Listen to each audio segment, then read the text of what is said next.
Bismillahirrahmanirrahim. Qaf suresi Medine'de nazil bolğan 45 ayet. Mufassal bölümünün başlanışı toğrısıda. Toğru rivayetlerге asaslanganda bu sure mufassal bölümünün 5'idir. Peygamber aleyhisselam Kur'an surelerini muayyen bölümlerge bölüp okuganlığı İmam Ebu Davud'ның 1393 numaralı hadiste rivayet kılıngan. Mufassal bölümü bolsa en ahirki bölümdür. Bu bölümden 5'i Hucurat suresi deganlarmi bolgan. Odatdagi adamlarning bu bölümden 5'i Naba suresidir degan so'ziga kelsak, bu so'zning qilch asosi yo'q. Biz bildigan itibarli ulamolar Allah ulardan rozi bo'lsin, hech biri bu so'zni qilmagan. Undaqda bu bölümden ilgirki bölümler tashkil qilgan 48 surani sanab chiqsak, Qaf suresining dal bu bölümning 5 ekanligini muayyanlashdi. Ular tövendikilerden ibaret. Birinci bölüm 3 süreden terkip tapkan bulup, ular Bakara, Al-İmran, Nisa süreleridir. İkinci bölüm 5 süreden terkip tapkan bulup, ular Maide, En'am, A'rab, Enfal ve Tevbe süreleridir. Üçüncü bölüm 7 süreden terkip tapkan bulup, ular Yunus, Hud, Yusuf, Ra'id, İbrahim, Hicr ve Nahil süreleridir. Dördüncü bölüm 9 süreden terkip tapkan bulup, ular İsra, Kaf, Meryem, Taha, Enbiya, Hac, Mü'minun, Nur ve Furqan süreleridir. 5. bölüm 11 süreden terkip tapkan bulup, ular Şuara, Neml, Qasas, Ankabut, Rum, Luqman, Secde, Ahzab, Seba, Fatir ve Yasin süreleridir. 6. bölüm 13 süreden terkip tapkan bulup, ular Saffat, Sad, Zümer, Gafir, Fussilet, Şura, Zuhruf, Duhan, Casiye, Ahqab, Muhammed, Fethi ve Hucurat süreleridir. Ondan keyin 7. bölüm mufassal bölümü kelidir. Sahaba radhiyallohu anhumlar shundaq aytgan. Buningdan shu muayyanlashdiki, bu bölümning 5'ida Qaf suresidir. Buningga bizmi shundaq deb qaraymiz. Barliq hamdu sana ve mediye Allohga xosdir. Qaf suresining fazilati to'g'risida İmam Ahmed Ömer ibn Xattab'dan rivayet kıldı ki, o Ebu Vakid Leys'tin Peygamber aleyhisselamның Eid namazida qaysi sureni o'qiydi deb so'raganda, Ebu Vakid Leys'i Qaf suresi bilan Qamar suresini o'qiydi deb javob bergan. Buni İmam Muslim, Ebu Davud, Tirmizi, Nasai ve İbn Majah qatorliqlar rivayet qilgan. İmam Ahmed Harisning qizi Ummu Hishamning mundaq deganligini rivayet qildi. Biz Peygamber aleyhisselam bilen 2 yıl yoki 1,5 yıl qo'shni bo'lib o'ltirgan edik. Men Qaf suresini faqat Peygamber aleyhisselamning o'z og'zidan anglab yodlab oldim. U bu surani har juma kuni kishilarga xutba o'qiganda munbar ustida o'qiydi. Uni Imom Muslim rivoyat qilgan. Imom Abu Davud Haris ibn Nu'manning qizining mundaq deganligini rivoyat qildi. Men Qaf suresini faqat Peygamber aleyhisselamның öz ağzıdan anlab yodlab olgan edim. U uni har juma kuni xutbada o'qiydi. Bizning uyimiz Peygamber aleyhisselamның uyi bilan tam qo'shni edi. Bu hadisni Imom Muslim va Nasai mushning o'xshash rivoyat qilgan. Maqsad bu sura mahluqotlarning dastlabda yaratilishi, o'lgandan keyin tirilish, o'liklarni qabrlardan turg'izish, qiyomat hisobot maydonida turish, hisob berish, jannat, dozaq, savob, azob, yaxshilik rag'batlantirish, yomonlikdan qo'rqitish qatorliqlarni o'z ichiga olganligi uchun Payg'ambar alayhissalom uni hayit va jamoat so'rinlariga o'xshash cho'ng yig'ilishlarda o'qiydi. Yuksak maqsadni Alloh taolo bilguchidir. Bismillahirrohmanirrohim. Qaf, sharaflik Qur'on bilan qasamki. Sharaflik Qur'on bilan qasam qilaman. Balki ular, ya'ni mushriklar o'z ishidan ularga bir ogohlantiruvchi kelganligidan ajablandi. Kafirlar aytdi: "Bu qiziq ishdir. Biz o'lib ya to'pi bo'lib ketgandan keyin tirilib ilgirki holatimizga qaytamdiq. Bunda qaytish aqldan yiroqdir." Ularni zaminning kemaytkinidan, ya'ni ularning jasadlarini yer yeb ketgandan biz haqiqatan xabardormiz. Bizning dargohimizda hammani o'z ichiga olgan kitob, ya'ni Lavhul Mahfuz bor. Balki ular bo'lsa o'zlariga nazil qilingan haqiqatni yaxshi ya'ni Qur'onni inkor qildi. Ular qalaymaqon holatidir. Qaf suresi 1, 2, 3, 4, 5 oyat to'g'risida. Qaf suralarining 5'ida kelib o'zlab o'qiydigan elifba harflarining biridir. Biz bu haqda Baqara surasining 5 to'xtaldik. Shu bu yerda qayta takrorlab o'ltirmaymiz. Kuffarlarning payg'ambarlikdan va qiyomatning bo'lishidan hayron bo'lishi va ularga berilgan raddiya to'g'risida. Qaf sharafli Qur'on bilan qasam qilaman. Ya'ni eng isil, eng katta bo'lgan Qur'on bilan qasam qilaman. Uningga oldidanmi, orqasidanmi, ya'ni hech qaysi tarafidan botil yuzlanmaydi. U hikmat bilan ish qilguchidir. Madihiga loyiq Alloh tarafidan nozil qilingandir. Fussilat surasi 42-oyat. Bu oyatdagi qasam payg'ambarlikni qiyomatning qoyim bo'lishini isbotlash va uning cho'qim bo'lganligini jazmlashtirish qatorliqlarni ta'kidlaydi. Qaf sharafli Qur'on bilan qasam qilaman. Balki ular, ya'ni mushriklar o'z ichidan ularga bir ogohlantiruvchi kelganligidan ajablandi. Kafirlar aytdi: "Bu qiziq ishdir." Ya'ni mushriklar o'zlariga inson tipidan payg'ambar avatilganligidan hayron bo'ldi. Alloh taolo bu vaqtda mundaq deydi: insonlarning biriga, ya'ni Muhammad alayhisalomga, insonlar, ya'ni kafirlarni Allohning azobidan ogohlantirgan. Müminlərə Pərverdigarının dərgahida qılğan yaxşı əməlləri üçün yuqur o'ringa erişidiganlığı bilan xush xəbər bergin deb vahiy qılınğanlığımızdan ular əcəblənəmdi. Yunus suresi 2-ayətdən bir qismi.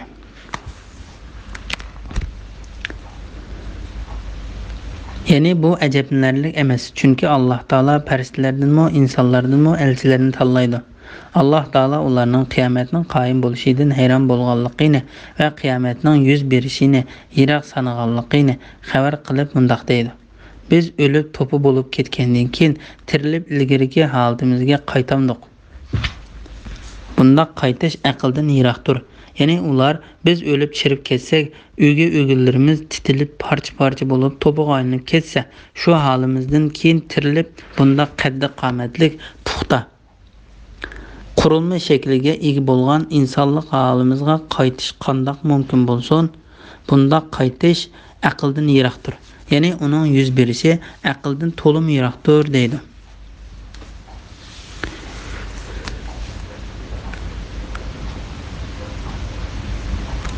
Ya'ni ular qayta tirilishni vujudga chiqmaydi, uni mumkin bo'lmaydi deb e'tiqod qiladi. Alloh taolo ularga radiya berib mundaq deydi: Ularning ziminning kemaytganidan, ya'ni ularning jasadlarini yer yeb ketganidan biz haqiqatan xabardormiz. Ya'ni ularning tanlarini ziminning chirtib yeb ketganligini biz bilamiz. Bizga tanlarning parcha-parcha titilib qayerga chechilganligi va qayerga ketganligi maxfiy qolmaydi. Bizning dargohimizda hammani o'z ichiga olgan kitob, ya'ni Lavhul Mahfuz bor. Ya'ni bu kitob hamma narsani saqlaydi. Biz hammani obdan bilamiz. Kitobda hamma narsa tafsili yozilgan. Avfi ibn Abbas radhiyallohu anhumaning Alloh taolaning ularni ziminning kemaytganidan, ya'ni ularning jasadlarini yer yeb ketganidan biz haqiqatan xabardormiz degan oyatini, ziminning ularning go'shtlarini, terilarini, suyaklarini va chochlarini yeb ketganligini bilamiz deb tafsir qildi. Mujohid, Qatada, Zakhok va boshqalarmi bu oyatni shunday tafsir qilgan. Alloh taolo ularning kufrlik qilib haq bilan qarshilashganligi va ancha yiroq bo'lmagan qayta tirilishni yiroq sanaganligi qatorliq gunohlarining sababini bayon qilib mundaq deydi: Balki ular bo'lsa o'zlariga nozil qilingan haqiqatni, ya'ni Qur'onni inkor qildi. Ular qalaymaqon holatidir. Ya'ni mana bu haqiqatdan yiroqlab ketgan har qanday kishining holidir. Mundaq kishining so'zi xilma-xil ikkilangan, qaymoqqan va haqni inkor qilgan holatda bo'ladi. Bu holatdan keyin mayli u nimani demasin, uning so'zi botildir. Alloh taolo bu vaqtda mundaq deydi: Payg'ambar haqida sizlarning so'zinglar haqiqatan xilma-xildir. Alloh taolaning ilmi azalisida hidoyatdan burutilgan odam Qur'onga va Muhammad alayhisalomga iymon keltirishdan burutildi. Zariyat surasi 8-9-oyatlar. Bismillahirrohmanirrohim. Ular osmonni qandoq to'riksiz barpo qilganligimizga, uni yulduzlar bilan bezaganligimizga, unda hech qanday yo'chuq yo'qligiga qaramamdi. Yeryüzünü to'g'risiga va uzunsiga suzib keng yaratdik. Yeryüzüde onun tevrab ketmesi için tağlarını kıldık ve onunda türlü chiroyli o'simliklarni o'stirdik. Allah'a qaytquchi her bir bendige Allah'ın kudretini ko'rsatish uchun ve Allah'ın ulug'ligini eslatish uchun shunday qildik. Kökten bulutdan mübarek suvni tushirdik. Onun bilan bog'larni ve açlıklarni egiz o'sgan, meyveleri sancak bo'lib ketgan xurmolarni o'stirdik. Ularning hammasini bandalarning rizqi uchun o'stirdik. O suv bilan o'lik, ya'ni qaqas zaminni tirildirdik. O'liklarning tirilishi mo shunga o'xshashdir. Sura Qaf 6, 7, 8, 9, 10, 11 ayet to'g'risida. Allah Taola'nın qiyomatdan cho'ng narsani yaratishga qodir ekanligining bayoni to'g'risida. Allah Taala bandalariga ular yuz berishni yiroq sanab ajablangan narsadan, ya'ni qiyomatdan katta narsani yaratish orqali o'zining buyuk qudratini namoyon qilganligini eslatib mundaq deydi. Ular osmonni qandoq to'riksiz barpo qilganligimizga, uni yulduzlar bilan bezganligimizga, uningda hech qanday yo'qligiga qaramamdi. Bu haqda buyuk va yuksak Alloh Taolo mundaq degan. Allah 7 osmonni birining ustida qilib yaratdi. Mehribon Allah'ın yaratışida hiç nuqsonni ko'rmaysan. Sen osmonlarga tekrar qarab baqin ki birer yo'chiqni ko'ramsan. Ondan sen yani ikkinchi qatim qaragin ki ko'zing osmonlarda birer nuqsonni tepishdan umid uzgan va talgan holda qaytidi. Mulk surasi 3-4 oyatlar. Yeryüzünü to'g'risiga ve uzunsiga suzib keng yaratdik.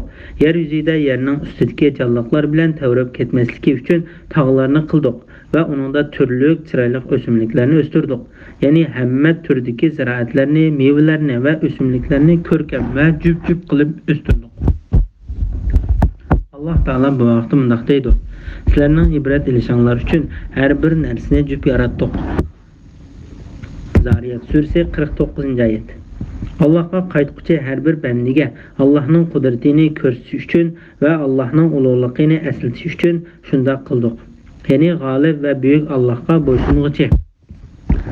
Bandiga ko'rinib turgan osmonlarni, zaminni ve ulardagi büyük mo'jizalarni Allah Taola'nın yaratganligini ko'rsatish, Allah Taola'nın büyük kudretini isbotlash ve Allah'ın ulug'ligini eslatish uchun yaratdik.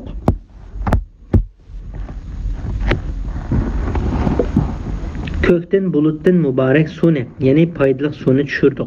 Uning bilan bog'larni va ochliqlarni, ya'ni dalliq mahsulot chiqadigan va saqlig'li bo'lgan dalliq ziroatlarni, egiz o'sgan, mevalari sanjaq bo'lib ketgan xurmolarni o'stirdik. Ularning hammasini bandalarning rizqi uchun, ya'ni mahluqotlarning rizqi uchun o'stirdik. U suv bilan o'lik, ya'ni qaqas zaminni tirildirdik. Zaminga suv tushgandan keyin u jonlandi va ko'pishdi. Chiroyliqligidan ko'zni qamashtiradigan turli gul-chechaklarni va chiroyli o'simliklarni undirib berdi. Mana bu holatlar zamin giyosiz qaqas cho'lga aylangandan keyin borliqqa keladi. Keyin u jonlanib yeshillikqa purkinadi. Mana bu o'lgandan keyin qayta tirilishning misolidir. Alloh Taolo shuningga o'xshashla o'liklarni tirildirdi. Alloh Taoloning buyuk qudratini ko'rsatadigan osmonlarni, zaminni ve başka narsalarni yaratish, o'likni tirildirishdan iborat kofirlar inkor qilgan narsani yaratishdan ko'p qiyindir. G'olib ve büyük Allah bu haqda mundaq deydi: osmonlarni ve zaminni yaratish albatta insonlarni yaratishdan ko'p qiyindir. G'ofir surasi 57-oyatning bir qismi. Ular yani ölgenden keyin tirilishni inkar qiluvchi kuffarlar bilmamdi ki osmonlarni va zaminni yaratgan va ularni yaratishda charchab qolmagan Allah o'liklarni tirildirishga qodir emasmi? Durust, u haqiqatan har narsaga qodirdir. Ahqof surasi 33-oyat. Bu mu Allah'ın birligini ve kudretini ko'rsatadigan alomatlardandir ki sen zaminni qaqas ko'rsan, onunga yağmur yağdırgan vaqtimizda zamin ko'tariladi ve ko'pishadi. Shubsizki zaminni tirildirgan zot o'liklarni albatta tirildirguchidir. U haqiqatan har narsaga qodirdir.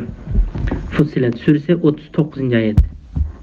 Bismillahirrohmanirrohim.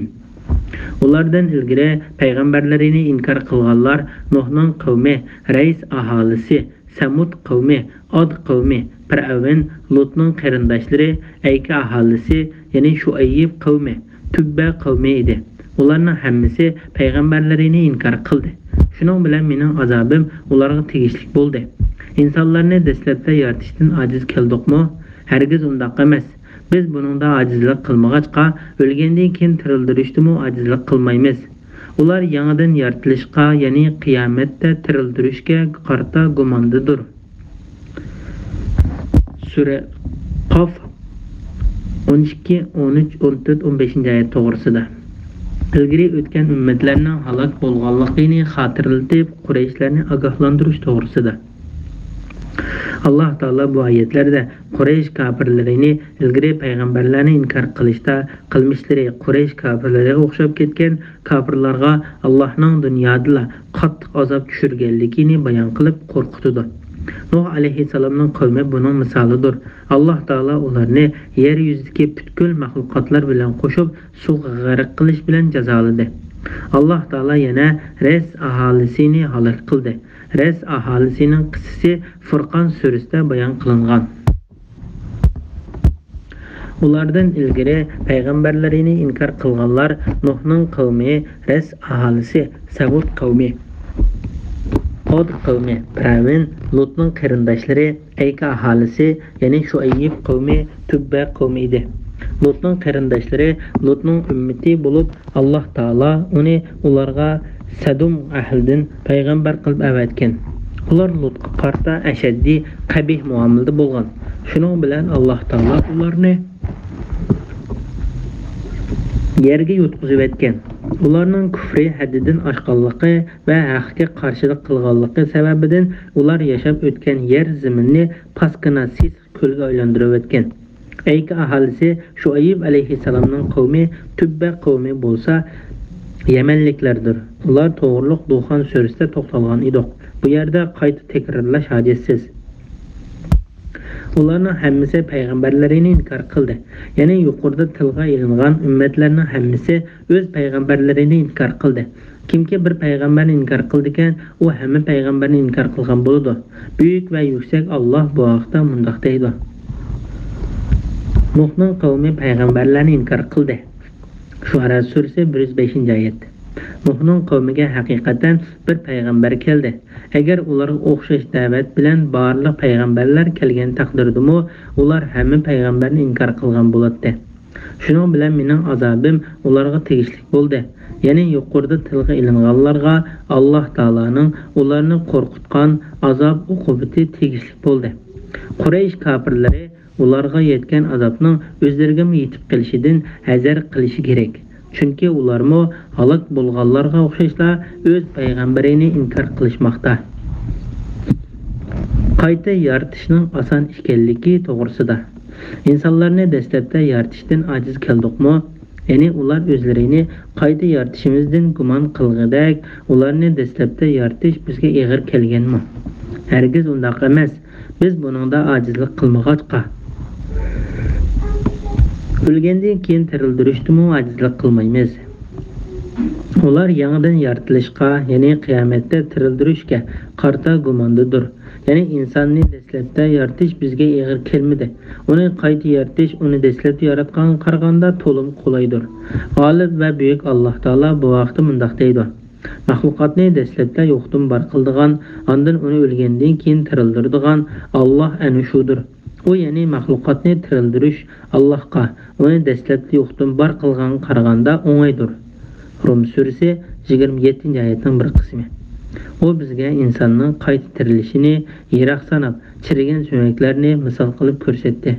O'zining yaratilganligini bo'lsa untidi. U chirib ketgan sumaklarni kim tirildira oladi dedi. Aytqinki, uni eng dastlab yaratgan zot tirildirdi. U har bir maxluqni bilguchidir. Yasin surasi 78-79-oyatlar. Imom Buxoriy payg'ambar alayhissalomning mundaq deganligini rivoyat qiladi.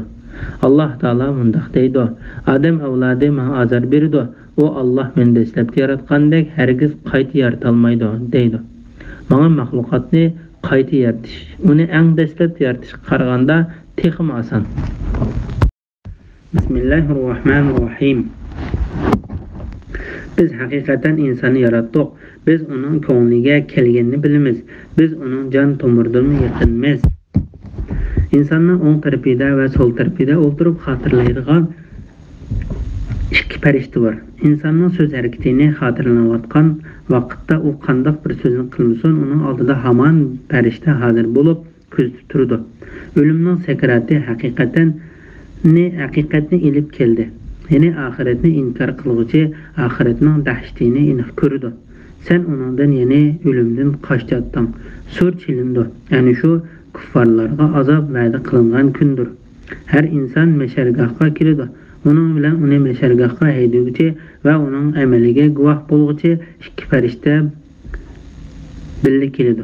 Unga: "Ey inson, dunyodagi cheg'ingda bu og'ir kundan g'aflatdan, hamda pardangni sendan ko'tarib bugun ko'zing o'tkirdir" deyildi. Sure Qaf 16. ayetdan 22. ayetgacha to'g'risida. Alloh taolaning insonning demi ishlarini bilib va kuzatib turadiganligi to'g'risida. Alloh taolo bu oyatda o'zining insonni yaratishga qodir ekanligini, o'zining uning yaratquchisi ekanligini va uning demi ishlarini bilib turadiganligini, hatto Alloh taolo odam bolalarining ko'ngillaridagi vasvasalardan tortib, yaxshilik yoki yomonlik bo'lsin, hammani bilib turadiganligini xabar qiladi. İmam Buxoriy Payg'ambar alayhissalomning mundaq deganligini rivoyat qiladi. Shubhisizki Alloh taolo mening ummatimdan ularning ko'ngillariga kechgan yomon ishlarni ular uni so'zlamagan yoki amaliyotda qilmagan bo'lsa kechiradi. Biz uning jon tomiridanmi yaqinmiz. Ya'ni Alloh taoloning faristalari insonga o'zining jon tomiridanmi yaqindir. Kimki bu oyatdagi yaqinchilikni Alloh taoloning bilib turishi deb tushundirsa, u cho'qim Alloh taoloning insonning qishiga tushishi yoki uning ruhi bilan birlashishi lozim bo'lib qilishidan qechib shunday qilgan bo'ladi. Chunki bu ikki sifat bütün ulamolarning ijmosi bilan Allohning sifatlariga tubdan ziddir. Alloh taolo bundaq nuqsonlardan ustundir va pokdir. Lekin oyatning ma'nosi u mazmunni ifodalaydi. Çünkü Allah Teala bu ayette men onun can tomiridanmi yaqinman demedi. Belki o biz onun can tomiridanmi yaqinmiz dedi. Allah Teala insanın sakratlik holatini to'g'risidami mundaq deydi.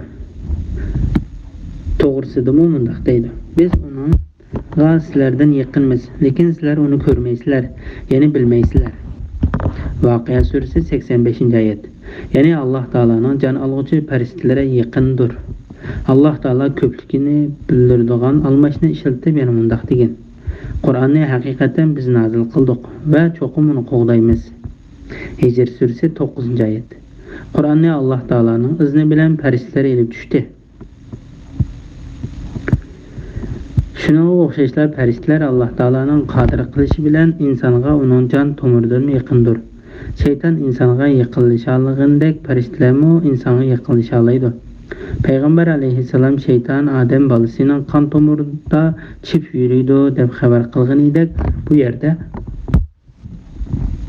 Alloh taolo mundaq deydi: insonni o'ng tarafida va so'l tarafida o'ltirib xotirlaydigan, ya'ni insonning amalini kuzatib yozadigan ikki farishta bor.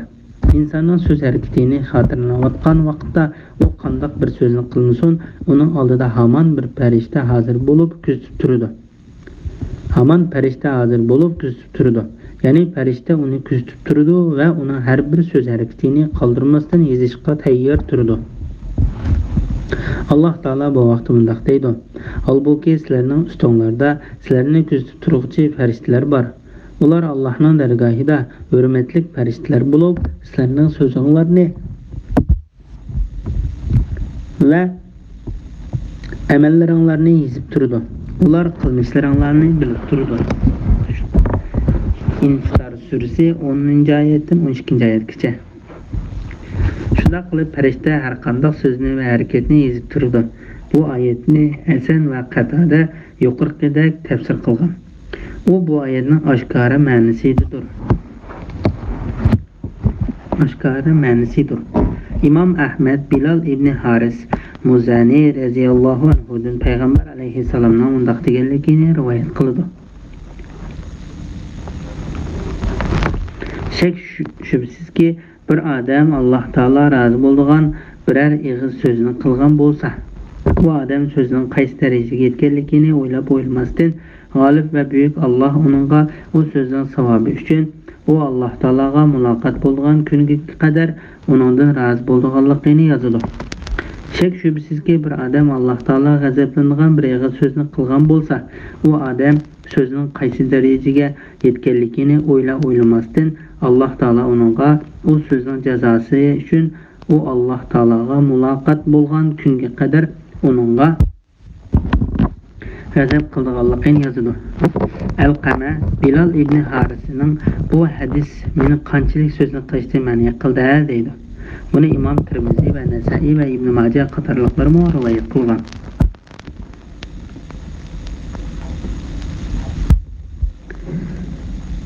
O'limni, surning chilinganligini va meshargohga haydalishni eslatish to'g'risida. O'limning sakrati haqiqatni ilib keldi. Ya'ni oxirat inkor qiluvchi oxiratning dahshatini aniq ko'rdi. Sen onundan ya'ni o'limdan qochatding. Alloh taolo mundaq deydi: "Ey inson, o'limning sakrati haqiqatni ilib keldi. Ya'ni sen shaklanadigan haqiqiy o'lim sana oshkora qo'l uzatib keldi. Sen onundan ya'ni o'limdan qochatding. Ya'ni mana bu o'lim sen qochgan narsadir. O sana yetib keldi. Onundan hech bir qechib qutulish va xalos bo'lish yo'qdir." Imom Buxoriy rivoyat qildi-ki, payg'ambar alayhissalom sakratga tushib qolgan chaqda yuzidagi terni surtib turib, Alloh taoloni pok deb bilaman, o'limning haqiqatdan sakrati bor ekan degan. Alloh taoloning sen uningdan ya'ni o'limdan qochatding degan oyati ikki xil tafsir qilingan. Uning biri sen qutulishga tirishgan va qochgan o'lim sana rastli yetib kelib bo'sog'onga tushdi. Yana biri sen qechishga va qutulishga qodir bo'lolmagan o'lim ana shudir. Imom Tabarani Samuradin payg'ambar alayhissalomning mundaq deganligini rivoyat qildi. O'limdan qochgan kishi tulkiga o'xshaydi. Tulki zaminga qarzdor bo'lib qolgan bo'lib, zamin uningdan qarzini talab qiladi. Tulki bo'lsa qarzdan qutulish uchun sukuldab yuguraydi. U charchab, uyqusirab holi qolmaganda o'zi kirsa, zamin uningga "Ey tulki, qarzini bergin" deydi. Shuningdek u o'zidan yana sukuldab chiqadi. U shu holatda yurib, oxiri bo'yni uzilib o'lib tugaydi. Bu misolning mazmuni shuki, xuddi u tulki zamindan qechib hech ayrilmagandek inson o'limdan hech qechib qutulolmaydi. Sur chilindi. Ana shu kuffarlarga azob va'da qilingan kundir. Yuqorida surning chilinishi, u chog'dagi dahshat, hamma jonliqning o'lishi va qayta tirilishi to'g'risida so'zlandi. Ana shu qiyomat kunidir. Imom Tirmiziy payg'ambar alayhissalomning mundaq deganligini rivoyat qildi. Munguz egisi, ya'ni Israfil munguzni, ya'ni sur chaldigan munguzni og'ziga solgan, beshini ekkan va sur chilishga Allohning iznini kutib turgan holati tursa, men qandoqmi noz ne'matlik turmush kechiralayman? Buni anglagan sahobalar: "Ey Allohning payg'ambari, undaqda biz nima deymiz?" degan. Payg'ambar alayhissalom bizga Alloh taolo kifoya qiluvchidir. Alloh taolo nima degan? Yaxshi hamid danglar degan. Ular bizga Alloh taolo kifoya qiluvchidir. Alloh nima yaxshi hamid degan. Her inson meshargohga keldi. Uning bilan uni meshargohga haydovchi va uning amaliga guvoh bo'luvchi ikki farishta birga keldi. Yana bir farishta uni meshargohga haydaydi. Yana biri uning yaxshi yomon amallariga guvohlik berdi. Mana bu oyatning oshkor ma'nosidir. Buningga Ibn Jarirmi qo'shilgan. Saqifning quli Yahya ibn Rafi'i Osman ibn Affan radhiyallohu anhuning xutbada her inson meshargohga keladi. Uning bilan u meshargohga haydovchi va uning amaliga guvoh bo'luvchi ikki farishta birga keladi degan oyatni o'qib mundaq deganligini anglaganligini rivoyat qiladi. Bir farishta uni Alloh taolo tarafga haydaydi. Yana biri uning qilmishlariga guvohlik beradi. Onunğa ey insan, dünya çağında bu ağır günden gaflatda edin, endi perdangni senden kötürüp etdik. Bugün közün ötkürdür deyildi. Çünki qiyomat kuni hamma odam to'g'ri yo'lni ko'radigan bo'lib ketadi. Hatto dunyoda kafir bo'lganlarmi qiyomat kuni to'g'ri yo'lda qiyomat kuni to'g'ri yo'lda bo'ladi. Lekin bu chog'dagi to'g'ri yo'lda bo'lish ularga foyda bermaydi. Alloh taolo bu vaqtda degan: "Ular bizning dargohimizga kelgan kunda, ya'ni qiyomat kunida quloqlari toza anglaydigan, ko'zlari toza ko'radigan bo'ladi." Maryam surasi 38-oyatning bir qismi. Agar sen gunohkorlarning Parvardigorining dargohida boshlarini sangaltib turganligini ko'radigan bo'lsang, albatta qo'rqinchli holatni ko'rgan bo'larding. Ular aytdi: "Parvardigorimiz, ishning haqiqatini ko'rdik, angladik. Bizni yaxshi amal qilish uchun dunyoga qaytargan. Biz endi haqiqatan sening va'dangning haq ekanligiga ishonuvchilarmiz." Sajda surasi 12-oyat. Bismillahirrohmanirrohim. Uningga muakkal farishta mana bu nama amal oldimda tayyordir deydi. Alloh taolo ikki farishtaga xitob qilib, haqqa qarshi yaxshilikdan to'squchi, haddidan oshquchi, dinga shak keltirguchi, Allohga boshqa ma'budni sherik qilguchi har bir kofirni do'zaxga tashlanglar, uni qattiq azobga tashlanglar deydi. Uning hamrohi bo'lgan shayton: "Parvardigorimiz, men uni ozdirmadim, lekin u o'z ixtiyori bilan cho'nqur gumrohlikda bo'ldi" deydi. Alloh: "Mening oldimda munozirlashmanglar, bu yerda munozir foyda bermaydi. Sizlarni men oldin ola azobimdan ogohlantirgan edim. Mening so'zim o'zgarmaydi. Men bandalarga zulm qiluvchi emasman" deydi. Sura Qof 23-oyatdan 29-oyatgacha to'g'risida. Farishtalarning guvohlik berishi va Alloh taoloning kofirni jahannamga tashlashga buyruq berishi to'g'risida. Alloh taolo bu oyatda odam avlodining muomalaga muakkal farishtaning qiyomat kuni uning qilmishlariga guvohlik berib, mundaq deydiganligini xabar qiladi: "Mana bu nama amal oldimda tayyordir. Ya'ni hech narsa qo'shilib qo'yilmasdan va kemaytilmasdan tayyorlab hozirlangandir. Shu chog'da Alloh taolo insonlarga adolat bilan hukm qiladi. Ondan mundaq deydi: Alloh taolo ikki farishtaga xitob qilib, haqqa qarshi yaxshilikdan to'squchi, haddidan oshquchi, dinga shak keltirguchi, Allohga boshqa ma'budni sherik qilguchi har bir kofirni do'zaxga tashlanglar." Ya'ni bu oyatning oshkor ma'nosiga asoslanganda xitob uni haydab kelguchi va uning qilmishlariga guvohlik berguchi ikki farishtaga qilingan. Chunki ularning biri uni hisob maydoniga haydab keladi. Guvohchi farishta uning qilmishiga guvohlik berib bo'lgan chog'da Alloh taolo u ikki farishtaga uni jahannam o'tiga tashlashga buyruq berdi. Jahannam nimdiga yomon joy. U kofir to'limi kufrlik qildi. Haqni inkor qildi, haqqa qarshi chiqdi. Haqning haq ekanligini bilib turib, botil bilan uningga qarshi turdi. Yaxshilikdan to'squchi, ya'ni u o'z ustidagi yaxshilik qilish, sil rahim qilish va zakot berish qatorliq haqlarni ado qilmadi. Haddidan oshquchi, ya'ni u o'rinsiz va yomon yo'llarga pul sarf qilishda chek-chegirdan o'tib, haddidan to'lim oshdi. Qatada bu oyatni u so'zida, mingish turishida va boshqa ishlarida haddidan oshdi deb tafsir qilgan. Shak qilg'uchi, ya'ni o'z ishida shak qildi va o'z ishiga nazar solgan kishiga gumonda bo'ldi. Allohga boshqa ma'budni sherik qilg'uchi, ya'ni u Alloh taologa sherik keltirib boshqa ma'budlarga cho'qindi. Uni qattiq azobga tashlanglar. İmam Ahmad Abu Said Xudri radhiyallohu anhudan payg'ambar alayhissalomning mundaq deganligini rivoyat qildi. Do'zaxdan bir bosh chiqib, bugun men mundaq 3 kishiga bosh bo'ldim. Haqqiga qarshi chiqquchi har bir zolimga, Alloh taologa boshqa ma'budni sherik qilg'uchiga va nohaq odam o'ltirguchiga bosh bo'ldim deydi. Ondan u bosh ularni yalmab yo'gab jahannamning eng zich yeriga tashlaydi. İnsan bilan shaytonning Alloh taolaning dargohida husumat qilishi to'g'risida.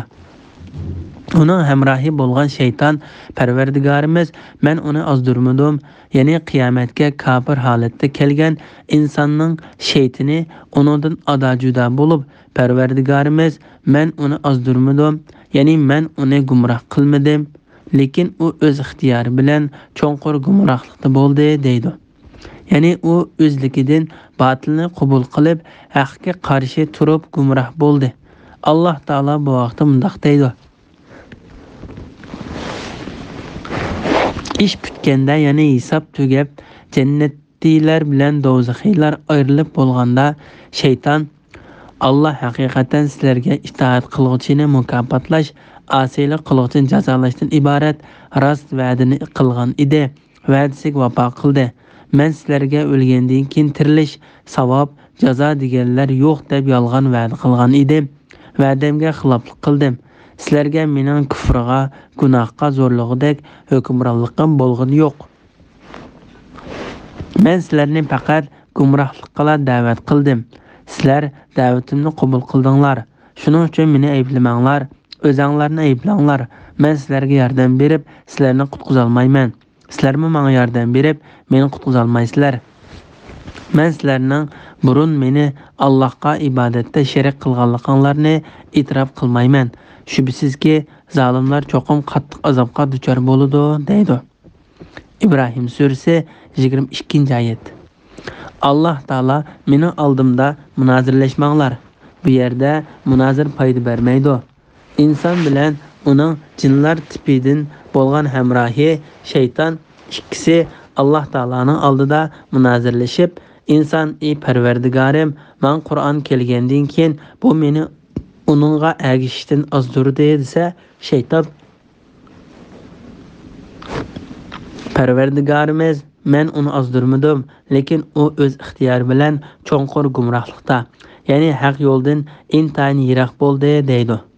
Ana shu chaqda g'olib va buyuk Parvardigor o ikkisiga mundaq deydi: mening oldimda, ya'ni mening huzurimda munozirlashmanglar. Bu yerda munozara foyda bermaydi. Sizlarni men oldin ola azobimdan ogohlantirgan edim. Ya'ni sizlarni o'zlari aytmasliklaringiz uchun men payg'ambarlarning tillari orqali sizlarni bu kunda ogohlantirdim. Kitoblarni tushirdim. Sizlarga bu vaqtda dalil, paketlar, hujjatlar va ochiq bayonlar ko'rsatildi. Mening so'zim o'zgarmaydi. Mujahid bu oyatning ma'nosi haqida, ya'ni men hukm qilib bo'ldim, boshqa hukm qilguvchi emasman deganlik bo'ladi, dedi. Men bandalarga zulm qilguvchi emasman, ya'ni men birovni boshqa birovning gunohi bilan azoblamayman. Birovni azoblasam, faqat uning gunohkor ekanligiga dalil paket to'liq ko'rsatilgandan keyin ondan azoblayman. Bismillahirrohmanirrohim. O kunda biz jahannamga to'shdingmi deymiz. Jahannam yana bormi deydi. Jannat taqvodorlarga yiroq bo'lmagan joyga yaqinlashtiriladi. Mana bu ne'matdan sizlarga va'da qilingan narsalar Alloh taolaning toatiga qaytquchi, amrini saqlovchi har bir banda uchundir. Kimki mehribon Allohni ko'rmay turib, uningdan qo'rqsa va tavba qilguvchi qalb bilan kelsa, ularga jannatga omonlik bilan kiringlar. Bu mangu qilish kunidir, deyiladi.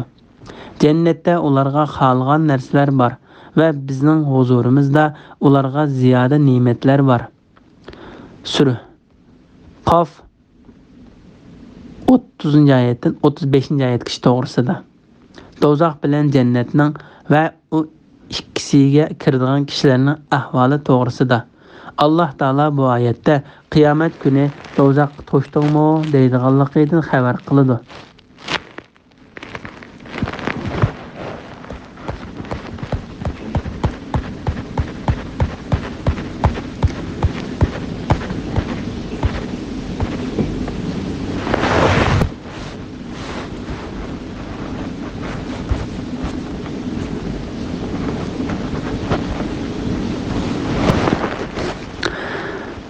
Bu shuning uchundirki, buyuk Alloh taolo do'zaxni jinlar va insonlarning gunohkorlari bilan to'shqizdiganligini va'da qilgan edi. Pak ve yüksek Allah Taala periştlerge dozaqqa mahkum bolğanlarni dozaqqa tashlashga buyruq qiladi. Dozaq bolsa yana barmı, man qo'shib o'tiladigan narsa qoldimi deydi. Mana bu oyatning mazmunidan ilingan oshkor ma'nidir. Bu mazmunga dalolat qiladigan nurg'un hadislar bor. Hadislar rivoyat qilingan. İmam Ahmad Anas radhiyallohu anhudan payg'ambar alayhissalomning mundaq deganligini rivoyat qiladi. Jahannamga mahkum bo'lganlar uningga davomli tashlanib turdi. Jahannam bo'lsa yana bormi deydi. Oxirda g'olib Parvardigor qadamini uning ustiga qo'ydi. Shuning bilan uning burjak-burjaklari liq to'ldi. Jahannam sening izzating va hurmating bilan qasamki bo'ldi to'shdim deydi. Cennette bo'lsa hamisha ortiq joy tepilib turdi. Allah uningga boshqa yangi bandalarni yaratib turdi. Ondan Alloh taolo ularni jannatning ortiq joylariga joylashtirdi. Buni Imom Muslim rivoyat qilgan. Imom Buxoriy Abu Hurayra radhiyallohu anhudan payg'ambar alayhissalomning mundaq deganligini rivoyat qiladi. Jahannamga to'shdingmi deyiladi. Jahannam yana bormi deydi. Shuning bilan buyuk va yuksak Parvardigor qadamini jahannamning ustiga qo'ydi.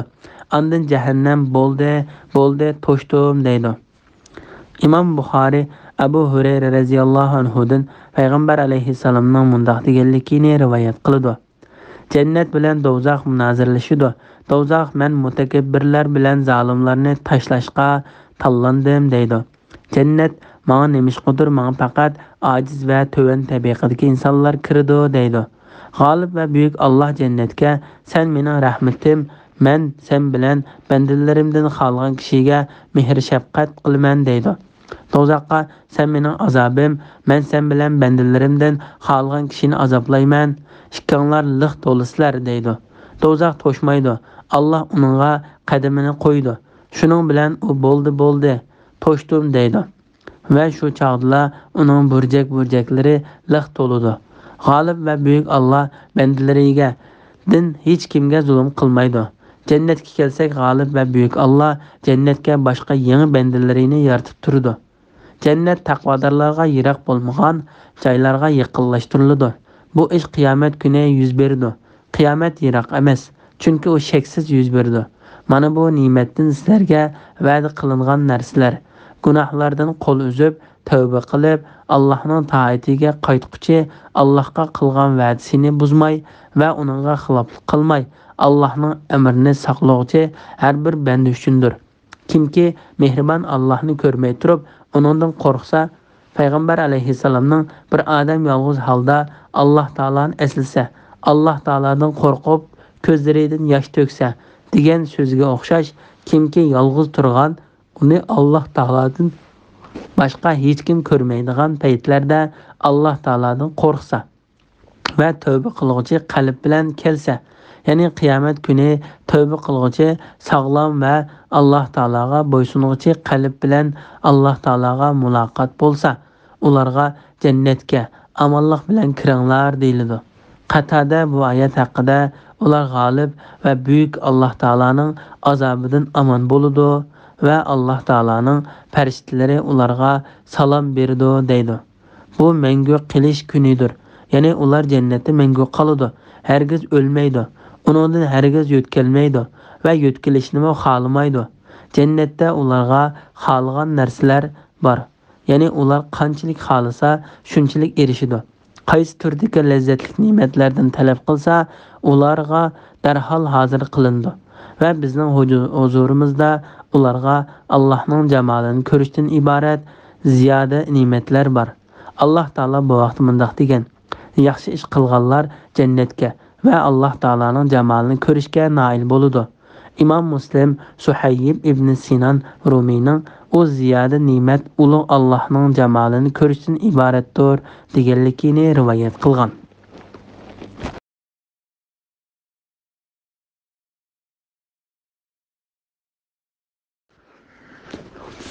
Bismillahirrahmanirrahim.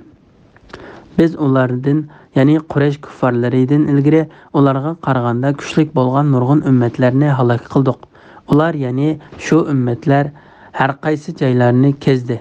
ularga o'limdan qochadigan joy tepildimi? Buningda haqiqat ustida fikr yurgizadigan qalbga ega odam yoki viz-nasihatga huzuriy qalb bilan quloq soladigan odam uchun albatta viz-nasihat bor. Biz haqiqatan osmonlarni, zaminni va ularning orasidagi narsalarni 6 kun yaratdik. Biz hech qanday charchab qolganimiz yo'q. Ey Muhammad, kofirlarning so'zlariga sabr qilgin. Kun chiqishdan ilgari va kun petishdan ilgari Parvardigoringga tasbih aytqin. Hamda aytqin. Kechida va sajdadan keyin, ya'ni farz namozlarning orqasida tasbih aytqin. Sura Qaf 36-oyatdan 40-oyatgacha to'g'risida. Kuffarlarni azob bilan qo'rqitish va payg'ambar alayhissalomni sabr qilishga, namoz o'qishga buyurtish to'g'risida. Alloh taolo mundaq deydi: Payg'ambarni inkor qilgan ana shu Quraysh kuffarlaridan ilgari biz ularga qaraganda kuchlik bo'lgan nurg'un ummatlarni halok qildik. Ya'ni ular Quraysh kuffarlariga qaraganda son jihatdan ko'p, kuch-quvvat jihatdan ustun edi.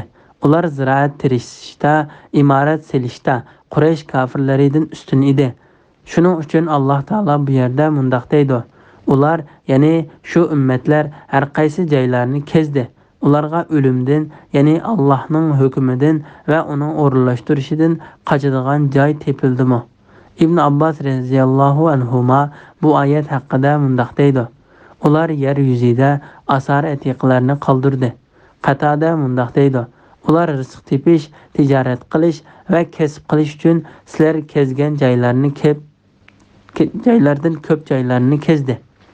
Ularga o'limdan qochadigan joy tepildimi?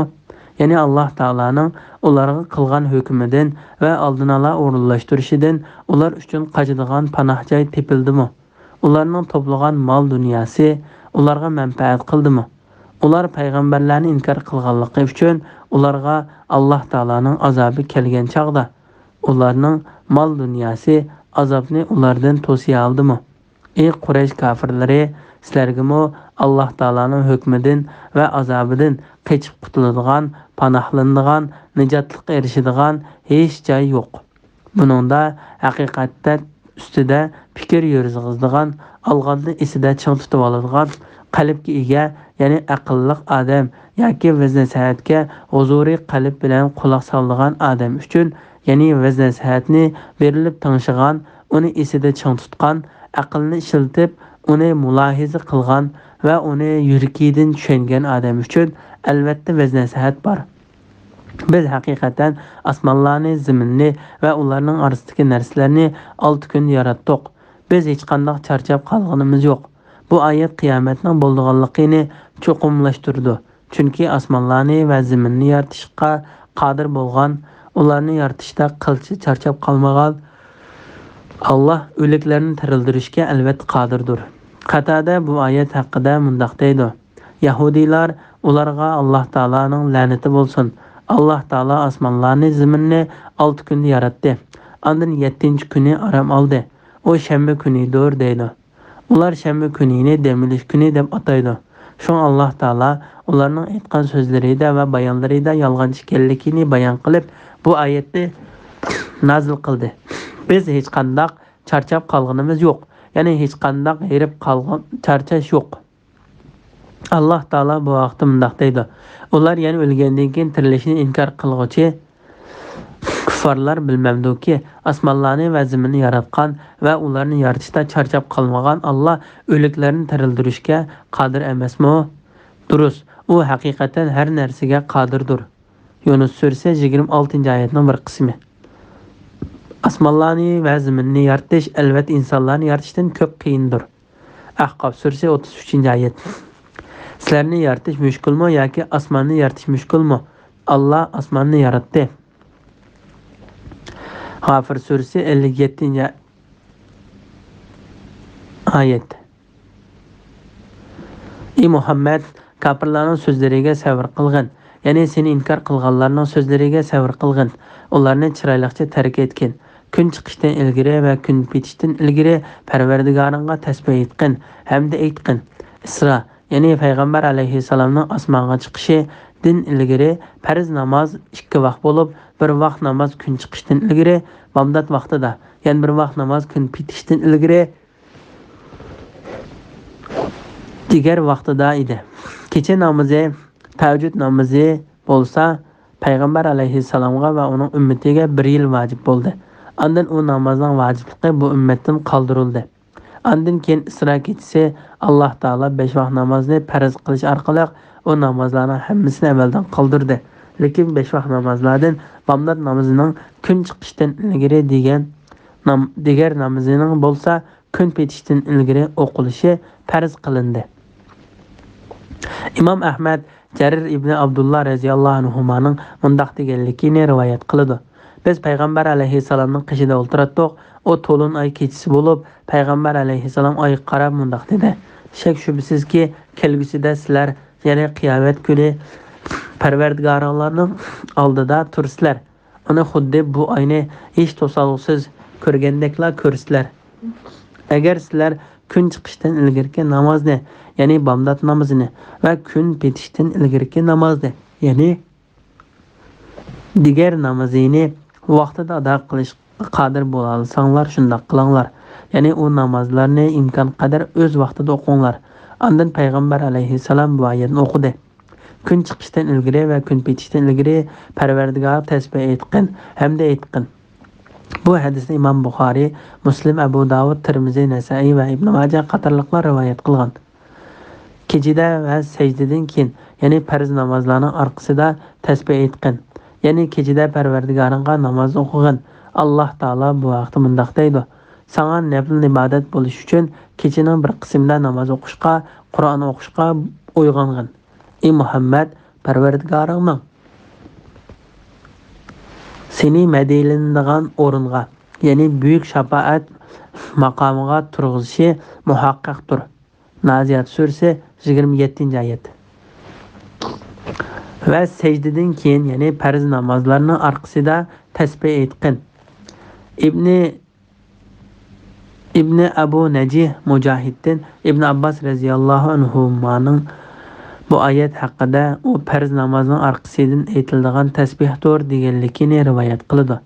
Buni Buxoriy va Muslimning Abu Hurayra radhiyallohu anhudan rivoyat qilgan hadisi ta'kidlaydi.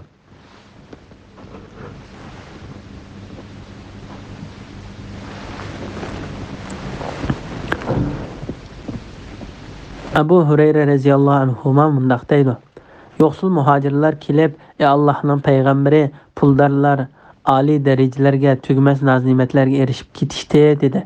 Payg'ambar alayhissalom ular qanday qilib u narsaga erishdi deb so'radi. Ular: "Puldarlar biz namoz o'qigandek namoz o'qiydi, biz ro'za tutgandek ro'za tutadi, lekin ular sadaqa va zakot berdi. Biz bo'lsak sadaqa va zakot bera olmaymiz. Ular qul ozod qiladi, biz qul ozod qila olmaymiz" dedi. Payg'ambar alayhissalom: "Men sizlarga bir narsani o'rgatib qo'yaymi? Agar sizlar uni qilsanglar, boshqa kishilarning oldiga daraja o'tib ketisizlar. Faqat uni sizlar bilan o'xshash qilgan kishidan boshqa hech kim sizlardan darajati ortiq bo'la olmaydi. Sizlar har farz namozdan keyin 33 qitimdan tasbih aytinglar, hamda aytinglar va takbir aytinglar" dedi. Bir mezgildan keyin ular yana kelib, "Ey Allohning payg'ambari, puldar qarindoshlarimiz biz qilganni anglab shunday qilyapti" dedi. Payg'ambar alayhissalom: "Ana shu Alloh taolaning fazlidir. Uni xohlagan odamga berdi" dedi. Bu Alloh taolaning va sajdadan keyin farz namozlarning orqasida tasbih aytgan degan oyatida ko'zda tutilgan birinchi mazmundir. Ikkinchi mazmun bo'lsa, sham namozidan keyin o'qilgan 2 rakat sunnat namozidir. Bu qarash Umar, Ali va uning o'g'li Hasan, Ibn Abbas, Abu Hurayra va Abu Umama radhiyallohu anhulardan rivoyat qilingan. Mujahid, Ikrama, Sha'bi, Naxai, Hasan, Qatada va boshqalarmi bu qarashga qo'shilgan. Bismillahirrohmanirrohim. Nida qilg'uchi, ya'ni Israfil yaqin joydan nida qildigan, ya'ni uning ovozi hammaga o'xshash yetadigan kunda nidoga quloq solg'in. Ular haqni ilib keldigan ovozni, ya'ni ikkinchi qaytimliq surni olgan kun, ana shu kun qabrlardan chiqish kunidir. Biz haqiqatan kishilarni vafot qildiramiz va tirildiramiz. Oxir boradigan joy bizning dargohimizdir. u kunda yer yerilib, ular qabrlaridan tiz chiqib keladi. Ana shu yig'ish bizga osondir. Biz ularning, ya'ni Quraysh kuffarlarining aytadigan so'zlarini obdan bilamiz. Sen ularni islomga zo'rlovchi emassan. Mening ogohlantirishimdan qo'rqadiganlarga Qur'on bilan vaz-nasihat qilgin. Sura Qaf 41-oyatdan 45-oyatgacha to'g'risida. Qiyomat kuni bo'ladigan ba'zi ishlarni eslatish to'g'risida.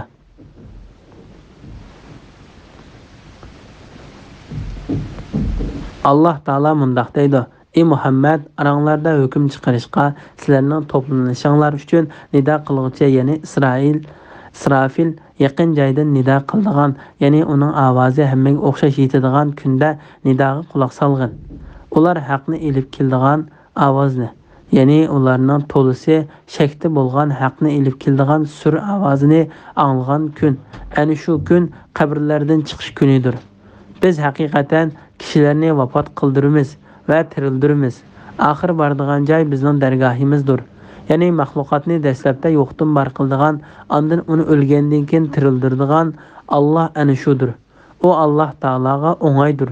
Butun maxluqotlarning oxir boradigan joyi uning dargohidir. Ondan Alloh taolo har bir kishiga uni amaliga qarata yaxshilik bo'lsa mukofot, yomonlik bo'lsa jazo beradi. U kunda yer yerilib, ular qabrlaridan tiz chiqib keladi. Ularning qabrlaridan chiqishi mundaq bo'ladi. Alloh taolo osmonni yomg'ir yog'diradi. Yomg'ir bilan butun xaloyiqlarning tanlarini qabrlaridan xuddi suv bilan tuproqdan ziroatni undigandek undiradi.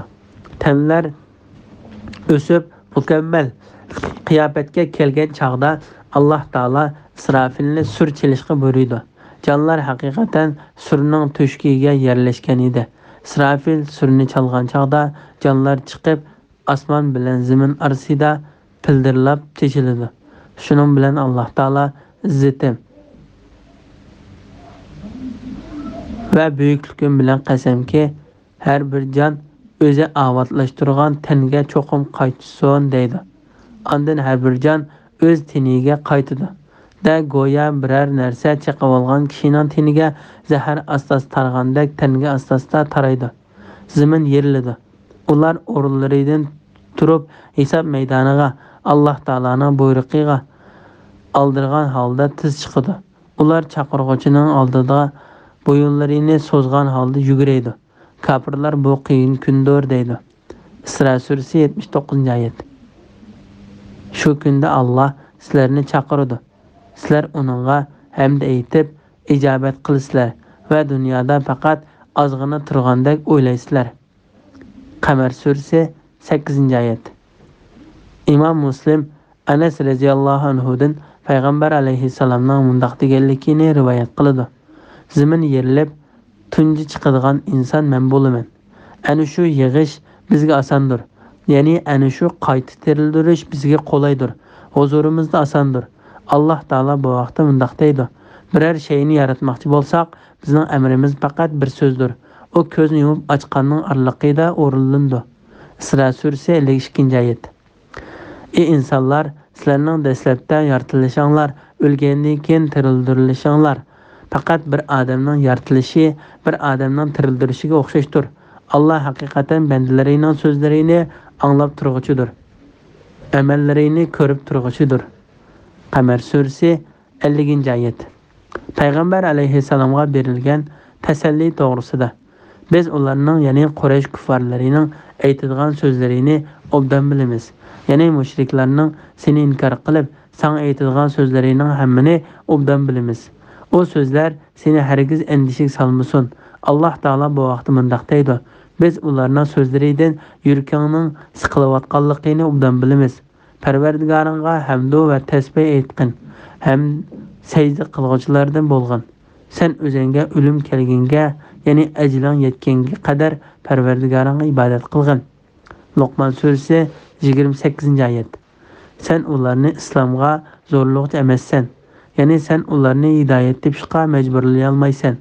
U sening mas'uliyating emas. Mening ogohlantirishimdan qo'rqadiganlarga Qur'on bilan vaz-nasihat qilgin.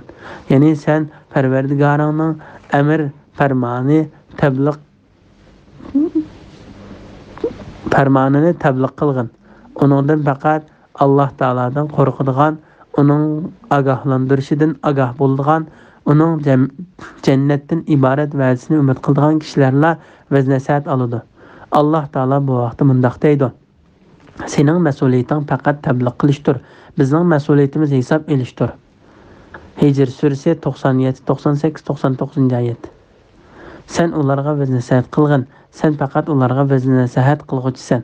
Sen ularga musallat, ya'ni ularni iymonga majburlovchi emassan. Ra'd surasi 40-oyatning bir qismi. Ey Muhammad, ularni hidoyat qilish sening mas'uliyating emas. Sana topshirilgan vazifa faqat kishilarga Allohning vahiysini yetkazishdir. Lekin Alloh xohlagan bandasini hidoyat qiladi. G'oshiya surasi 21-22-oyatlar. Shubsizki sen xohlagan odamni hidoyat qila olmaysan, lekin Alloh o'zi xohlagan odamni hidoyat qiladi. Baqara surasi 273-oyatning bir qismi. Sen ularni islomga zo'rlovchi emassan. Mening ogohlantirishimdan qo'rqadiganlarga Qur'on bilan vaz nasihat qilgin. Qatada: ey Alloh, sen bizni ogohlantirishingdan qo'rqadigan, va'dangni umid qiladigan kishilardan qilgin. Sen nihoyatda yaxshilik beg'ishlovchisan, nihoyatda mehribonsan deydi. Shuning bilan Qaf surasining tafsiri tugdi. Jami hamdu sana va madihiya Allohga xosdir. Bismillahirrohmanirrohim. Zariyat surasi Makka nazil bo'lgan 60 oyat. Shafqatli va mehribon Allohning ismi bilan boshlayman. Tuproqni so'rg'uchi shamollar bilan qasamki, yomg'irlarning eg'irligini, ko'taruvchi bulutlar bilan qasamki, suv ustida yenik mang'uvchi kiyimlar bilan qasamki, ishni, ya'ni bandalar orasida rizqlarni, yurtlar orasida yomg'irlarni taqsim qiluvchi farishtalar bilan qasamki, sizlarga va'da qilingan savob, azob, qiyomat qatorliqlar albatta rostdir. Yaxshi amallarni mukofotlash, yomon amallarni jazolash cho'qim bo'ladigan ishdir. Yo'llari bor osmon bilan qasamki, payg'ambar haqida sizlarning so'zinglar haqiqatan xilma-xildir. Alloh taolaning ilmi azalisida hidoyatdan burvitilgan odam Qur'onga va Muhammad alayhissalomga iymon keltirishdan burvitiladi.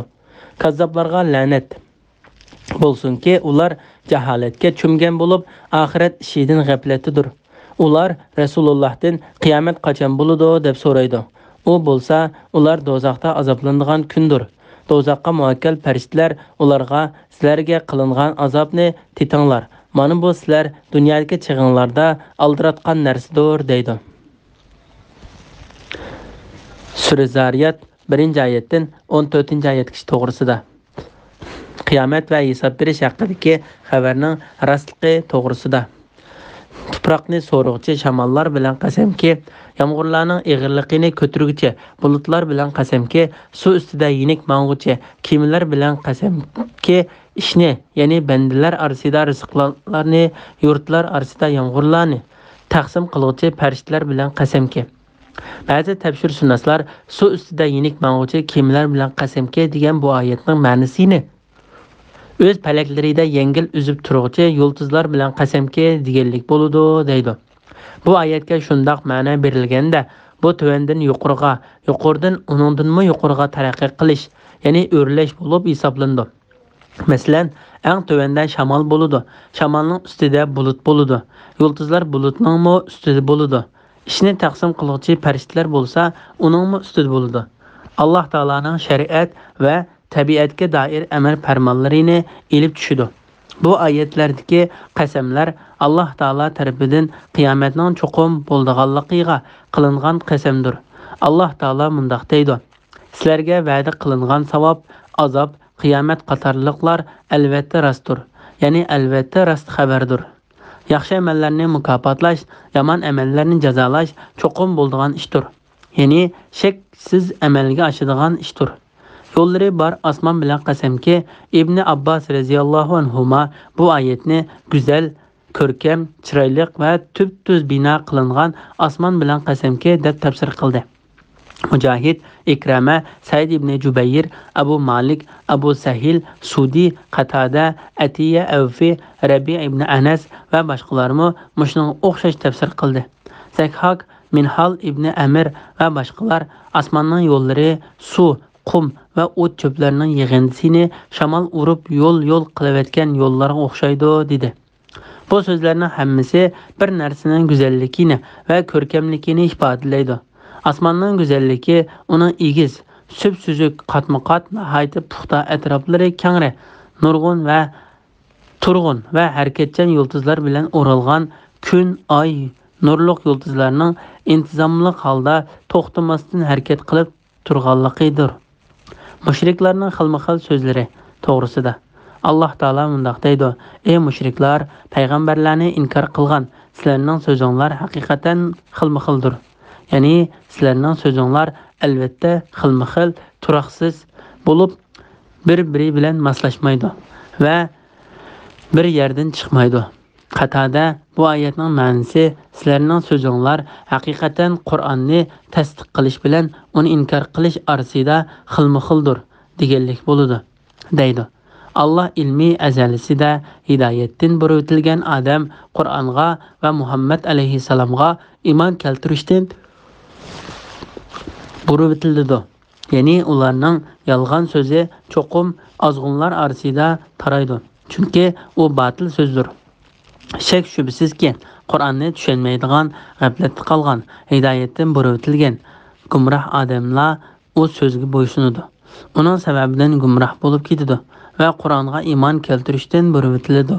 Allah Taala bu vaqtda mundaq deydi: "Ey kafirlar, şübhəsiz ki, sizlər Allah dozaqqa kirishni kutayotgan kishidan boshqa hech ahdini azdıra olmaysizlar. Sizlər çoxunayotgan butlarmı azdıra olmaydi." Saffat suresi 161 ayetdən 163 ayetgacha. Kazzablarga la'nat bo'lsin ki, Mujahid bu ayetdagi kazzablar qiyomat kuni tirildirilmaymiz deb qayta tirilishga ishonmaydigan kishilardir. Tirildirilmaymiz deb qayta tirilishga ishonmaydigan kishilardir dedi. Ali ibn Abu Talha ibn Abbas radhiyallohu anhumaning bu oyatning ma'nosi haqida qiyomatdan shaklanguchilarga la'nat bo'lsin deganlik bo'ladi. Deganlikni rivoyat qiladi. Shundaqla Muaz radhiyallohu anhu xutbasida qiyomatdan shak qilguvchilar halok bo'lsin deydi. Qatada o'z xohishi bo'yicha so'zlaguvchilar, g'aflatda qolganlar va gumonxo'rlar dedi. Ular jaholatga, ya'ni kufrga va shak shubhiga cho'mgan bo'lib, oxirat ishidan g'aflatlidir. Ular Rasulullohdan qiyomat qachon bo'ladi deb so'raydi. Ya'ni ular faqat qiyomatni inkor qilgan, uningga qarshi chiqqan, uningdan gumonlangan va uning yuz berishini yiroq sanaganligi uchunla shunday savol so'raydi. U bo'lsa, ular do'zaxda azoblanadigan, ya'ni kuydiriladigan kundir. Mujahid bu oyat haqida mundaq deydi: Ular do'zaxda xuddi oltin o'tda eritilgandek eritilib azoblanadi. Taptana va malomat qilish, kamsitish va masxir qilish uchun ularga sizlarga qilingan azobni tetinglar. Mana bu sizlar dunyodagi chig'inglarda aldiratgan narsadir deydi. Deyildi.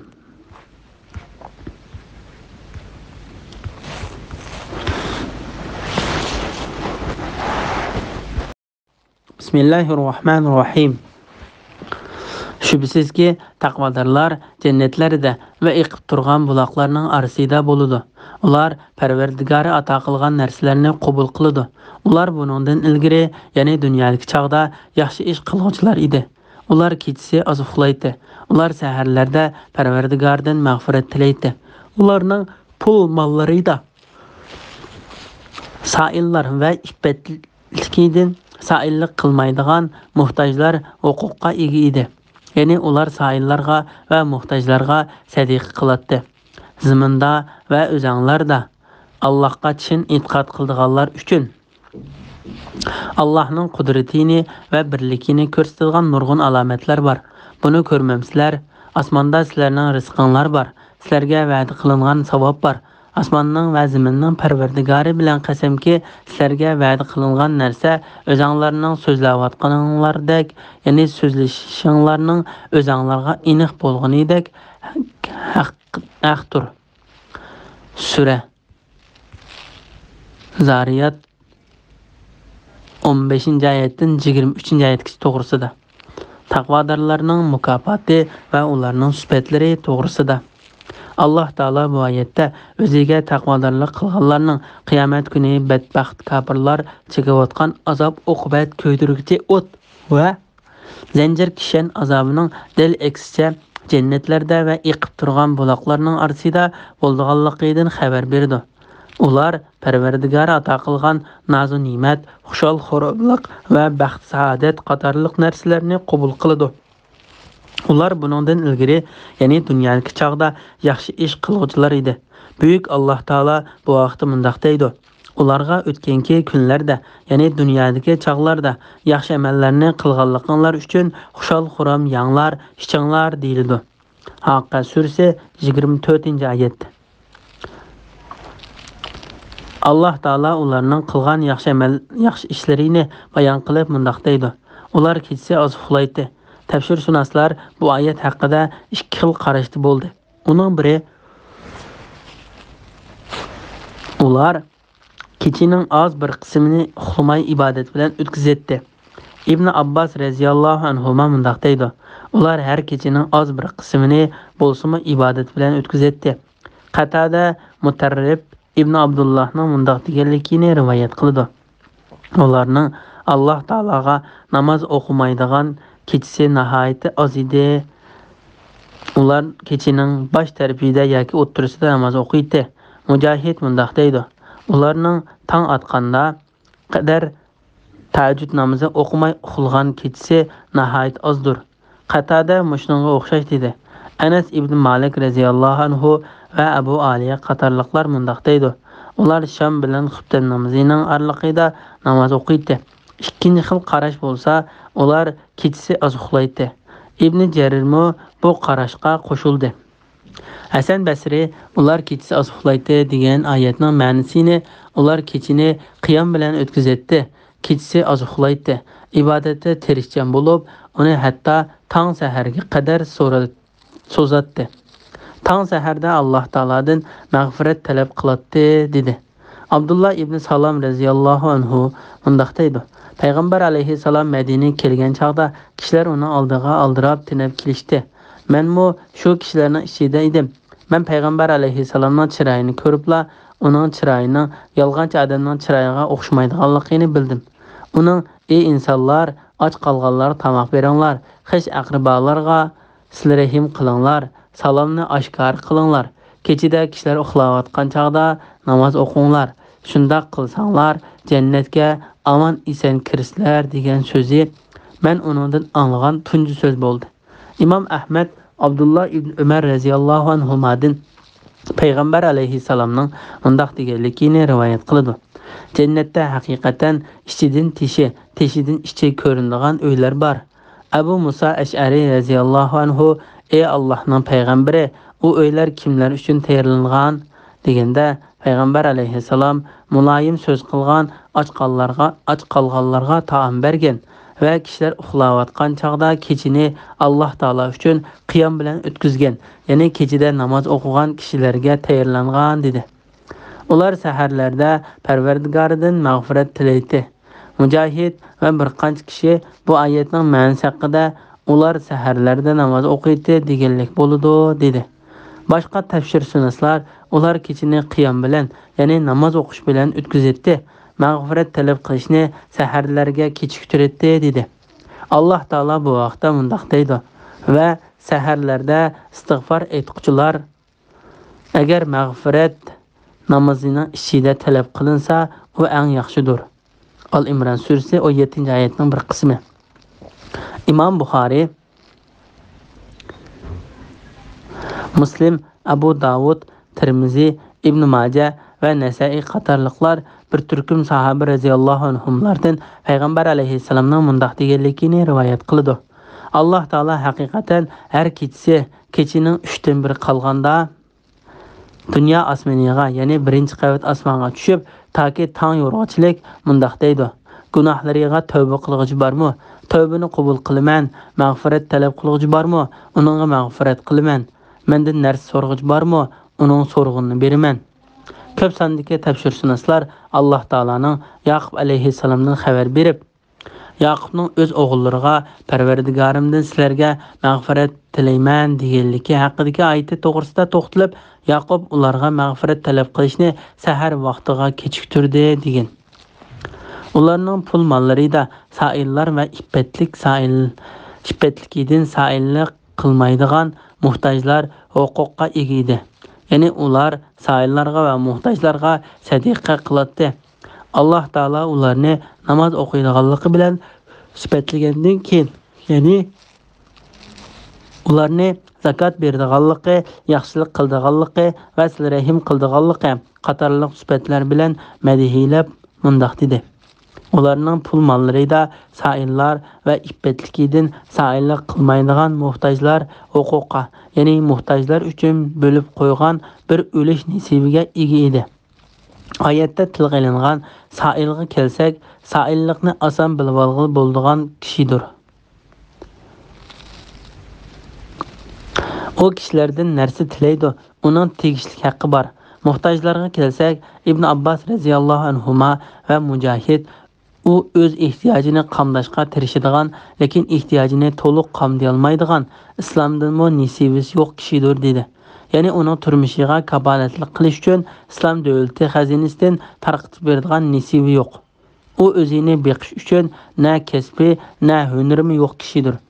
Mu'minlarning onasi Aysha radhiyallohu anha bu xildagi muhtojlar rizq talab qilib tirishadigan, lekin tiligiga erisholmaydigan va kasb qilish yo'li qolaysiz bo'lgan kishilardir dedi. Qatada va Zuhri bu oyatdagi muhtojlar ippatlikidan kishilardan hech narsa so'ramaydigan kishilardir dedi. Imom Nasai Zuhriddin payg'ambar alayhissalomning undaq deganligini rivoyat qildi. Aylanib yurib bir to'g'ram yoki 2 to'g'ram yemak bilan va yoki 1-2 tal xorm bilan qaytgan kishi miskin emas. Miskin degan qo'rsqi to'yg'idek bir narsa topolmaydigan, ammo ippatlikidan sadaqa berilishi uchun uning muhtojligi ma'lum bo'lmaydigan kishidir. Bu hadisni Buxoriy va Muslim rivoyat qilgan. Alloh taolaning zimindagi va insondagi alomatlari to'g'risida. Ziminda va o'zanglarda Allohga chin e'tiqod qildiganlar uchun Allohning qudratini va birligini ko'rsatadigan nurg'un alomatlar bor. Ya'ni ziminda uni yaratquchining Alloh taolo tarafidan uningga turli o'simliklarni, hayvonlarni, tuzlanliklarni, tog'larni, cho'llarni, daryo o'stanglarni va dengizlarni yaratdi. İnsanlarning tillarini, ranglarini, ularning tabiatidagi xuluq mijoz va kuch-quvvatni xilma-xil qilib yaratdi. Ularni aql, tushuncha, mangish turish, baxtlik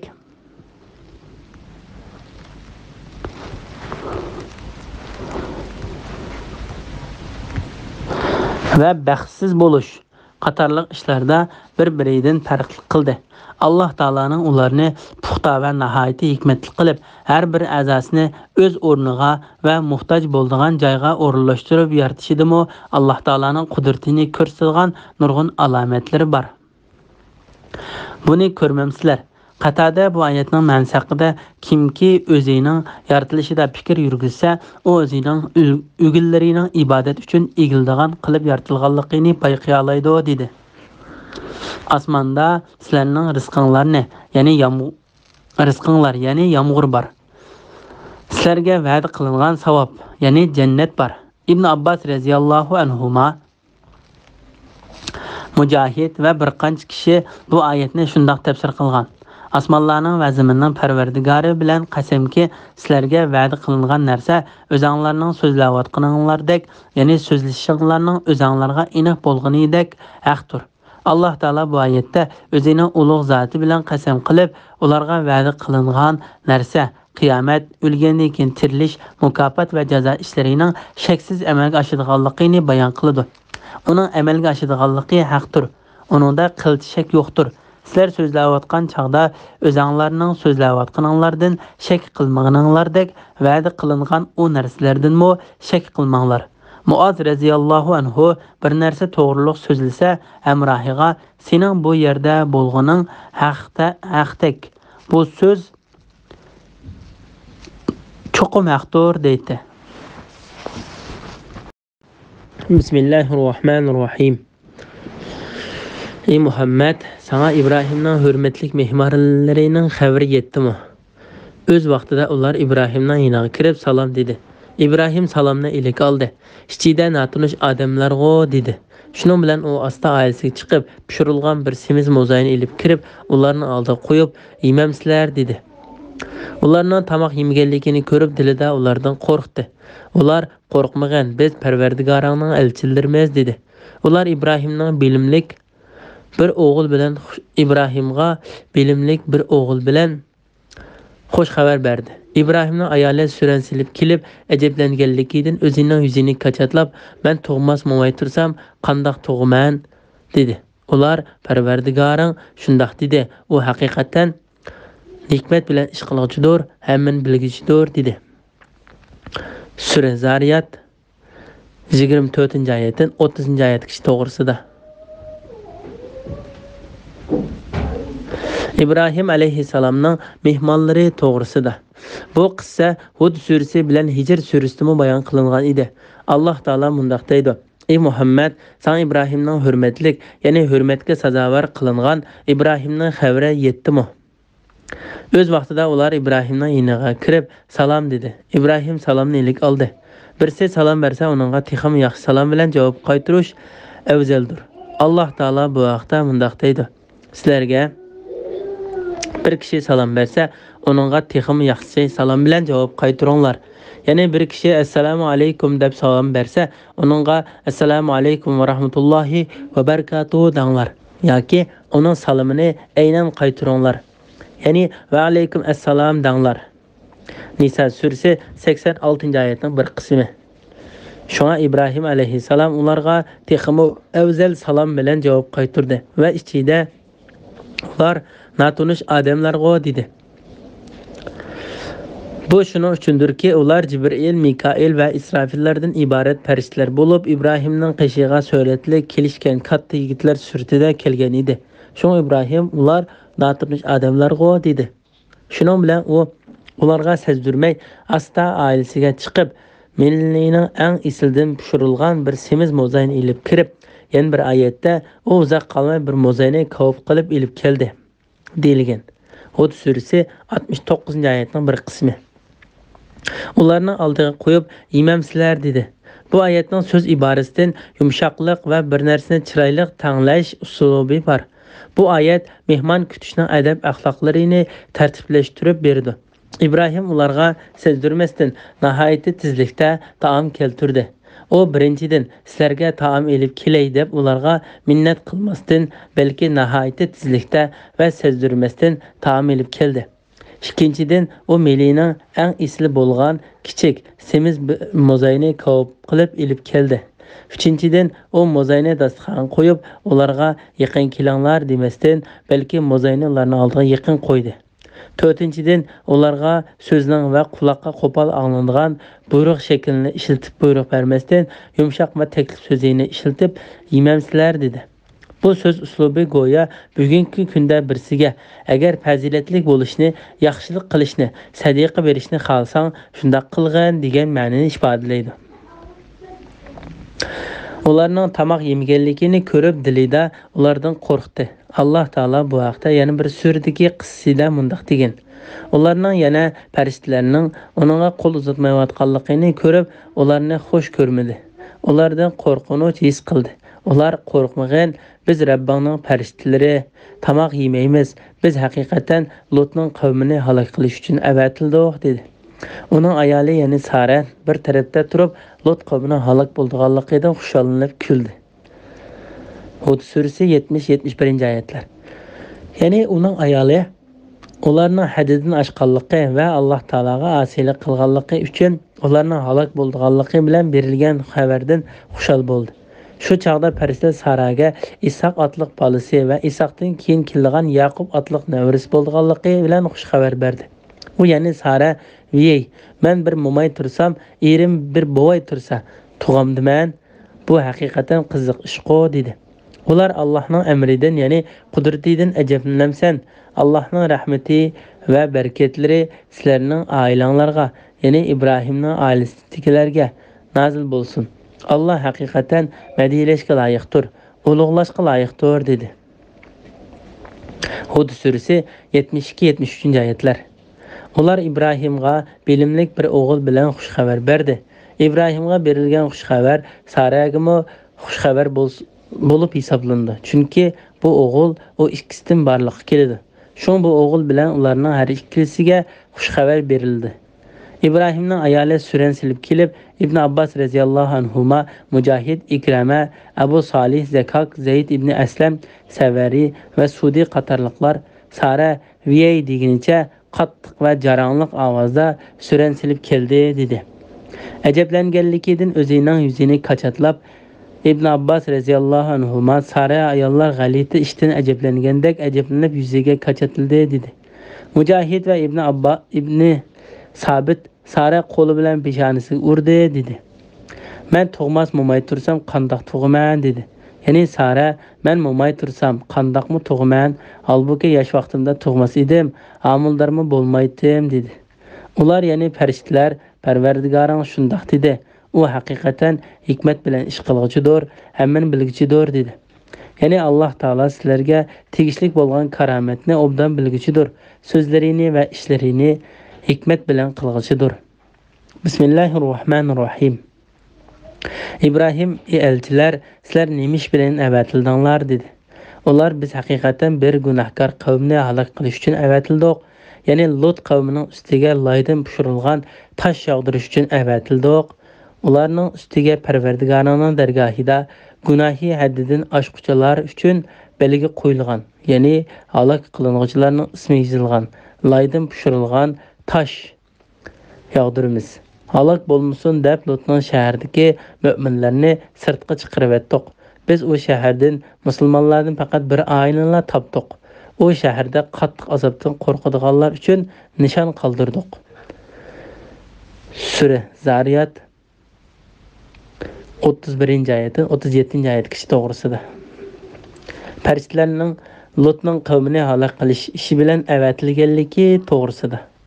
Alloh taolo İbrahim alayhissalomdan xabar berib mundaq degan edi. İbrahimdan qo'rqinch yo'qolgan hamda xush xabar uningga yetgan chaqda u biz bilan Lutning qavmi to'g'risida munoziralashishga kirishdi.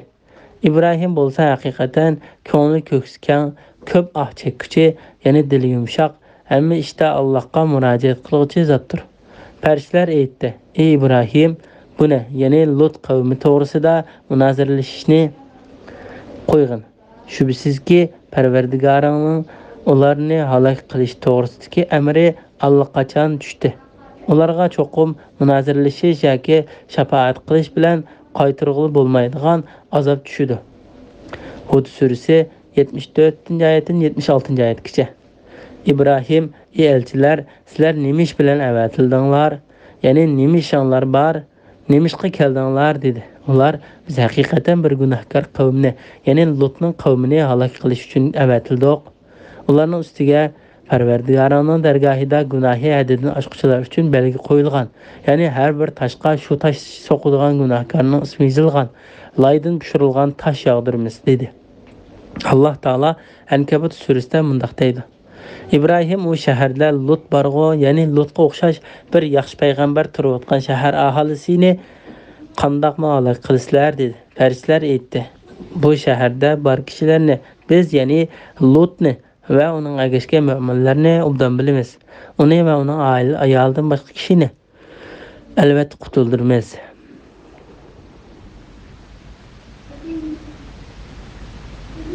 Faqat ayoli kufrda qavmiga hamnafas bo'lganlik uchun qilib halok bo'lg'uchilardan bo'ludi. Ankabut surasi 32-oyat. Halok bo'lmasin deb Lutning shahardagi mo'minlarni sirtqa chiqarib etdik. Bu mo'minlar Lut va uning oilasidagilar, ayoldan boshqa kishilar edi. Uning ayoli bo'lsa halok bo'lg'uchilar bilan birga qoldirilib qo'yildi. Biz o shahar din musulmonlardan boshqa bir oilani topdik. Musulmonlardan faqat bir oilani topdik. O shaharda qattiq azobdan qo'rqadiganlar uchun nishon qoldirdik. Ya'ni ularga nozil qilingan azob oqibat va sopol tashlar bilan xarobelikqa aylangan shaharni va nasihat oldiganlar uchun ibrat qilib qoldirdik. Ularning joyini sisiq ko'lga aylantirib etdik. Uningda qattiq azobdan qo'rqadigan mu'minlar uchun ibrat bor. Bismillahirrohmanirrohim. Musaning qissidimi bir turlik alomat bor. Uni o'z vaqtida biz Firavunga ro'shan dalil bilan avatdik. Firavun o'z qo'shoni bilan iymondan yuz o'ridi. U Musa sehrgardir yoki majnundir dedi. Firavunni va uning qo'shonini jazoladik. Ularni dengizga tashladik. Firavun ayblanguchidir. Odning qissidimi bir turlik alomat bor. O'z vaqtida ularga yomon bo'ronni avatdik. O ya'ni bo'ron har qanday narsani endi o'ssa uni chirigan sumakdek talon qilib tetdi. Samudning qissidimi bir turlik alomat bor. O'z vaqtida ularga sizlar vaqtli foydalaninglar dedik. Ular Parvardigorning amriga qarshi chiqdi. Ularni chaqmoq halok qildi. Halbuki ular azobning tushayotganligini ko'zlari bilan ko'rib turadi. Ular azob tushgan vaqtda o'rinlaridan turishqimi, o'zlarini qo'g'dashqimi qodir bo'la olmadi. Ilgari Nuhning qavmini halok qildik. Ular haqiqatan fasiq qavm edi. Sura Zariyat 38-oyatdan 46-oyatgacha to'g'risida. Firavun, Ad, Samud va Nuh qavmlarining qissalaridagi ibratlar to'g'risida.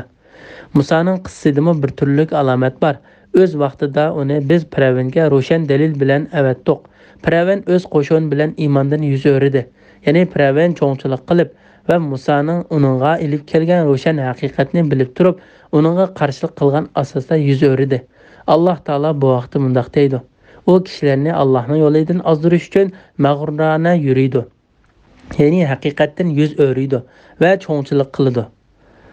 Haj surasi 9-oyat. U Musa sehrgardir yoki majnundir dedi. Ya'ni ey Musa, sening menga elib kelgan ishingdan, ya'ni diningdan aniqki, sen sehrgar yoki majnundan boshqa narsa emas. Alloh taolo mundaq deydi: Firavunni va uning qo'shonini jazoladik. Ularni dengizga tashladik. Ya'ni ularni suvga g'arq qildik. Firavun ayblanguchidir.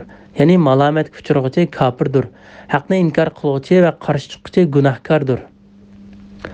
Adning qissidimi bir turlik alomat bor.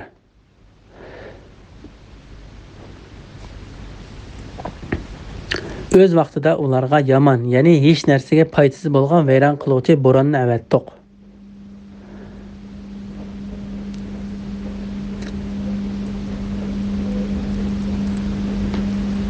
Har qanday narsaning yanida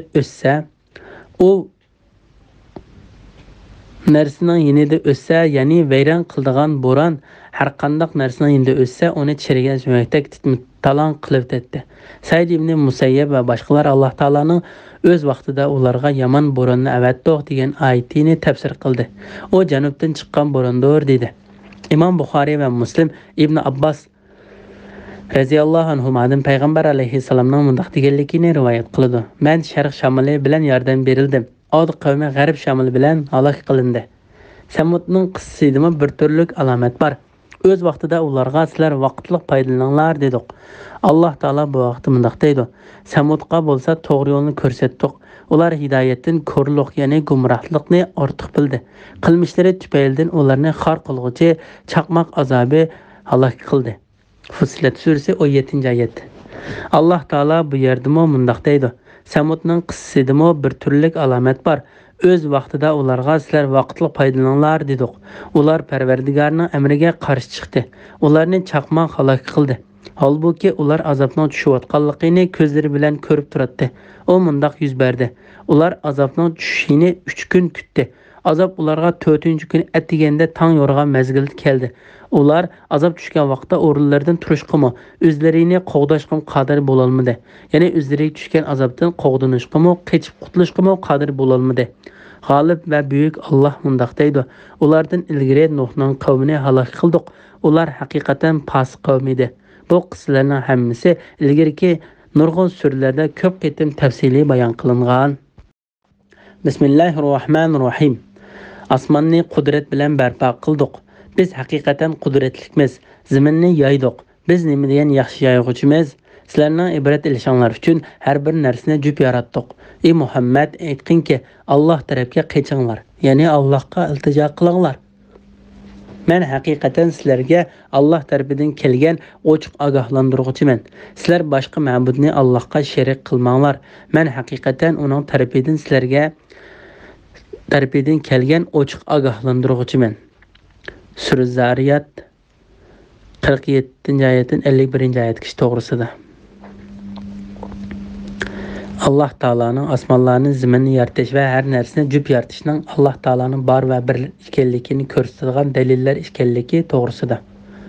Allah Taala insonlarning diqqatini ustunki va tuvanki olamni yaratganligiga burab mundaq deydi. Osmonni qudrat bilan egiz, bexatar o'giz qilib barpo qildik. Biz haqiqatan qudratlikmiz. Ya'ni qudratimiz bilan uni xuddi qad ko'tarib turganidek to'riksiz, egiz va kangni qilib yaratdik. Zaminni yaydiq, ya'ni uni maxluqotlar uchun bepoyon qildik. Biz nima degan yaxshi yayg'uchimiz? Ya'ni biz zamin ahli uchun bepoyon yeb nima degan yaxshi qildik. Sizlarning ibrat ilishinglar uchun har bir narsani jup yaratdik. Ya'ni barliq maxluqot jup bilandir. Osmon zamin bilan, kecha kunduz bilan, kun oy bilan, quruqlik dengiz bilan, yo'riqlik qorong'ulik bilan, iymon kufr bilan, o'lim hayotlik bilan, baxtsizlik baxt saodat bilan, jannat do'zax bilan jupdir. Hattoki barliq hayvonlar va o'simliklarmi bir-biri bilan jupdir. Bularning hammasi yaratquchining bir ekanligini, uning hech sherik yo'qligini bilishinglar uchundir. Ey Muhammad, aytqinki, Alloh tarafga qechinglar, ya'ni Allohga iltijo qilinglar. Hamma ishlaringlarda Alloh Taologa tayaninglar.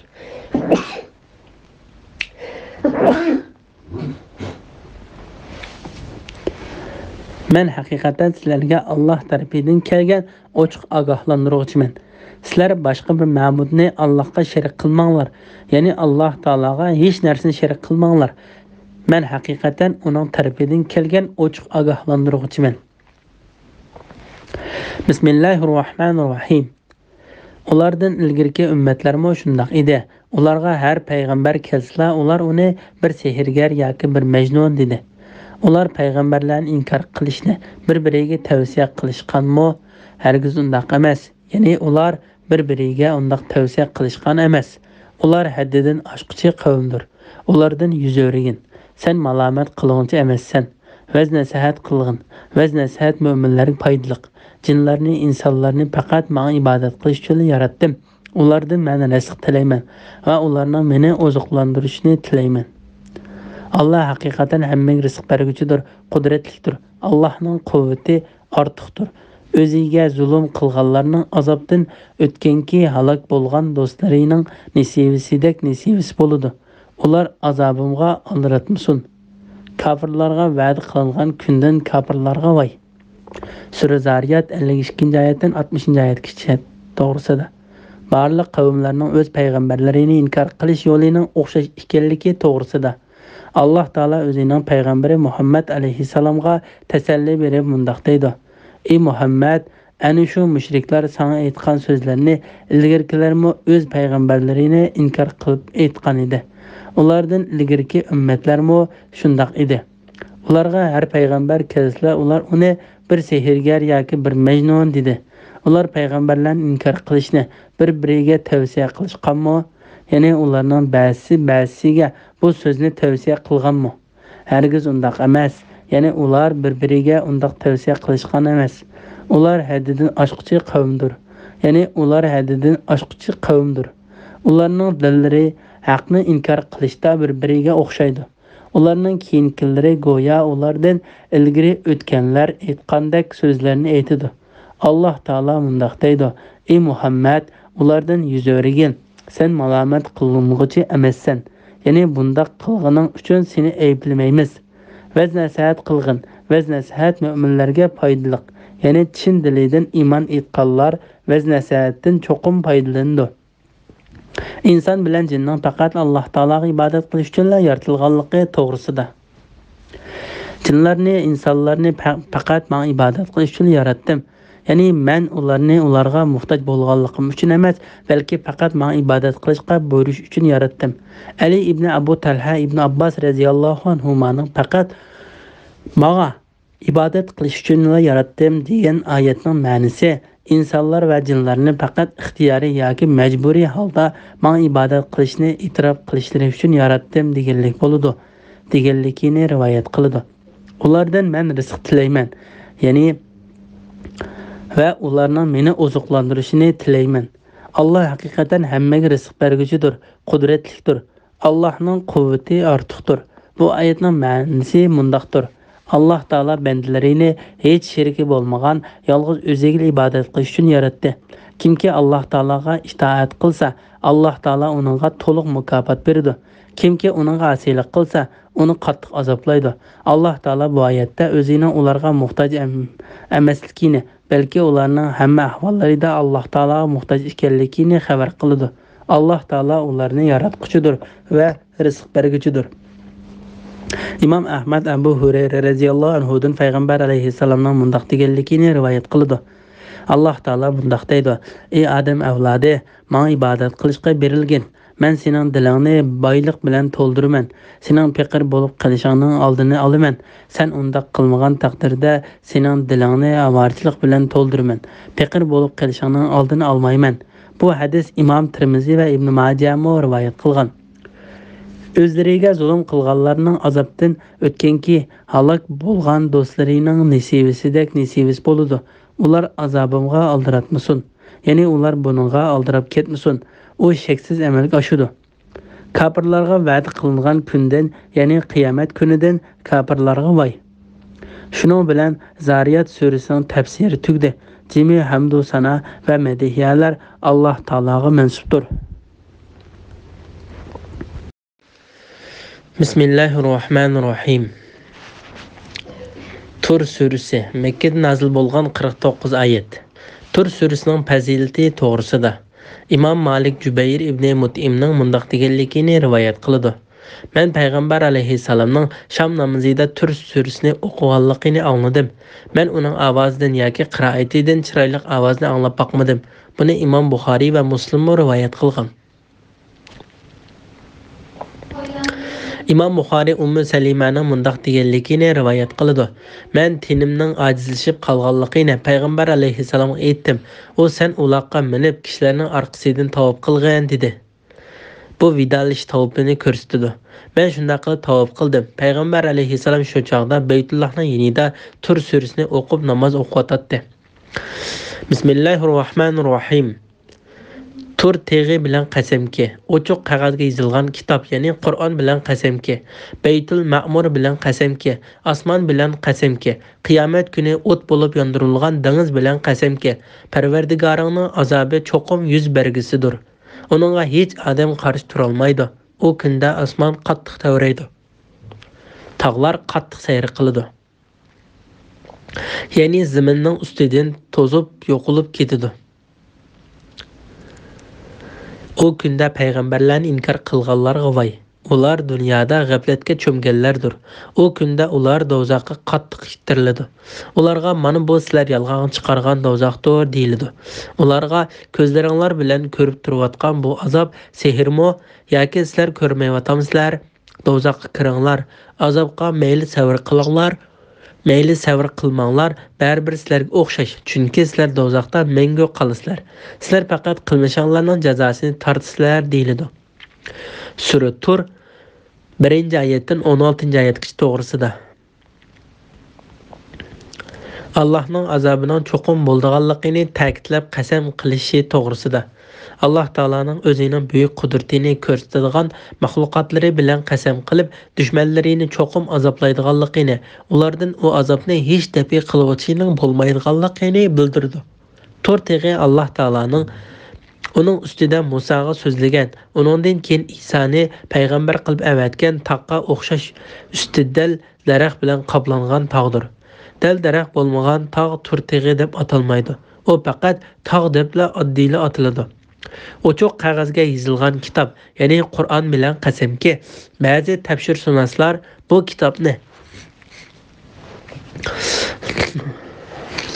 Lavhul Mahfuzda Lavhul Mahfuzdur deb tafsir qildi. Ya'ni ba'zilar yezilib nazil qilingan, kishilarga ochiq oshkor o'qib beriladigan kitoblardir deb tafsir qildi. Baytul Ma'mur bilan qasamki. İmam Buxoriy va Muslimning rivoyat qilishicha, payg'ambar alayhissalom Isro haqidagi hadisda o'zining 7-qavat osmonga chiqqandan keyin ahvolni so'zlab mundaq degan: "Ondan men Baytul Ma'murga o'riltildim. U yerga har kuni 70 ming farishta ibodat qilg'ili kirdi ekan. Farishtalarning ko'pligidan ularga u yerga yana bir qatim kirishga navbat tegmaydi ekan." Ya'ni farishtalar Baytul Ma'murda ibodat qiladi. Go'yo ahli zamin Ka'bani tavob qilgandek, ularmo Baytul Ma'murni tavob qiladi. Baytul Ma'mur 7-qavat osmondagilarning Ka'basidir. Shunga payg'ambar alayhissalom osmonga o'riltilganda Alloh taolaning do'sti Ibrohim alayhissalomning dummisini Baytul Ma'murga yo'lab turganligini ko'rdi. Chunki o zaminning Ka'basini bino qilg'ichidir. Mukofot amalning o'z tipidan bo'ladi. Baytul Ma'mur Ka'baning dal uduliga to'g'ri keladi. Har bir osmonda birdan uy bo'lib, shu osmondagilar uningga ibodat qiladi. Allohga namoz o'qiydi. Dunyo osmondagi yana birinchi qavat osmondagi uy Baytul Izzat deb ataladi. Osmon bilan qasamki, Sufyan Savari Alining bu oyatni osmonni biz bexatar o'g'zi qildik. Halbuki ular, ya'ni mushriklar, osmondagi kun, oy, yulduzlarga o'xshash Allohning borligini va uning qudratini ko'rsatadigan alomatlardan g'aflatdadir. Anbiya surasi 32-oyat degan oyat bilan tushuntirilganligini rivoyat qiladi. Mujohid, Qatada, Sudi, Ibn Jurayj va Ibn Zayd qatorliqlar shunday tafsir qilgan.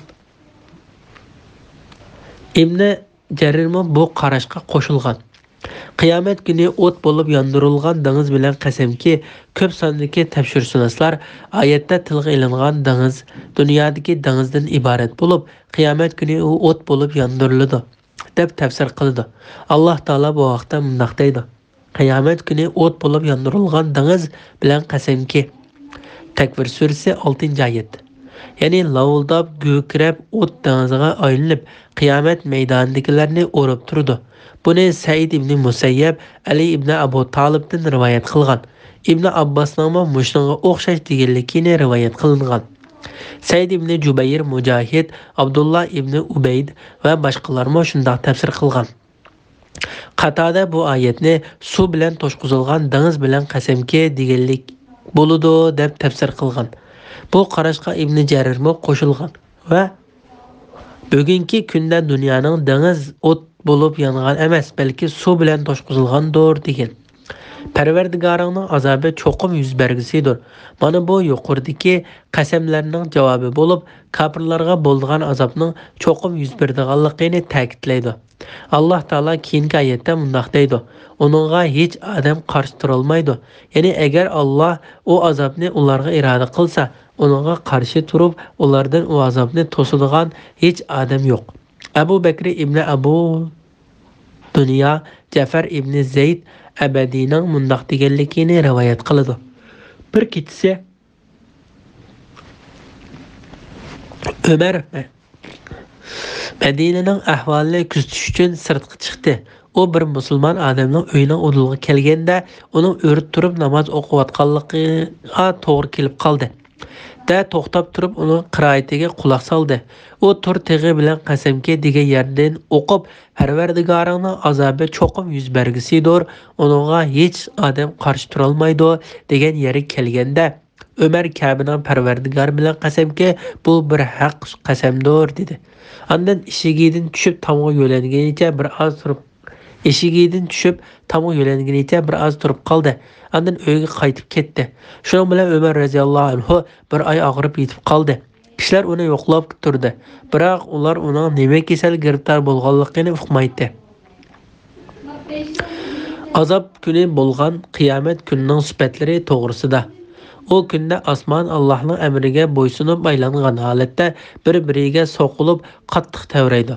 Tog'lar qattiq sayr qiladi.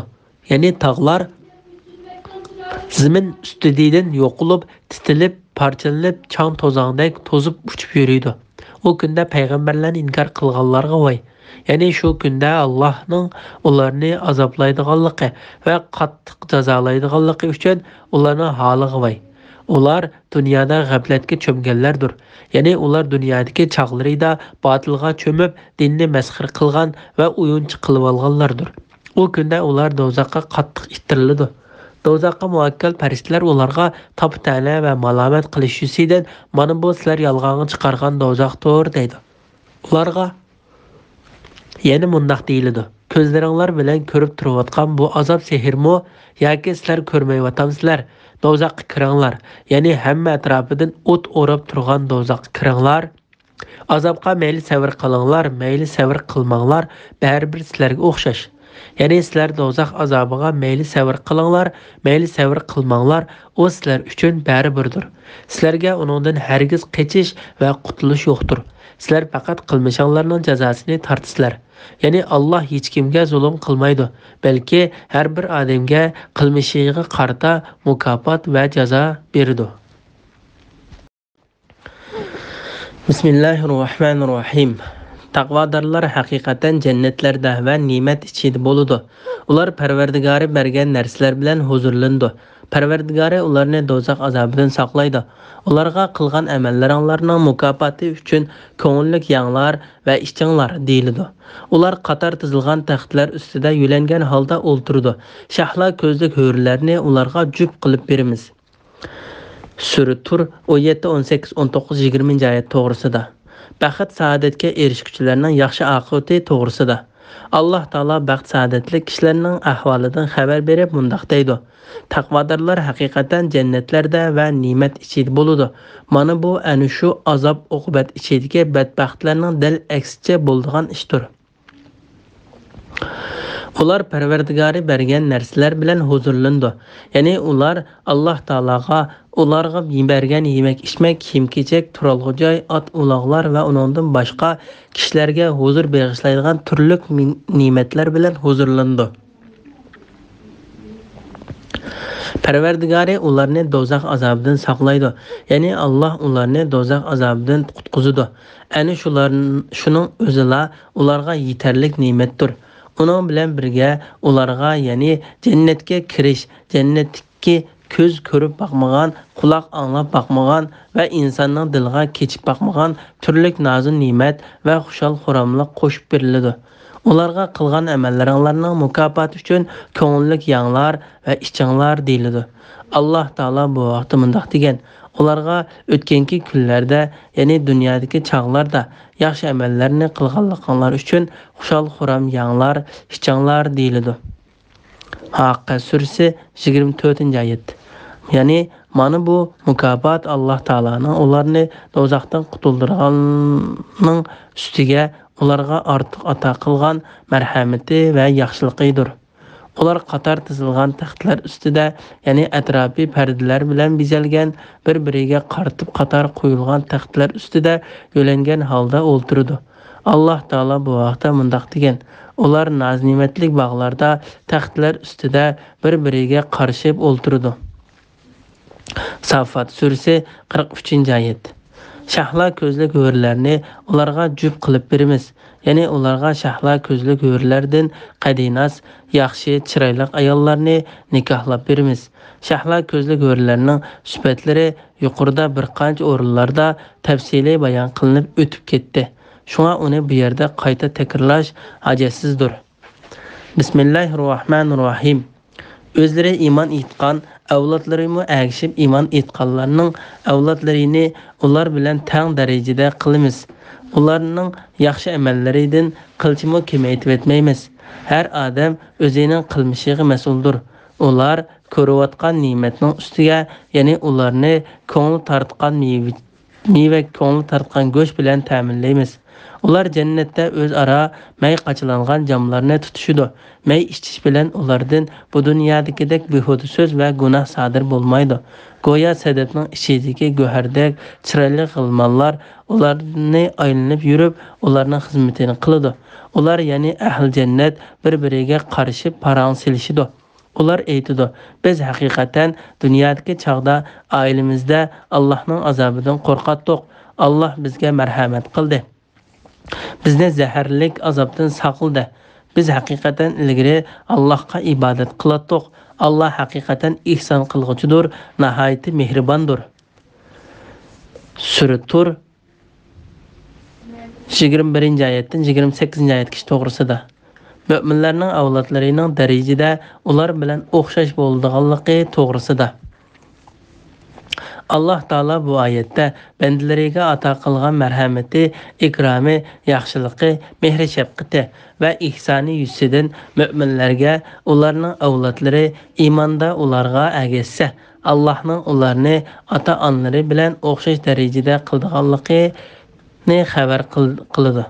Gerçi ularning yaxshi amallari ota-onasining darajasiga yetmagan taqdirdami, ota-onalarning avlodlarini o'z huzurida o'z darajalari bilan o'xshash ekanligini ko'rib, ko'ngillari xursand bo'lishi uchun yaxshi amallari kam bo'lib qolganlarning darajasini amaliy kamolatga yetganlarning darajasi bilan ustun ko'rib, ularning orasini eng chiroyli ravishda jam qiladi. Avlodlarining darajasini ota-onalar bilan o'xshash qilish ota-onalarning yaxshi amallaridan hech narsani kamaytirib etmaydi. Shunga Alloh taolo mundaq deydi: "O'zlari iymon etgan avlodlarimi agishib iymon etganlarning avlodlarini ular bilan teng darajada qilamiz. Ularning yaxshi amallaridan qilchimi kamaytirib etmaymiz." Savri ibn Abbosning mundaq deganligini rivoyat qiladi: "Shak shubsizki, mu'minning avlodlarining darajasini, garchi ularning darajasi yaxshi amal qilishda uningdan tuvan tursimi, avlodlarini ko'rib, uning ko'nglining xursand bo'lishi uchun albatta yuqori ko'tardi" dedi. Andan bu oyatni o'qidi. O'zlari iymon etgan avlodlarimi agishib iymon etganlarning avlodlarini ular bilan teng darajada qilamiz. Ularning yaxshi amallaridan qilchimi kamaytirib etmaymiz. Buni Ibn Jarir va Ibn Abu Hatim Sufyan Savarining hadisida rivoyat qilgan. Ibn Abu Hatim va Ibn Abbosning Alloh taolaning o'zlari iymon etgan avlodlarimi agishib iymon etganlarning avlodlarini ular bilan teng darajada qilamiz degan oyatini tafsir qilib bundaq deganligini rivoyat qiladi. Ular müminning avlodlari bo'lib, iymon ustida vafot bo'ladi. Gerçi ota-onalarining darajalari ularning darajalaridan yuqori bo'lsa-mu, ularni ota-onalari bilan teng darajada qiladi. Ota-onalarining qilgan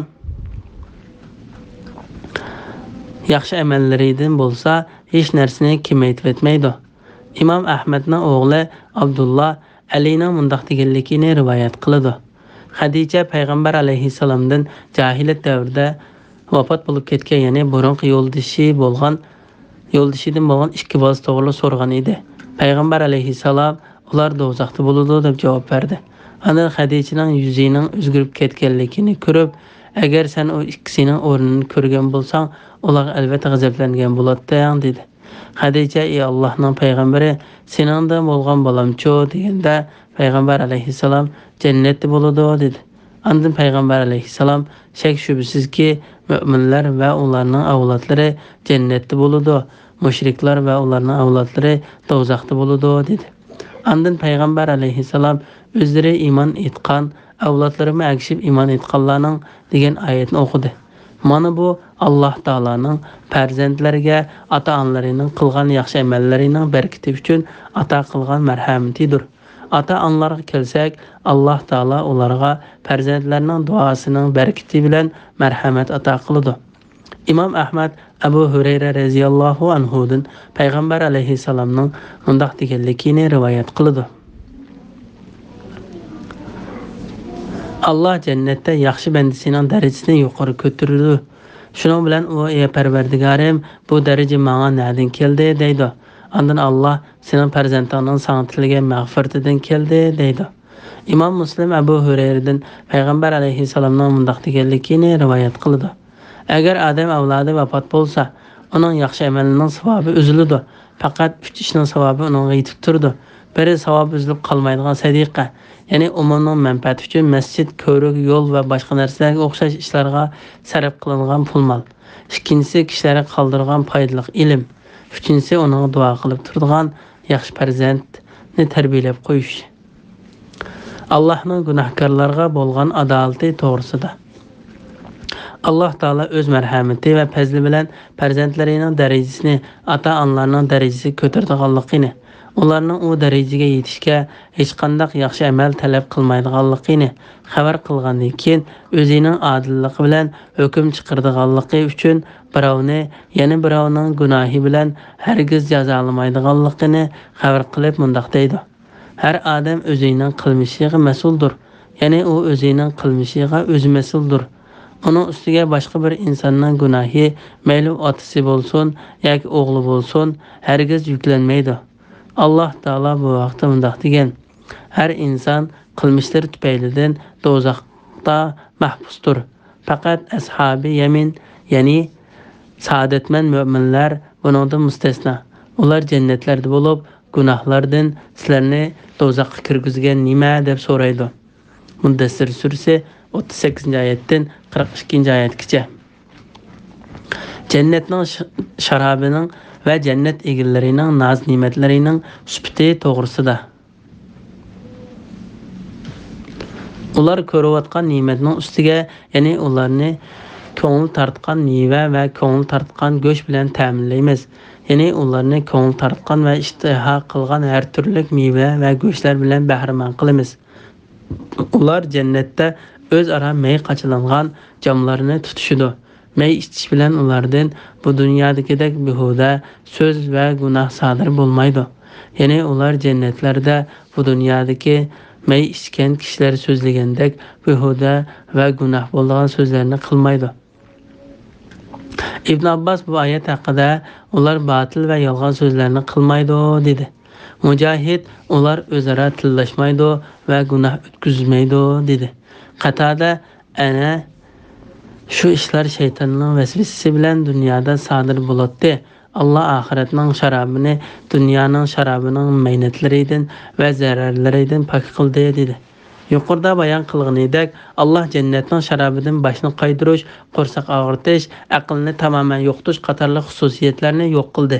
O sharobning ularni qilchi foydasi bo'lmagan behuda va qabih so'zlarni o'z ichiga olgan yomon so'zlarni qilishiga sabab bo'lmaydiganligidan xabar berdi. Va u sharobning ko'rinishi chiroyli, ta'mi yaxshi, xushpuroq kelib turadiganligidan xabar berib bunday dedi. Ularga eqib turgan oppoq ichkichilarga lazzat bag'ishlaydigan sharoblardan to'ldirilgan jamlarni aylantirib turiladi. Uningga mas qiladigan narsa yo'q. Ular uni ichish bilan mas bo'lmaydi.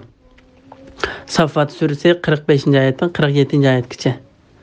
O sharobni ichish bilan ularning beshi og'rimaydi, mas bo'lmaydi. Voqea surasi 19-oyat. Go'yo sadafning ichidagi go'hardek chiroyli g'ilmonlar ularni aylanib yurib, ularning xizmatini qiladi. Bu oyat ularning xizmatchilari va xos kutkuchilaridan xabar berdi. Bu xizmatchilar va kutkuchilar chiroyli, yiqimli, pokiz kiyim-kechaklar yarashimliq bo'lib, go'yo sadafning ichidagi ko'zni qamashtiradigan go'harga o'xshaydi. Alloh taolo bu vaqt mundaq deydi: Qirmay hamisha bir xil turadigan g'ilmonlar eqib turgan sharobdan to'ldirilgan piyola, chaynak, jamlarni ularga aylanib sunib turdi. Voqea surasi 17-18-oyatlar. Ular ya'ni ahli jannat bir-biriga qarshi parang silishidi. Ya'ni ular bir-biriga qarshi o'ltirib, dunyoga chaqlaridagi ish amallari ustida so'zlashidi. Ahvollari to'g'risida parang qilishidi. Bu xuddi aroq ichkichilarning aroq so'rinda o'ltirib mast bo'lgan chaqda o'z ishlari haqida parang qilishganligiga o'xshaydi. Ular aytidi: biz haqiqatan dunyodagi chaqda oilamizda, ya'ni oilamiz ichidagilar orasida Parvardigorimizning azobidan va jazolashidan qo'rqatdik. Allah bizga marhamat qildi. Bizni zaharlik azobdan saqladi. Ya'ni Allah bizga yaxshilik qilib, bizni biz qo'rqqan narsadan qutqizdi. Biz haqiqatan ilgari Allohga ibodat qilatdik, ya'ni Allohga zarrinib yolvuratdik. Alloh duoyimizni ijobat qilib, bizga tiligimizni berdi.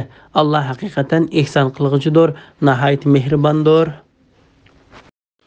Bismillahirrohmanirrohim. Ey Muhammad, sen Qur'on bilan qavmingga vaz-nasihat qilgin. Sen Parvardigoringning ne'mati bilan kohinmi emassan va majnunmi emassan. Ular aytadi, u shoirdir. Biz uning zamonining hodislariga yo'liqishini kutamiz. Ey Muhammad, aytqinki sizlar kutinglar.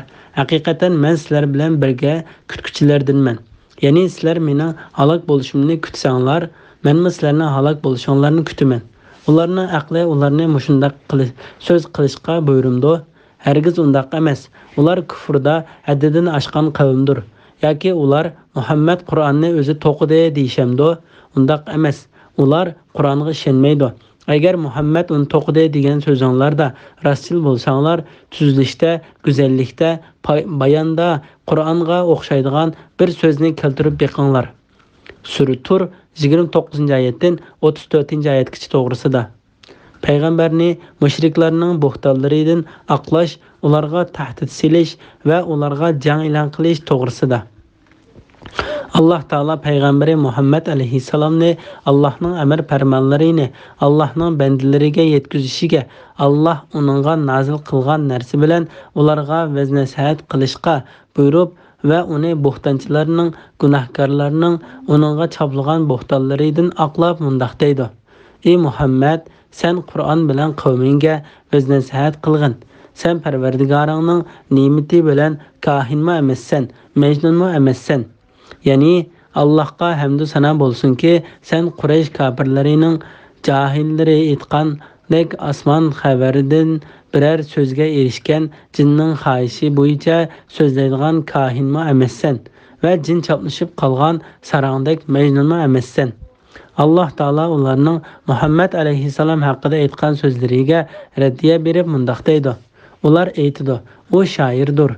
Biz uning zamonning hodislariga, ya'ni o'limga yo'liqishni kutamiz. Ya'ni ular biz sabrchanlik bilan uningga o'lim kelgan qadar kutamiz. U o'lgan chaqda uningdan va uning da'vatidan qutulibla biroqla rohatga chiqamiz deyishidi. Alloh taolo mundoq deydi. Ey Muhammad, aytqinki, sizlar kutinglar. Haqiqatan men sizlar bilan birga kutkuchilardanman. Ya'ni sizlar kutinglar. Haqiqatan men sizlar bilan birga kutkuchidirman. Sizlar kelgusida dunyo va oxiratdagi yaxshi oqibat va g'albining kimga mansub bo'lganligini cho'qim bilasizlar. Muhammad ibn Ishoq Mujohiddin ibn Abbos radhiyallohu anhumaning mundoq deganligini rivoyat qiladi. Qurayshlar payg'ambar alayhisalomning ish to'g'riliq o'zlarining yig'in zaliga to'plangan chaqda ulardan biri uni bog'lab solib qo'yinglar. Uningdan ilgari shoirlardan Zuhayr va Nabig'alar halok bo'lgandek, u o'lib halok bo'lgan qadar uni kutib turinglar. U faqat shu shoirlardan biriga o'xshaydi deydi. Shuning bilan Alloh taolo ularning shu so'zlarini tövendagi oyatda bayon qildi. Ular aytadi, u shoirdir. Biz uning zamonasining hodislariga yo'liqishni kutamiz. Ularning aqli ularni mushundoq so'z qilishga buyurumdi. Ya'ni ularning aqllari ularni sen to'g'riliq qilishgan so'zlarining yolg'on yo'qdoq so'zlar ekanligini bilib turib, ya'ni shu so'zlarni qilishga buyurumdi. Hargiz undaq emas. Ular kufrda haddidan oshgan qavmdir. Ya'ni ular haddidan oshquchi, ozg'un va haq bilan qarshilashquchi qavmdir. Mana bu qilmishlari ularni sen to'g'riliq ashundoq so'zlarni qilishga elib borgan. Yoki ular Muhammad Qur'onni o'zi to'qidi, ya'ni o'zi o'ydirib, yolg'ondan to'qib chiqdi deyishamdi. Undaq emas. Ular Qur'onga ishonmaydi. Ya'ni ularning kufrligi ularni mushundoq so'zlarni qilishga elib bordi. Agar Muhammad uni to'qidi degan so'zinglarda rasul bo'lsanglar, tuzilishda, go'zallikda, bayonda Qur'onga o'xshaydigan bir so'zni keltirib beqinglar. Ya'ni agar ular Muhammad uni o'zi o'ydirib yolg'ondan to'qib chiqdi degan so'zlarida rasul bo'lsa, Muhammad alayhisalom ilib kelgan Qur'onga o'xshash biror narsa keltirib baqsin. Shak shubsizki Qurayshlar va jinlar bilan insonlardan tarkib topgan butun ahli zamin birlashgan taqdirdimi Qur'onga o'xshash biror kitobni, uningga o'xshash 10 sura, hatto biror surchaliq narsanimi keltirolmaydi. Bismillahirrohmanirrohim. Yoki ular yaratquchisiz yaratilganmi? Yoki ular o'zlari yaratquchimi? Yoki ular osmonlarni va zaminni yaratganmi? Balki ular Allohning birligiga ishonmaydi. Ularning inida Parvardigorning xazinalari bormi? Yoki ular shaylarni xohlagancha tasarruf qiladigan koinotni bo'ysundiruvchimi? Yoki ularning osmonga chiqib so'z tingshaydigan shotis bormi? Agar bo'lsa, ularning so'z anglag'uvchisi ochiq bir paketni keltirsin. Yoki Allohning qizlari, sizlarning o'g'illaringlar bormi? Yoki sen ulardan da'vating uchun haq so'rab, shu ziyondan ularga og'ir yuk ortilib qilib iymon etmamdi. Yoki ularning yinida ilmiy g'ayib bo'lib, uningdan g'ayib narsalarni izolamdi. Yoki ular sana ilm-fikr ishiltamdi. Kafirlarning ilm-fikrlari mag'lub bo'ladi. Yoki ularning Allohdan boshqa ma'budi bormi? Ularning sherik keltirgan butlaridan Alloh paktur. Sura Tur 35-oyatdan 43-oyatgacha to'g'risida. Allohning bor va birligini isbotlaydigan mushriklarning ilm-fikrini yo'q chiqaradigan savollar to'g'risida. Bu Alloh taolaning Parvardigor ekanligini va uning birdan-bir ma'bud ekanligini isbotlaydigan savollardir. Alloh taolo bunday deydi: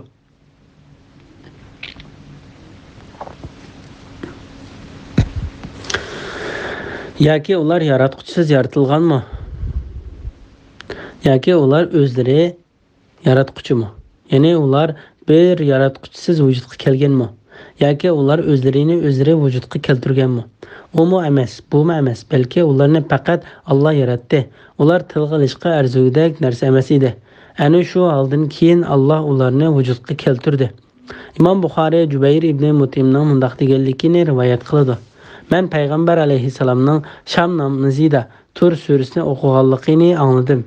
U bu surani o'qib, yoki ular yaratquchisiz yaratilganmi, yoki ular o'zlari yaratquchimi, yoki ular osmonlarni va zaminni yaratganmi, balki ular Allohning birligiga ishonmaydi.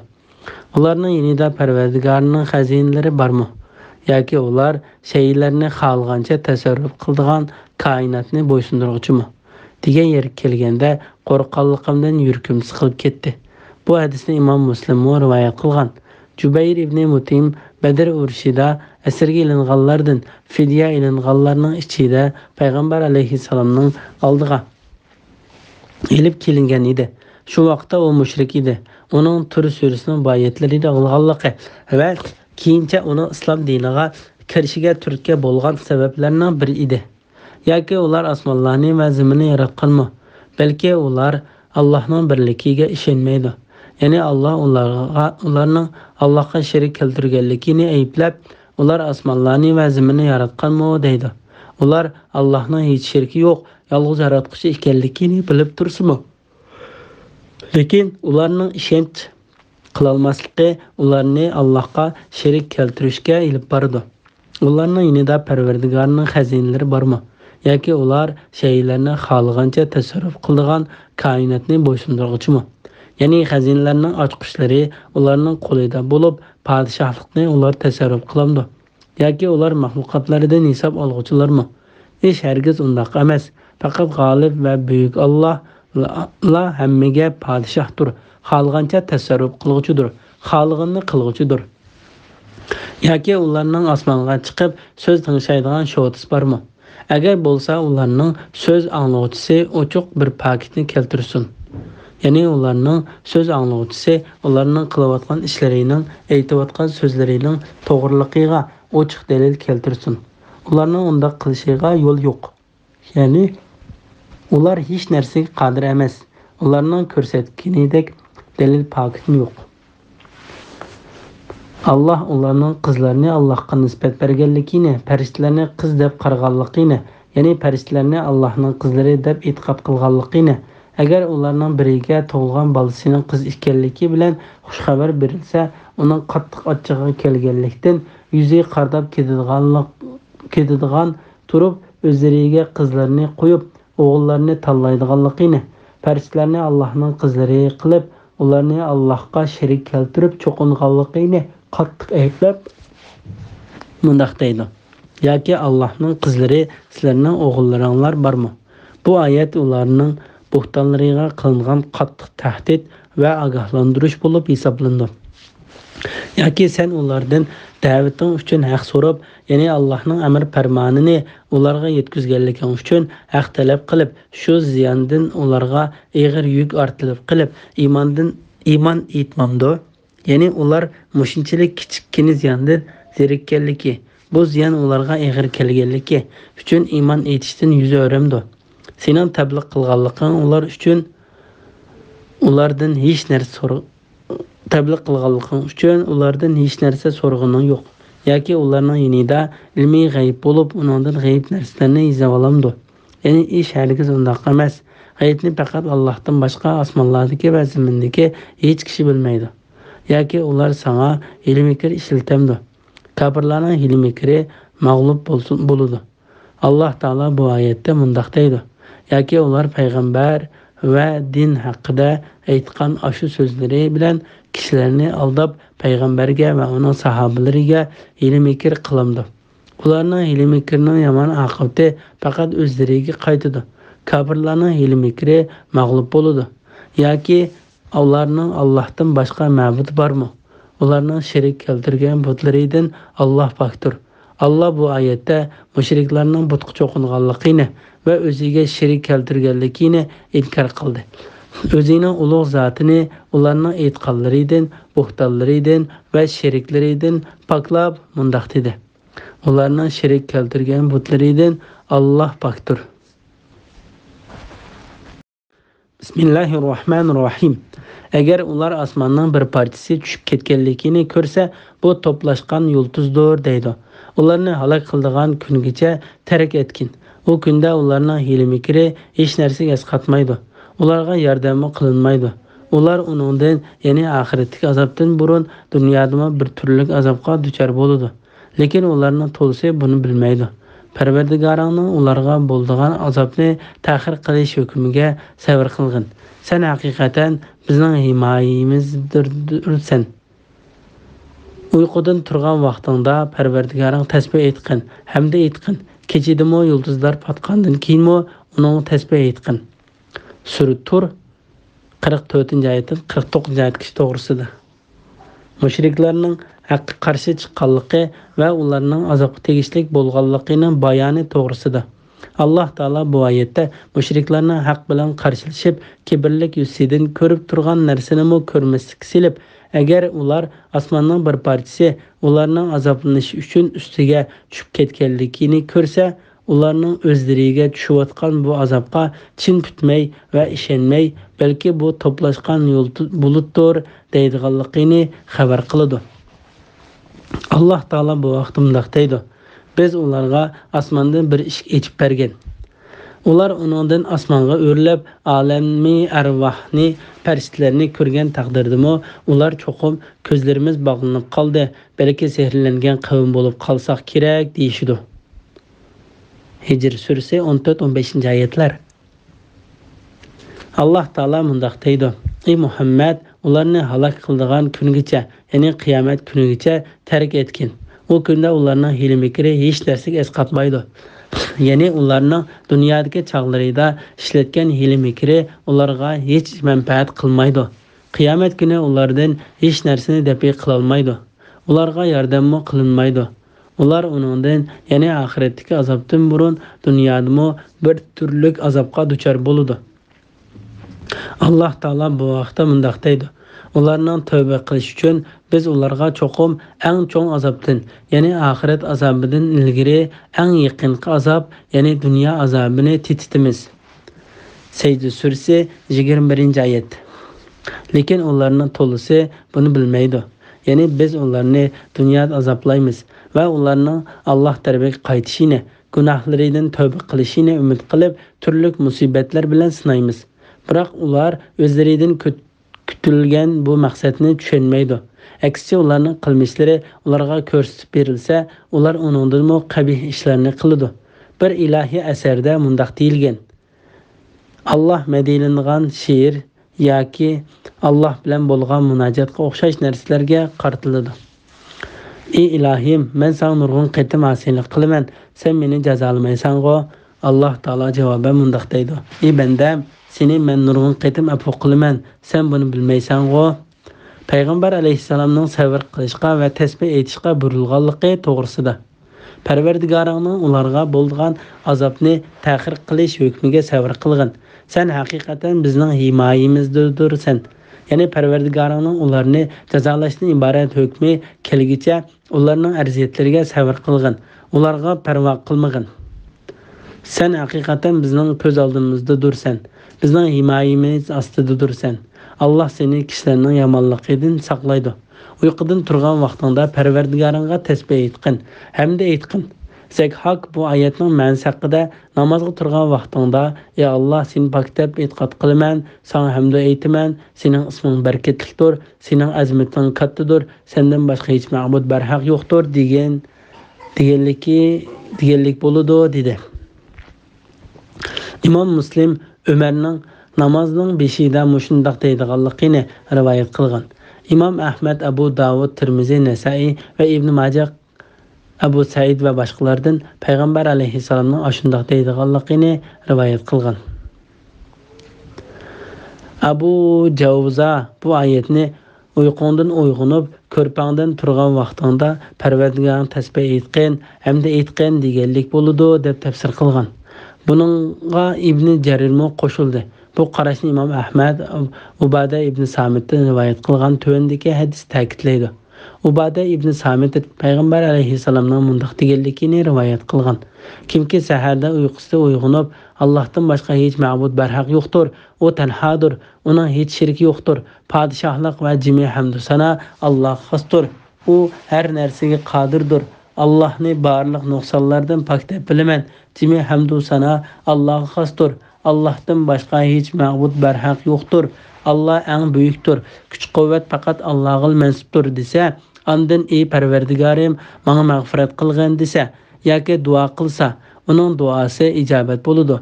Agarda u tahorat ilib namoz o'qisa, uning o'qigan namozi qabul qilindi. Bu hadisni Imom Buxoriy, Abu Davud, Tirmizi, Nasai va Ibn Majah qatorliqlarmo rivoyat qilgan. İbn Abu Najih Mujahidning bu oyatni har qanday so'rindan turgan vaqtingda Parvardigoringga tasbih aytqin, hamda aytqin deb tafsir qilganligini rivoyat qildi.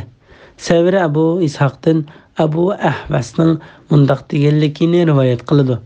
Turgan vaqtingda Parvardigoringga tasbih aytqin, hamda aytqin degan bu oyat o'rnidan turmoqchi bo'lgan har qanday odamning: "Ey Alloh, seni barliq nuqsonlardan pok deb bilaman, sana hamd sana aytaman" deyish kerakligini ko'rsatdi.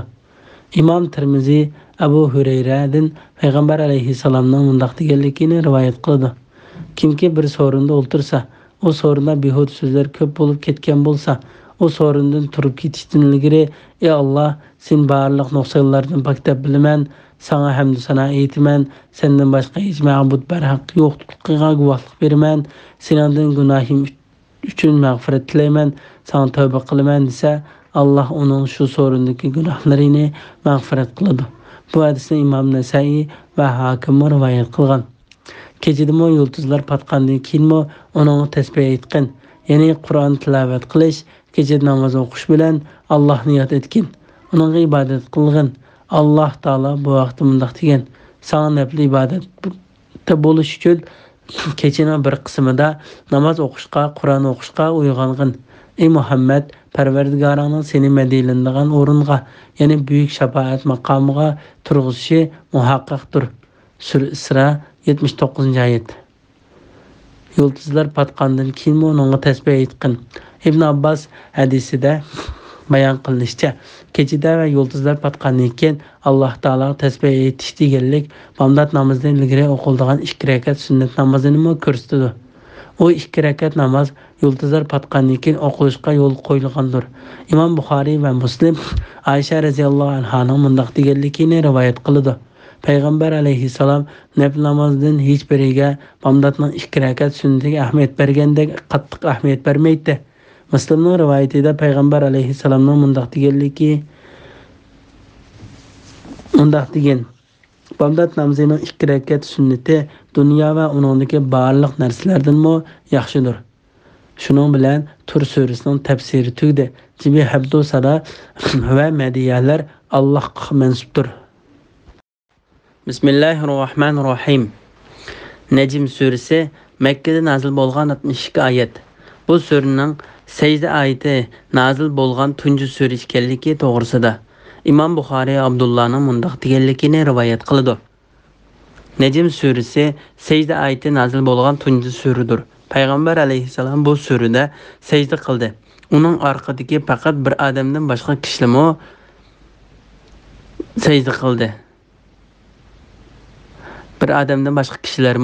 sajda qildi. Men u odamning bir siqim to'payib, uning ustiga sajda qilganligini ko'rdim. Shundan keyin uning kafir holda o'ldirilganligini ko'rdim. U Umayya ibn Xalaf edi. Bu hadisni Imom Muslim, Abu Davud va Nasa'iy qatorliqlar rivoyat qilgan. Nayt shafqatlik va mehribon Allohning ismi bilan boshlayman. Saqig'an yulduzlar bilan qasamki, sizlarning hamrohinglar, ya'ni Muhammad alayhissalom gumroh bo'lmadi va yo'ldan adashmadi. U o'z nafsi xohishi bo'yicha so'zlamaydi, faqat uningga nazil qilingan vahiynilar so'zlaydi.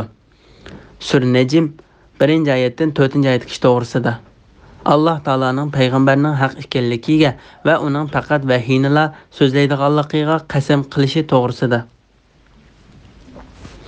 Shabi va boshqalar yaratquchi Alloh mahluqotlardan nimani xolisa, shuning bilan qasam qiladi. Yaratilguvchi faqat yaratquchi bilan qasam qilishi kerak, deydi. Buni Ibn Abu Hatim rivoyat qilgan.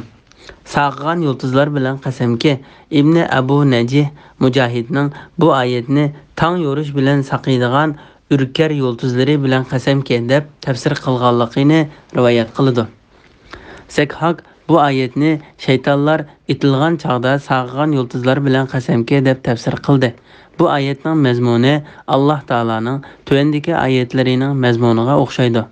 Yulduzlarning joylari bilan qasam qilaman. Shubsizki, agar bilsanglar, o yulduzlar Allohning ulug' qudratini ko'rsatganligi uchun albatta katta qasamdir. Shak shubsizki, u ulug' Qur'ondir. Kitobda, ya'ni Lavhul Mahfuzda saqlangandir. Uni faqat pok bo'lganlarla tutadi. U olamlarning Parvardigori tarafidan nazil qilingandir. Voqea surasi 75-oyatdan 80-oyatgacha. Sizlarning hamrohinglar, ya'ni Muhammad alayhissalom gumroh bo'lmadi va yo'ldan adashmadi. Mana bu qasamning javobidir. Bu qasam payg'ambar alayhissalomning to'g'ri yo'lda ekanligiga, haqqa agashganligiga, nadonlik bilan xato yo'lga mangan nadon gumrohlardan va haqni bilib turib, qasdan uningdan boshqa narsaga adashganlardan emasligiga guvohlik berishdan iboratdir. Allah payg'ambarini va diniy xristianlarga o'xshash gumrohlarning haqni bilib turib, uni yo'shirdigan va uning aksicha ish qildigan ozg'un yahudi firqalarining choplagan bo'xtonlaridan pakildi. Mana bu Allohning Muhammad alayhissalomga bo'lgan rahmati va salomi bo'lib, bu Allohning uni g'oyat zo'r darajada taqdom to'g'ri va durust bo'lgan katta din bilan payg'ambar qilib avatganligiga dalildir.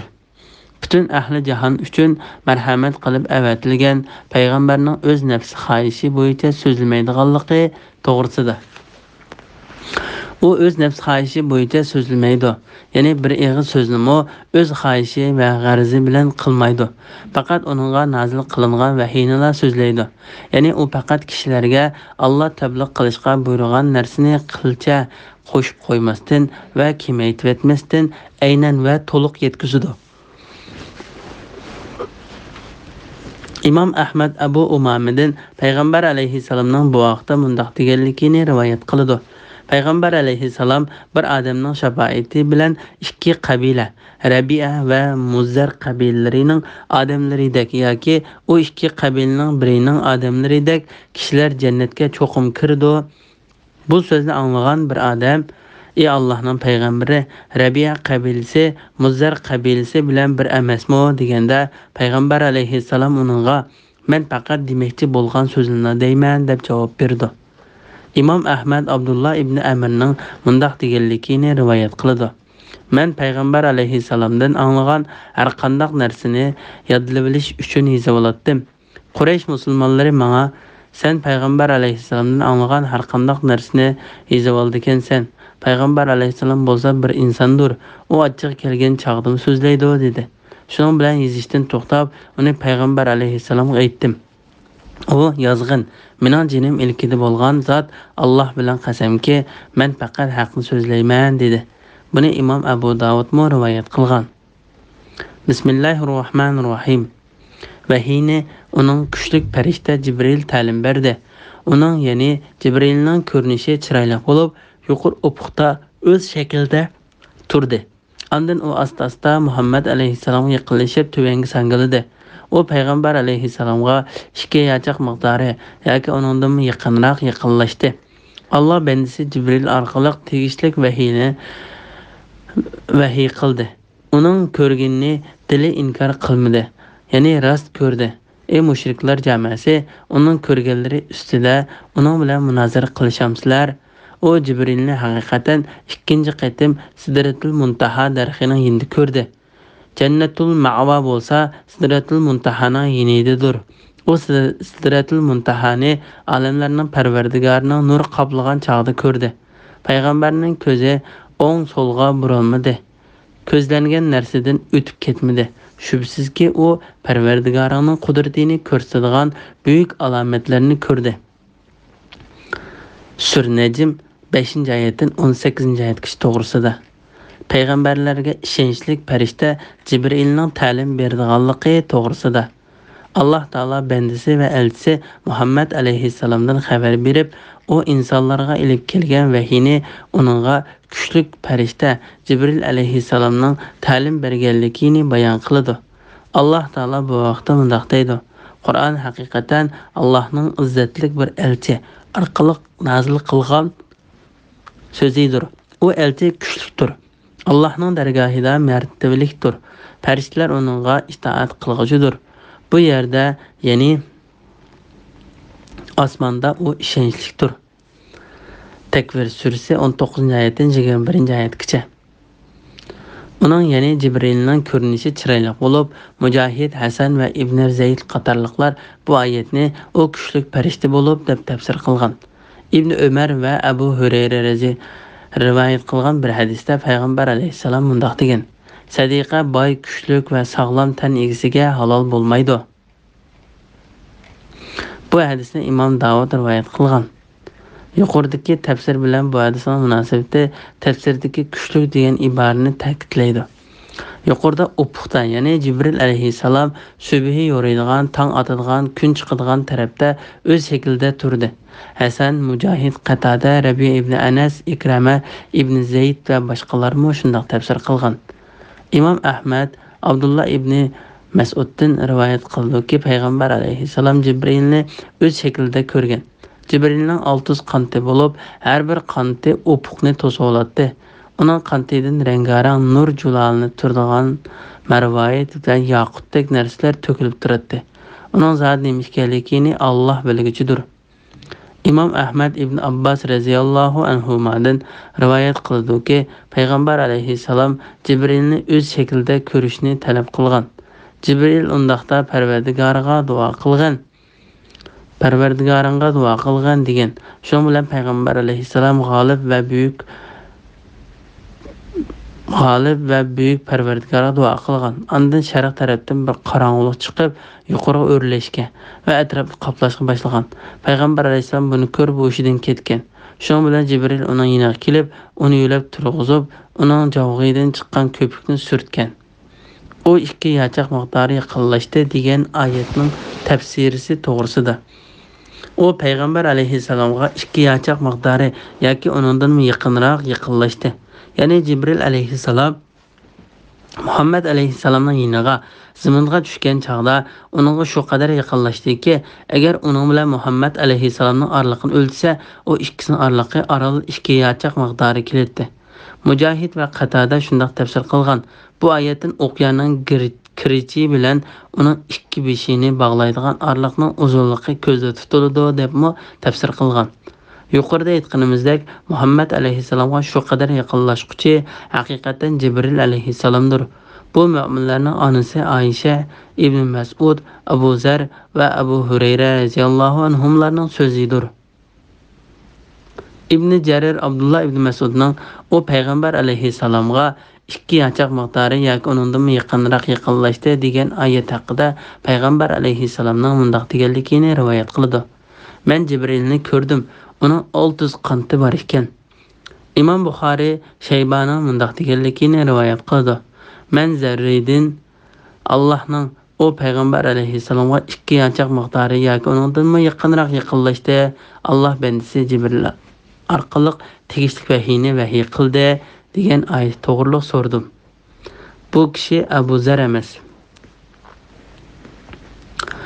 U Abdullah bizga Muhammad alayhissalomning Jibrilni ko'rganligini, uning 600 qanti borligini so'zlab berganligini aytdi, dedi.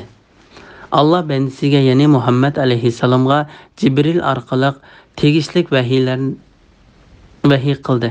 Said ibn Jubayrning Allah Taolaning Allah bandasiga Jibril orqali tegishli vahiy qildi degan oyati haqida Allah Muhammad alayhissalomga o seni yetim bilib panoh bermadimi?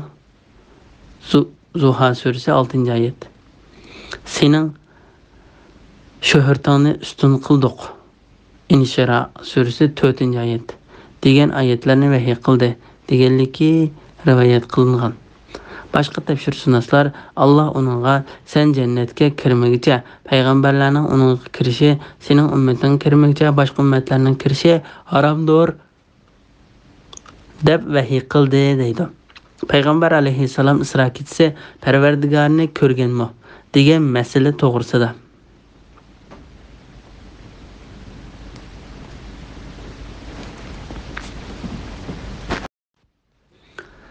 Payg'ambar alayhissalom Isro ketsa Parvardigarni ko'rganmi degan masala to'g'risida.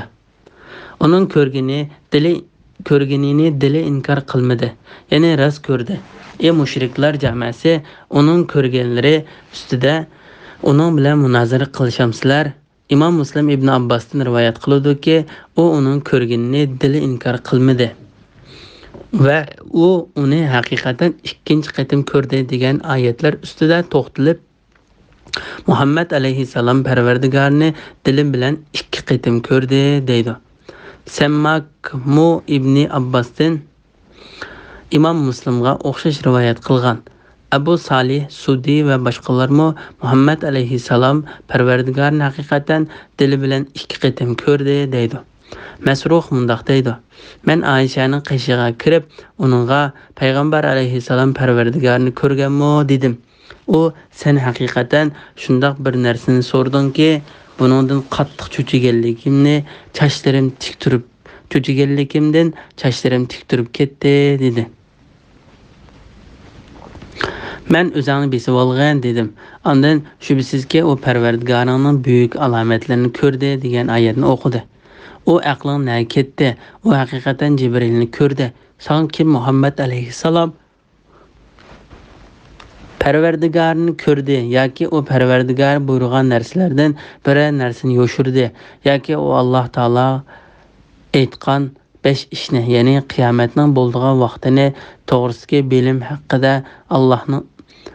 bilim haqiqatan Allohning dargohidadir. Allah yomg'irni o'zi belgilagan vaqtda va o'zi belgilagan joyga yog'diradi deganlarni biladi. Luqman surasi 34-oyat. Degan bo'lsa, u Allohga eng cho'ng yolg'onni choplagan bo'ladi. Amaliyotda u Jibrilni ko'rdi. Uni o'z shaklida faqat 2 qatim ko'rdi. Bir qatim Sidratul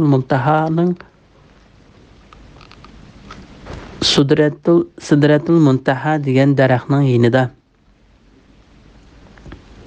ko'rdi. Yana bir qatim Ejiyatda ko'rdi. Makkadagi bir tog'ning ismi. Jibrilning 600 qanti bo'lib, opuqni yo'gigan edi dedi. Imom Muslim Abu Zarning mundaq deganligini rivoyat qiladi. Men Peygamber aleyhisselamdan Perverdigarını kördüңmü dep sordum. O Perverdigarım nurdur. Nurunu qandaqmı körmen? Yen bir rivayetten nurunu kördüm dep cevap berdi. O Cibrilni haqiqatan ikkinchi qaytim Sidratul Muntaha darxining yinida ko'rdi. Jannatul Ma'va bo'lsa Sidratul Muntahaning yinidadir.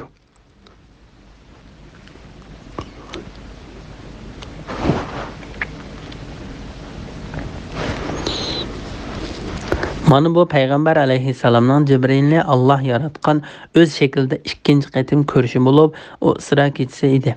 Biz Isra to'g'riliq rivoyat qilgan hadislarni Isra surasining 5-ida bayon qilgan edik. Shunga uni bu yerda qayta takrorlab o'ltirmaymiz.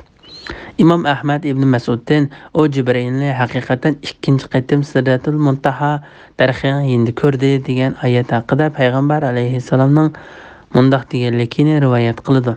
Men Cibrilni ko'rdim. Onun 600 qanti bo'lib, uning peylaridan rengarang rang julalanib, marvayit va yoqutdek narsa to'kilib turibdi. İmam Ahmad ya'ni Abdullahning mundaq deganligini rivoyat qildi. Payg'ambar alayhissalom Cibrilni o'z shaklida ko'rdi. Uning 600 qanti bo'lib, har bir qanti opuqni to'sib oladi. Uning qantidan rengarang rang nur va yoqutdek narsalar to'kilib turadi. Uning zodi nima ekanligini Alloh obdan bilguchidir. İmam Ahmad ya'ni Ibn Mas'uddan Payg'ambar alayhissalomning mundaq deganligini rivoyat qildi. Men Cibrilni Sidratul Muntahaning yinida ko'rdim. Uning 600 qanti bor edi. Bu hadisni rivoyat qiluvchilardan biri mundaq deydi. Men osmondan Cibrilning qanotlarining cho'ng kichikligi to'g'riliq so'rdim. U menga darhol javob bergan unumidi. Keyinroq u mundaq dedi. Payg'ambar alayhissalomning ba'zi sahobalarining menga aytib berishicha, uning bir qantining cho'ngligi sharq bilan g'arbning oraliqida keldikan. İmam Ahmad ibn Mas'uddan Payg'ambar alayhissalomning mundaq deganligini rivoyat qildi. Cibril alayhissalom mening yonimga nur chechib turadigan muallaqda yeshil to'n ichida keldi. İmam Ahmad Amirning mundaq deganligini rivoyat qildi. Masruh Ayşe radhiyallohu anhaning yiniga kirib, ey mu'minlarning onasi, Muhammad alayhissalom Parvardigarni ko'rganmi degan edi. Ayşe Allohning pokida bilaman, aytganlaringdan qattiq cho'chiganligimdan chachlarim tiktirib ketdi. Sen 3 ishni bilmamsan. Kim menga ularni so'zlasa, u haqiqatan yolg'on so'zlaydi. Birinchisi, kim sana Muhammed Parvardigarni ko'rdi desa, u haqiqatan yolg'on so'zlagan bo'ladi, dedi. Ondan Ayşe, ko'zlar Allohni ko'rmaydi, Alloh ko'zlarini ko'rib turadi. An'am surasi 103-oyatning bir qismi. Allah har qanday odamga faqat vahiy orqali yoki parda orqasidan yoki bir payg'ambarni avatib, o'z izni bilan uningga xohlagan vahiyni qilish orqali so'z qilgan degan oyatlarni o'qidi. Shura surasi 51-oyatning bir qismi. Ikkinchisi, kim sana Muhammed atisi bo'lgan ishlarni biladi desa, u haqiqatan yolg'on so'zlagan bo'ladi dedi. Ondan qiyomatning bo'lgan vaqti to'g'risidagi bilim haqiqatan Allohning Parvardigar, Allohning dargohida Alloh yomg'ir o'zi belgilgan vaqtda va o'z belgilgan joyga yog'dirdi. Bachidonliklarning nima ekanligini, ya'ni o'g'ilmi, qizmi, bejirimmi, kamtukmi, baxtlikmi, baxtsizmi Alloh biladi. Luqman surasi 34-oyatning bir qismi. Uchinchisi, kim sana Muhammed haqni yoshirdi desa, u haqiqatan yolg'on so'zlagan bo'ladi, dedi. Ondan ey payg'ambar, Parvardigoring tarafidan sana nazil qilingan ahkomlarning hammasini yetkazgin. Maida surasi 76-oyatning bir qismi. degan oyatni o'qidi va mundaq dedi. Lekin payg'ambar alayhissalom Cibrilni o'z shaklida 2 qatim ko'rdi. İmam Ahmad Masruhning yana mundaq deganligini rivoyat qiladi. Men Ayshaning yonida edim. Uningga Alloh uni ya'ni Cibrilni haqiqatan 2 qatim Sidratul Muntaha daraxining yonida ko'rdi deydi emasmi dedi. Ayşe, Men bu haqda bu ummatdan tunji bo'lib payg'ambar alayhissalomdan bu savolni so'ragan edim. O mening ko'rganim haqiqatan Jibrildir deb javob berdi. O Jibrilni Alloh yaratgan o'z shaklida faqat 2 qatim ko'rdi.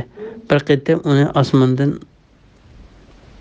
zaminga tushirayotgan chaqda uning jismi ufuqdan to'sgan holatda ko'rdi.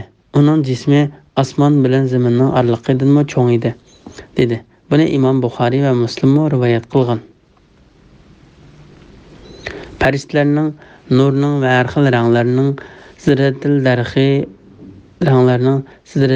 sidra darxini o'rib olganligi to'g'risida. O Sidratul Muntaha farishtalar alamlarning parvardigorining nuri va ko'zni qamashtirgan har xil ranglar qoplagan chaqda ko'rdi. Isra haqidagi hadislar farishtalarning Sidratul Muntahani go'yo qog'lardek o'rib olganligini, uning ustidan alamlarning parvardigorining nuri o'rib olganligi va yana ko'zni qamashtirgan har xil ranglar o'rib olganligi. Payg'ambar alayhissalomdan bu haqda so'ralganda uning nima ekanligini men bilmayman deganligi bayon qilib o'tildi. Imom Ahmad Abdullah ibn Mas'uddan mundaq deganligini rivoyat qildi. Payg'ambar alayhissalom osmonga olib chiqilganda u eng oxirgi joy Sidratul Muntahaning yoniga yetib bordi. O 7-qavat osmonda bo'lib, zamindan o'raltilgan har qanday narsa uning yonida to'xtaldi. Ondan o yerdan ustiga ilib keldi. Uning ustidan tushirilgan har qanday narsa yana uning yonida to'xtaldi. Ondan o yerdan ilib tushirildi. O Sidratul Muntahani alamlarning parvardigorining nuri qoplagan chaqda ko'rdi. Ya'ni uni oltin yupuqlar qoplagan edi. Abdullah ibn Mas'ud so'zini davomlashtirib mundaq dedi. Shu chaqda payg'ambar alayhissalomga 5 vaqt namoz, Baqara surasining oxirgi oyatlar va uning oxirgi zamon ummatidan kimki Allohga hech narsani shirik keltirmasa, uning mag'firat qilinganligi qatorli 3 narsa berildi. Buni Imom Muslim rivoyat qilgan. Payg'ambarning ko'zi o'ng so'lga buralmadi, ko'zlangan narsadan o'tib ketmadi. Ibn Abbas radhiyallohu anhu rivoyatning ma'nosi uning ko'zi o'ng so'lga ketib qolmadi deganlik bo'ldi dedi. Ko'zlangan narsadan o'tib ketmadi. Ya'ni Alloh buyurgan narsadan o'tib ketmadi. Mana bu buyruqni o'rinlashda mustahkam turishga va uningga qattiq itoat qilishga katta sifatdir. Chunki u faqat Alloh buyurganini qildi. Alloh bergan narsadan ortiq so'ramadi. Shubsizki o Parvardigorining qudratini ko'rsatadigan buyuk alomatlarni ko'rdi. Alloh taolo bu vaqtda mundaq degan: "O Muhammad alayhissalomga qudratimizning dalillarini ko'rsatish uchun Isra surasi 1-oyatning bir qismi. Sunniy aqidasidagi musulmonlardan Isra kechasi payg'ambar alayhissalom Alloh taoloni ko'rmagan degan qarashdagilar bu 2 oyatni o'z so'zlariga dalil qiladi. Ular chunki Alloh shubsizki o Parvardigorining qudratini ko'rsatadigan buyuk alomatlarni ko'rdi dedi. Agar o Parvardigorni ko'rgan bo'lsa edi, albatta o bu xabarni kishilarga cho'qim deb beradi deb qaraydi. Bismillahirrohmanirrohim. Aytib beqonlarcha, Lat, Uzza va 3-chisi bo'lgan manatlar Alloh taolodek kuch-quvvatga egami? Ey mushriklar jamasi, sizlarcha yaxshi hisoblangan o'g'il bola sizlarga xos bo'lib, sizlarcha yomon hisoblangan qiz bola Allohga xosmi? Bundaqda bu adolatsiz taqsimotdir. Bu butlar faqat sizlar va ota-bobonglar atib olgan quruq nomdorlar iborat. Allah buni isbotlaydigan hech bir dalil paket tushirgani yo'q. Ularga Parvardigor tarafidan shak shubhasiz hidoyat, ya'ni payg'ambar va Qur'on kelgan turuqliq, ular faqat gumong'ila. Nafslarining xohishiga agishidir. Inson nimani orzu qilsa shu bo'lamdi. Oxirat va dunyo Allohning ilkiidir. Ya'ni dunyo va oxiratdagi ishlarning hammasi Allohning xohishi bo'yicha bo'ladi. Osmonlarda nurg'un farishtalar bo'lib, ularning shafoati hech narsaga esqatmaydi. Faqat Alloh o'zi xohlagan va rozi bo'lgan odamga shafoat qilishga ruxsat qilsa, ondan ularning shafoati esqatadi. Sura Najm 19-oyatdan 26-oyatgacha to'g'risida. Butlarga cho'qing'ichilarga radiya berish va Lat, Uzza, Manat butlari to'g'risida. Allah Taala mushriklarning butlarga va sheriklarga cho'qinganligi u butlariga va sheriklariga nihoyatda shafqatlik Allohning do'sti Ibrohim alayhissalom salgan Ka'baga o'xshatib uylarni silib berganligiga radiya berib mundaq deydi.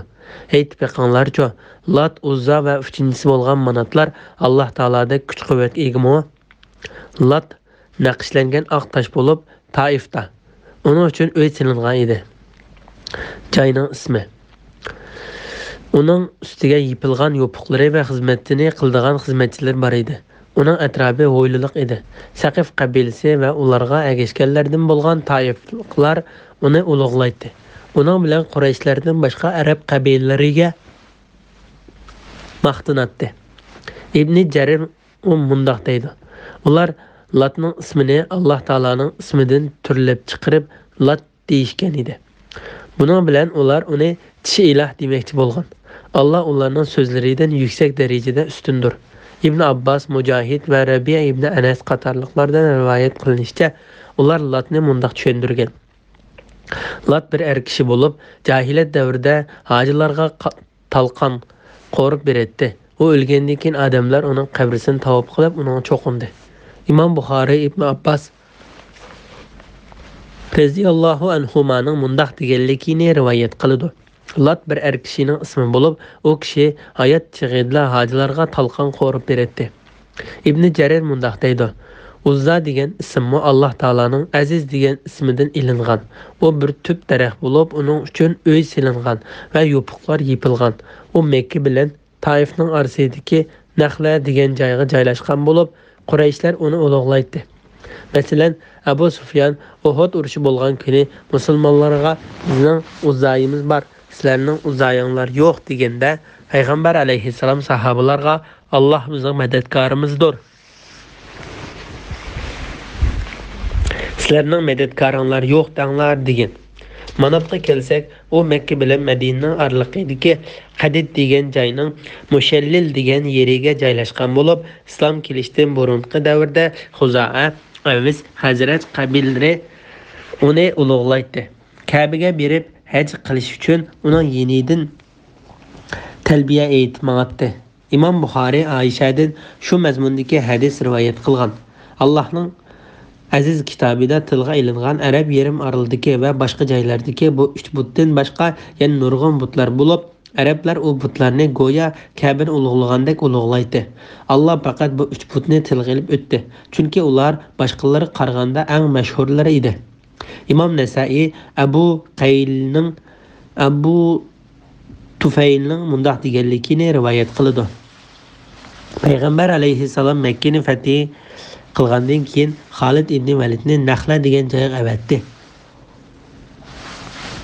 U joyda Uzza nomli but bor edi. Xolid u yerga keldi. Uzza 3 tub samura daraxining ustiga o'rnatilgan edi. Xolid samura daraxtlarini kesib, Uzzani cho'rdigan holda silingan uyini o'rib tashildi. Ondan Payg'ambar alayhissalomning yiniga kelib qilgan ishlarini xabar qildi. Payg'ambar alayhissalom u yerga qayta borgan. Sen haqiqatan hech ish qila olmabsan dedi. Xolid u yerga qaytib bordi. Xolidni ko'rgan Uzzaning xizmatchilari yana darvozabonlari elishiltib, "Ey Uzza" deb tovlash qilib turdi. Xolid Uzzaning qishig'iga kelib qarasa, u yerda qip-yalang'och chechi chuvoq, beshiq to'p chechib turgan bir ayol turibdi. Xolid uni qilich bilan chepib o'ldirib etdi. Andan Payg'ambar alayhissalom yana qaytib kelib qilgan ishni xabar qildi. Payg'ambar alayhissalom ana shu Uzzadur dedi. Ibn Ishoq mundaq deydi. Lat Saqif qabilasining buti bo'lib, Taifda joylashgan edi. Uning xizmatchilari va darvozabonlari Bani Mu'tab qabilasidan edi. Men yana Abdur mundaq deb qarayman. Payg'ambar alayhissalom u butni chiqishga Mughira ibn Shu'ba bilan Abu Sufyan Saxr ibn Harbni avatgan bo'lib, ular u butni chiqib, uning o'rnini Taifliklar uchun namoz o'qiydigan masjid qilib berdi. Ibn Ishoq mundaq deydi. Manat bo'lsa Avis bilan Hazraj qabilasining va Madina aholisining ular bilan dindosh bo'lganlarning buti bo'lib, Qadid degan joyning Mushallil degan yeriga udul kelgan dengiz qirg'iqiga joylashgan edi. Payg'ambar alayhissalom uni chiqishga Abu Sufyan Saxir ibn Harbni avatdi. U beriq butni chiqib tashildi. Uni chiqishga Ali ibn Abu Talib avatilgan degan qarashlarmi bor. Zulhaysa bo'lsa Davs, Hasam, Bajila qabilalarining va ularning yurti Tabala rayonidagi arablarning butxonasi edi. Men mundaq deb qarayman, u butxona Yaman Ka'basi, Makkadagi Ka'ba bo'lsa Sham Ka'basi deb ataladi. Payg'ambar alayhissalom u butxonaga Jarir ibn Abdullah Bajalini avatdi. U berib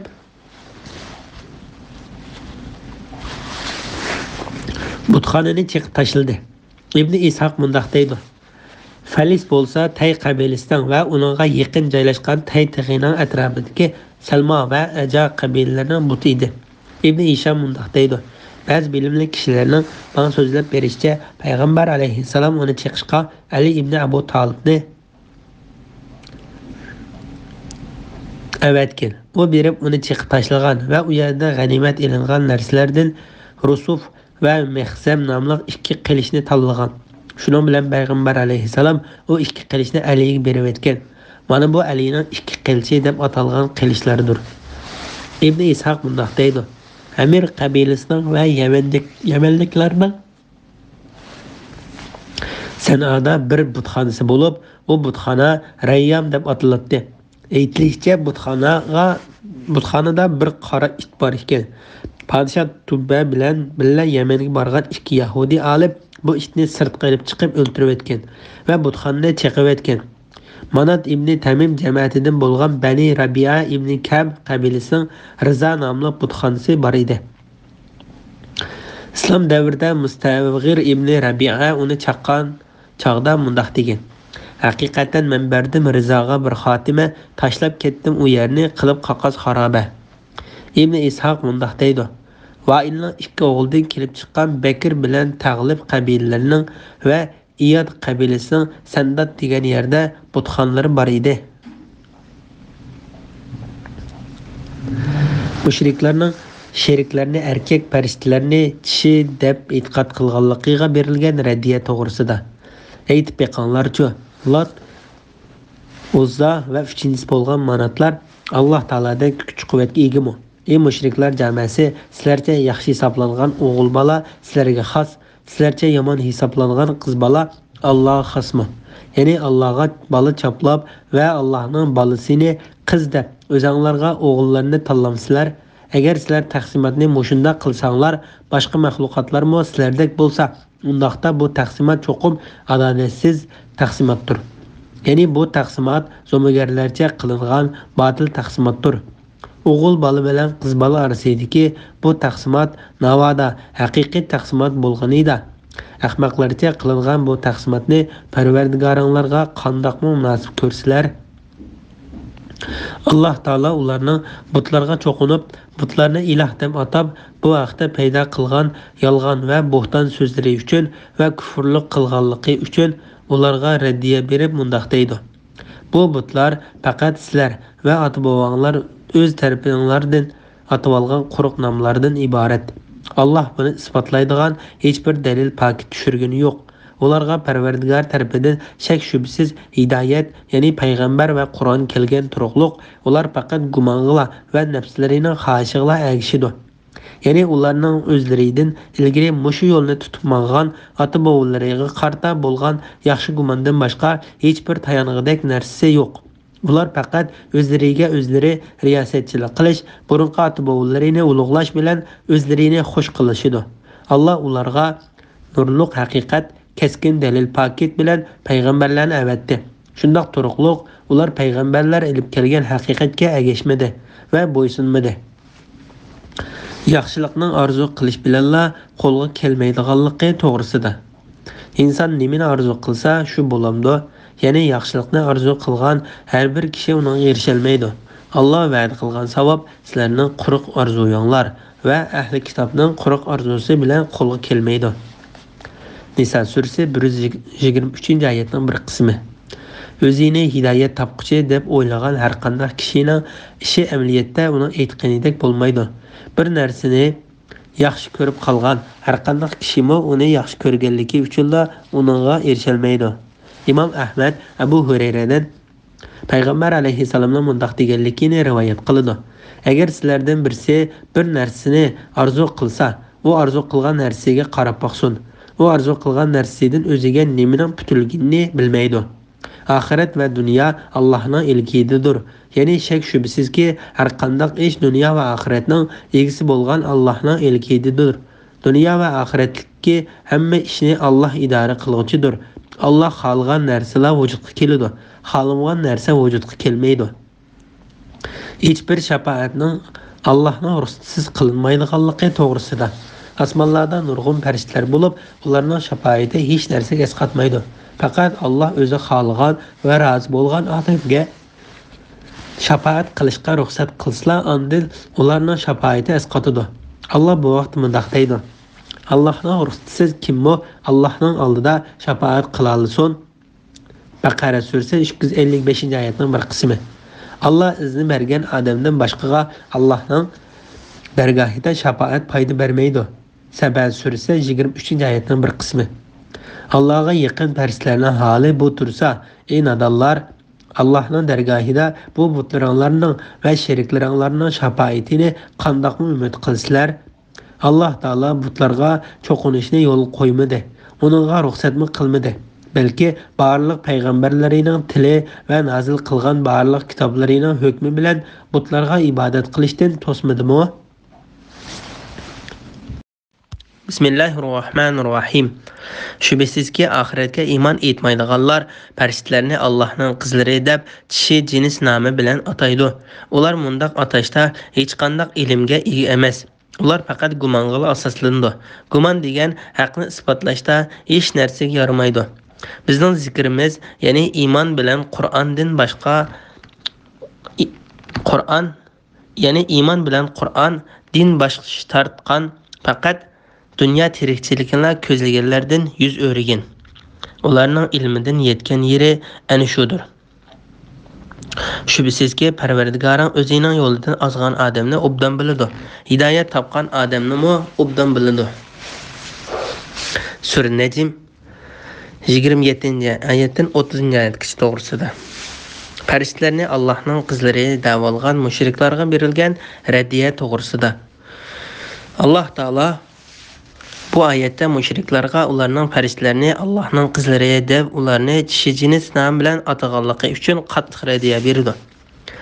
Allah bola tutishdan pokdir. Allah Taala bu vaqtda mundaq deydi: Ular marhamatlik Allohning bandalari bo'lgan farishtalarga qiz deb e'tiqod qildi. Allah farishtalarni yaratganda ular ustida bormidi? Ya'ni ular farishtalarning qiz ekanligini qayerdan biladi? Ularning guvohligi ularning nomi amaliga yeziladi. Qiyomat kuni ular so'roqqa tortiladi. Zuhruf surasi 19-oyat. Ular mundaq atashda hech qanday ilmga ega emas. Ya'ni ularda o'zlarining aytganlarini isbotlaydigan hech qanday to'g'ri ilm yo'q. Balki u yolg'on, bo'xton, to'qilma va yerginishlik kufr so'zlardan iboratdir. Ular faqat gumonga asoslandi. Gumon degan haqni isbotlashda hech narsaga yaramaydi. Ya'ni gumon hech narsaga esqatmaydi. Hargiz haqning o'rnini ololmaydi. Imom Buxoriy Payg'ambar alayhissalomning mundaq deganligini rivoyat qiladi: Gumon qilishdan saqlaninglar. Haqiqatan gumon eng yolg'on so'zdir. Batil yo'ldagilardan yuz o'rishga buyurish to'g'risida. Bizning zikrimiz, ya'ni iman bilan Qur'on din bosh tortgan faqat dunyo tirikchilikni ko'zlaganlardan yuz o'rgin. Ya'ni haqdan yuz o'rgan kishidan senmi yuz o'rgin. Uni tashlag'in. Shak shubsizki uni eng cho'ng g'imi va ilmdan erishmoqchi bo'lgani dunyodan iboratdir. Mana shu uning birdan bir g'oyasidir. Uningda hech bir yaxshilik bo'lmaydi. Shu Alloh taolo mundaq deydi: Ularning ilmdan yetgan yeri ana shu. Ya'ni dunyo talab qilish va dunyo uchun tirishish ularning yetishga tegishli birdan bir g'oyasidir. Payg'ambar alayhissalomning bir duosida mundaq deyilgan: Ey Allah, dünyani eng cho'ng g'emimiz va ilmdan yetadigan yerimiz qilmagan. Bu hadisni Imom Tirmiziy rivoyat qilgan. Şübhəsizki Pərverdigarın özünün yoludan azğan adamını obdan bilidi. Hidayət tapqan adamını obdan bilidi. Yani o barlıq məxluqatlarını yaratqıcıdır. Bendileriga nemenin paydalıq ekanligini bilgichidir. O xalqan adamni hidayat qiladi. Xalqan adamni gumroh qiladi. Ana shularning hammasi Allohning qudrati, ilmi va hikmati orqali barliqqa keladi. U adil bo'lib, shar'iy dedimi va oldin Allah o'rinlashtirishidimi, hargiz zulm qilmaydi.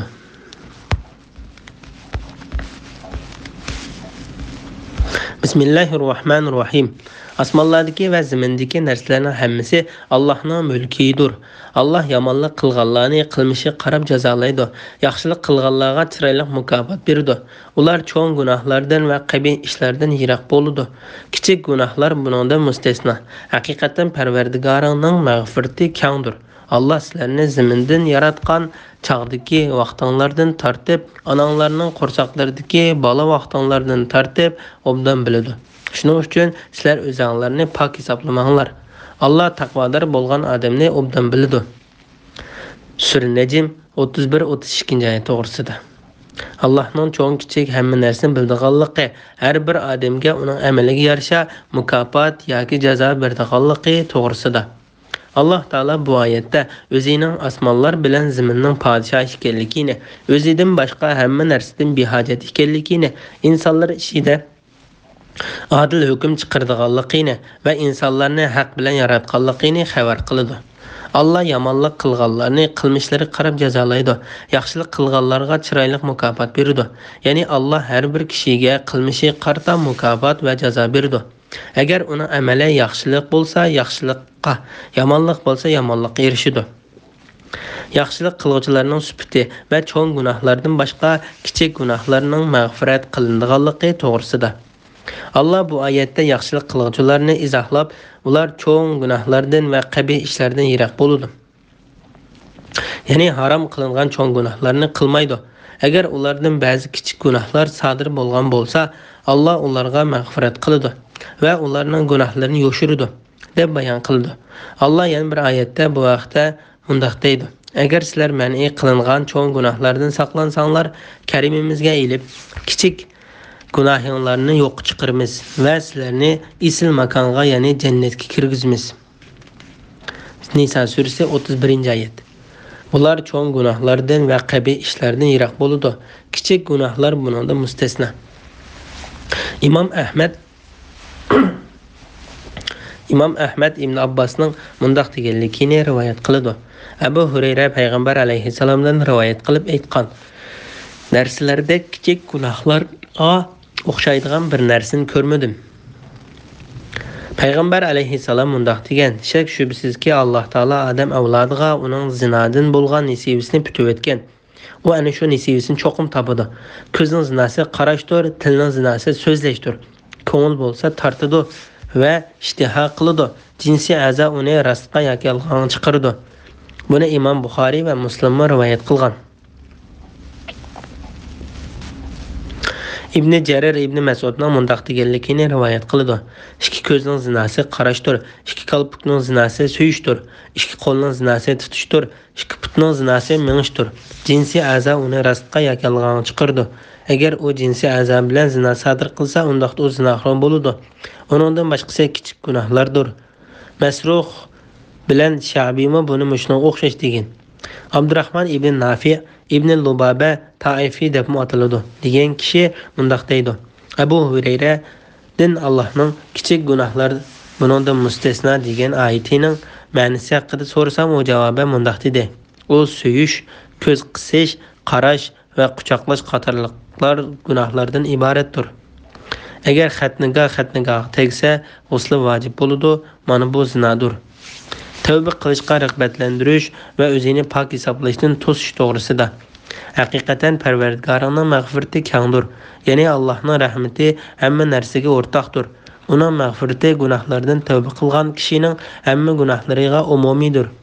Alloh taolo bu vaqt mundaq deydi: Ey Muhammad, mening tilimdan aytqinki, gunohlarni qilaverib, o'zlariga jinoyat qilgan bandalarim, Allohning rahmatidan umidsizlanmanglar. Allah nihoyatda Allah haqiqatan xohlagan odamning jimi gunohlarini mag'firat qiladi. Shubhisizki Allah nihoyatda mag'firat qiluvchidir, nihoyatda mehribondir.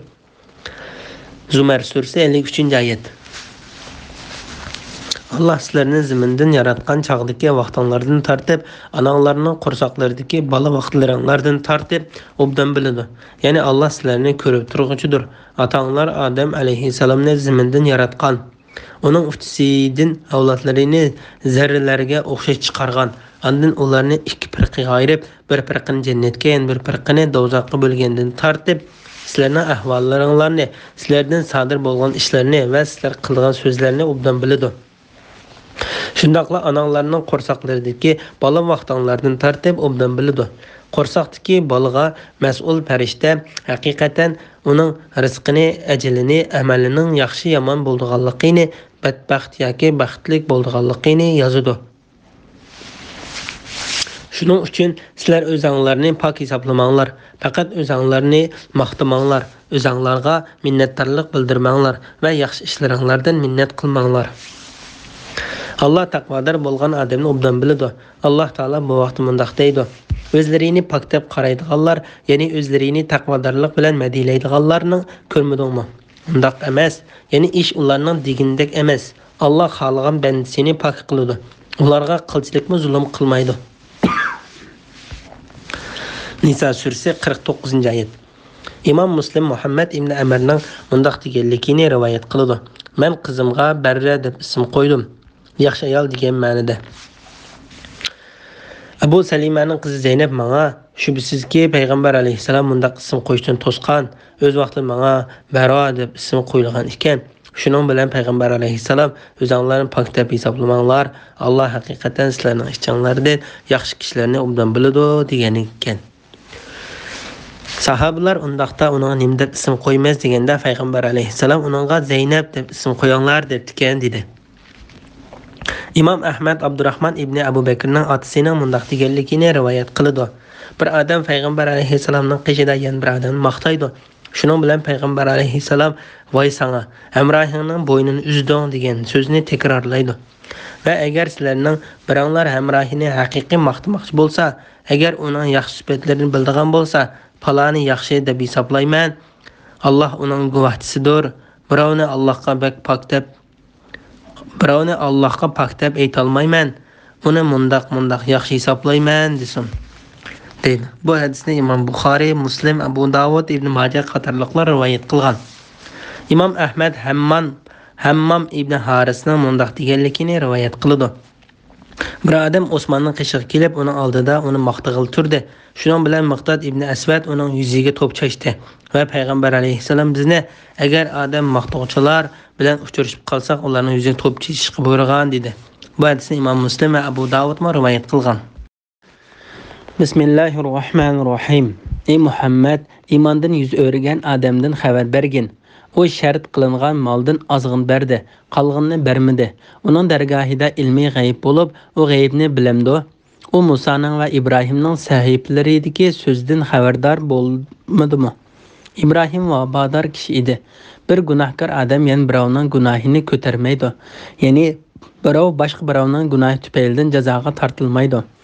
İnsan faqat o'zining ishlagan ishining natijasini ko'rdi. Uning qilgan ishi kelgusida ko'riladi. Ya'ni uning amali qiyomat kuni uningga to'g'rilandi. Ondan uningga to'liq mukofot yoki to'liq jazo beriladi. Sura Najm 33-oyatdan 41-oyatgacha to'g'risida. İtaat qilishdan yuz o'rgan va pul molga ochko'zlik qilgan kishini ayblash va uningga raddiya berish to'g'risida.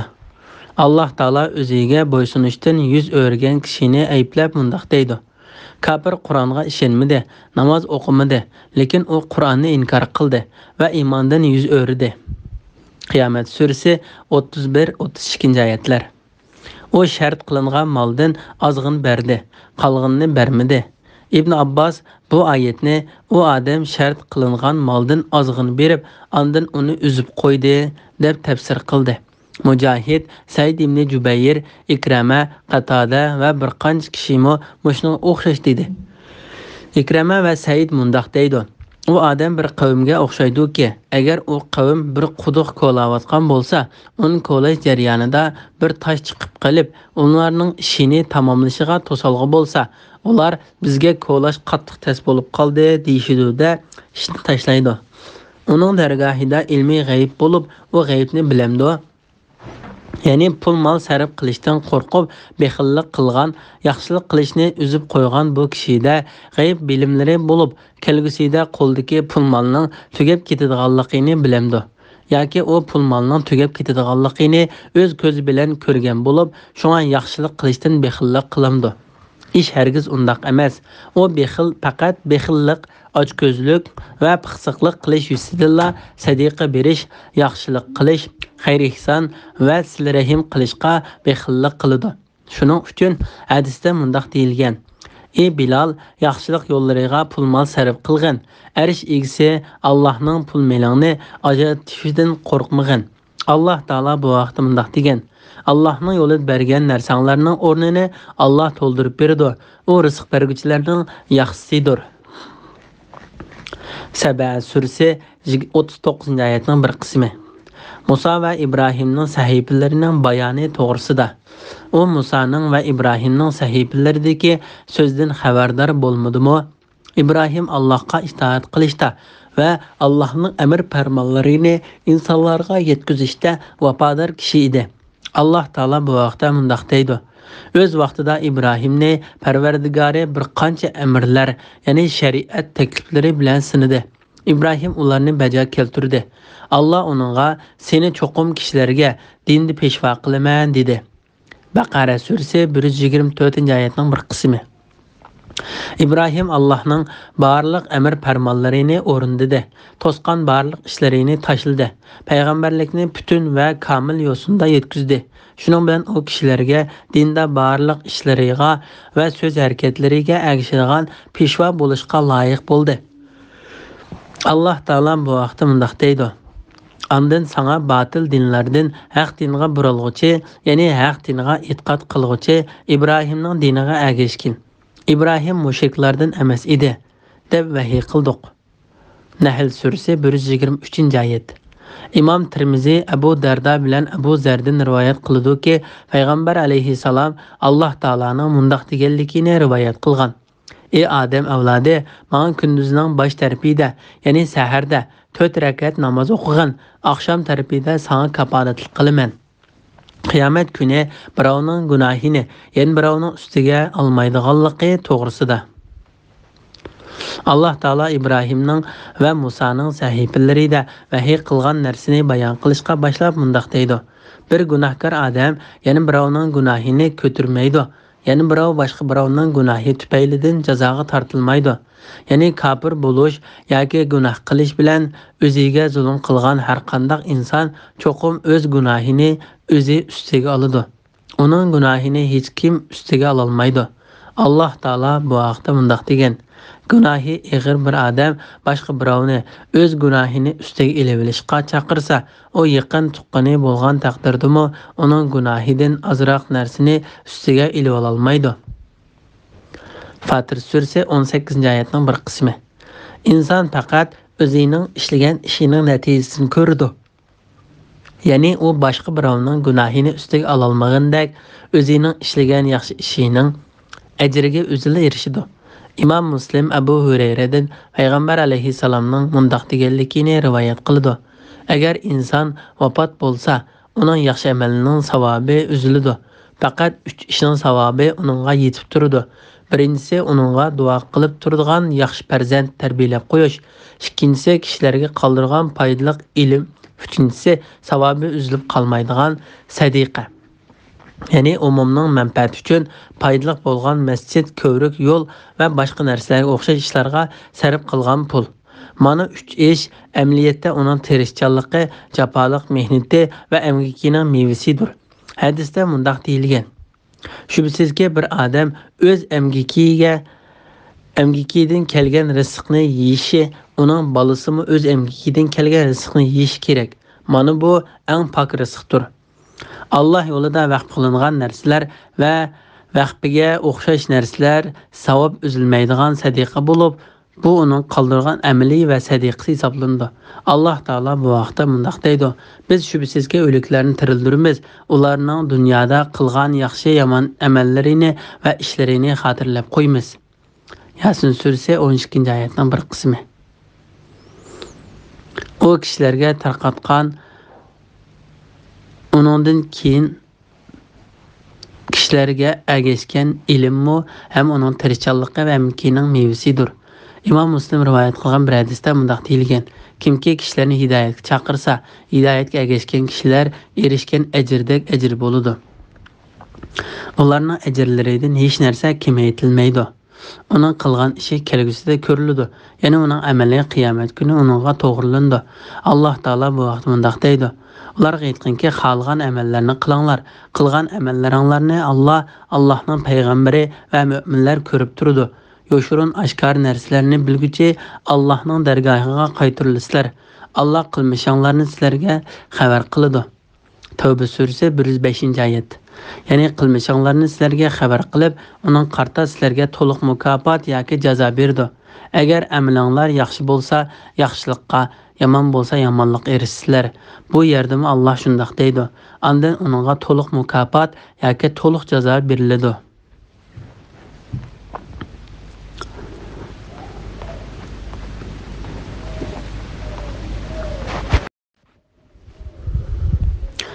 Bismillahirrahmanirrahim. Həmminin axırı bardığan joy Pərverdigarının dərgahıdır. Allah insanı küldürələydi və yığıltalaydı. Allah öldürüşkə və tirildirişkə qadir. Allah bir cübni erkek bilen dişini yarattı. Etilib çıqqan mənidin yarattı. Hesab üçün insanlarını ikinci qitim yaratışını üstüge aldı. Allah insanı bay qılalaydı və məmnun qılalaydı. Allah şiara yıldızdan pərverdigarıdır. O yani Allah qədimki adını halak qıldı. Səmudnumu halak qıldı. Onlardan birini qoymadı. İlgiri Nuh'nun qavmini halak qılğan idi. Şübhəsiz ki onlar teximi zalim, teximi sərkeş idi. Lot qavminin şəhərlərini dün kömtürüb etdi. Onu dəhşətlik taşlar qaplıb aldı. Ey insan, Pərverdigarının qaysı bir nimetidən gumanlanırsan? Sür-Necm 42-ci ayətin 55-ci ayət kişi doğrusudur. Pərverdigarının insanla yoxdan barlıqqa keltirginidək ölgəndən keyin qayta tirildirdiğanlıqdan ibarət bəzi sübətləri və bəndələrdə yaratqan bəzi nərsələrinin bayanı doğrusudur. Həmminin axır bardığan cayı, yəni qiyamət gündəki orni Pərverdigarının dərgahıdır. İbn Əbu Hatem Əmir İbn Meymun Əvdinin mundaq digənlikini rivayət qılıdı. Bir günü Muaz ibn Cebel aramızda təbliğ qilish üçün o'rnidan turib mundaq dedi: Ey bani Əvd qabilasidagilar, men haqiqatan payg'ambar alayhissalomning sizlarga avatgan elchisiman. Bilishinglar kerakki, axir boradigan joy Allohning dargohi bo'lgan jannatdir yoki do'zaxdir. Allah insonni kuldiraydi va yig'iltalaydi. Ya'ni Allah bandalarini kulgini, yığılığını və onun səbəblərini bir-biriga qarşı qılıb yaratdı. Allah öldürüşkə və tirildirişkə qadir. Allah Taala bu vaxtda mundaq degan: Allah ölümni və tiriklikni yaratdı. Allah bir cübni erkek bilen dişini yaratdı. Etilib çıqqan mənidin yaratdı. Allah bu vaxtda mundaq deydi: İnsan özünü bekar qoyub berildi, yəni şəriət işləriga təklif qılınmay, meylik qoyub etilgan hayvanga oxşaş deb oylamdı. O bəcidanlarga töküladigan aciz məni emasmidi?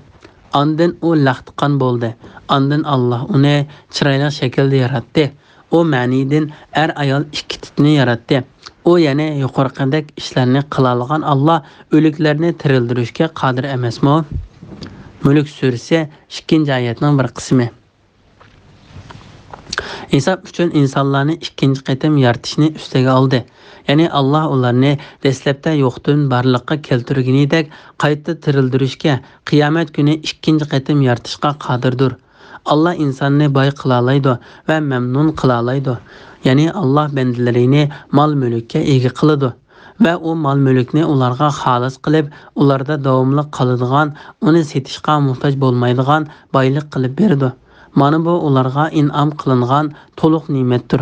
Tafsirşünaslar bu oyat haqida nurg'unlagan qarashlarni o'ttirib qo'ygan. Ularning ichida Abu Salih ibn Jarir va boshqalar bor. Mujahid bu oyatni Alloh insonni maldor qila oladi va xizmatchilarga erishtirib oladi deb tafsir qiladi. Qatadami shundoq tafsir qiladi. Ibn Abbas va Mujahid yana bir rivoyatda Alloh insonni boy qila oladi va mamnun qila oladi deb tafsir qiladi. Alloh Shira yulduzining parvardigoridir. Ibn Abbas, Mujahid, Qatada, Ibn Zayd va boshqalar u Mirzam nomli bir yorug' yulduz bo'lib, bir turkum arablar uning cho'qinatdi deydi.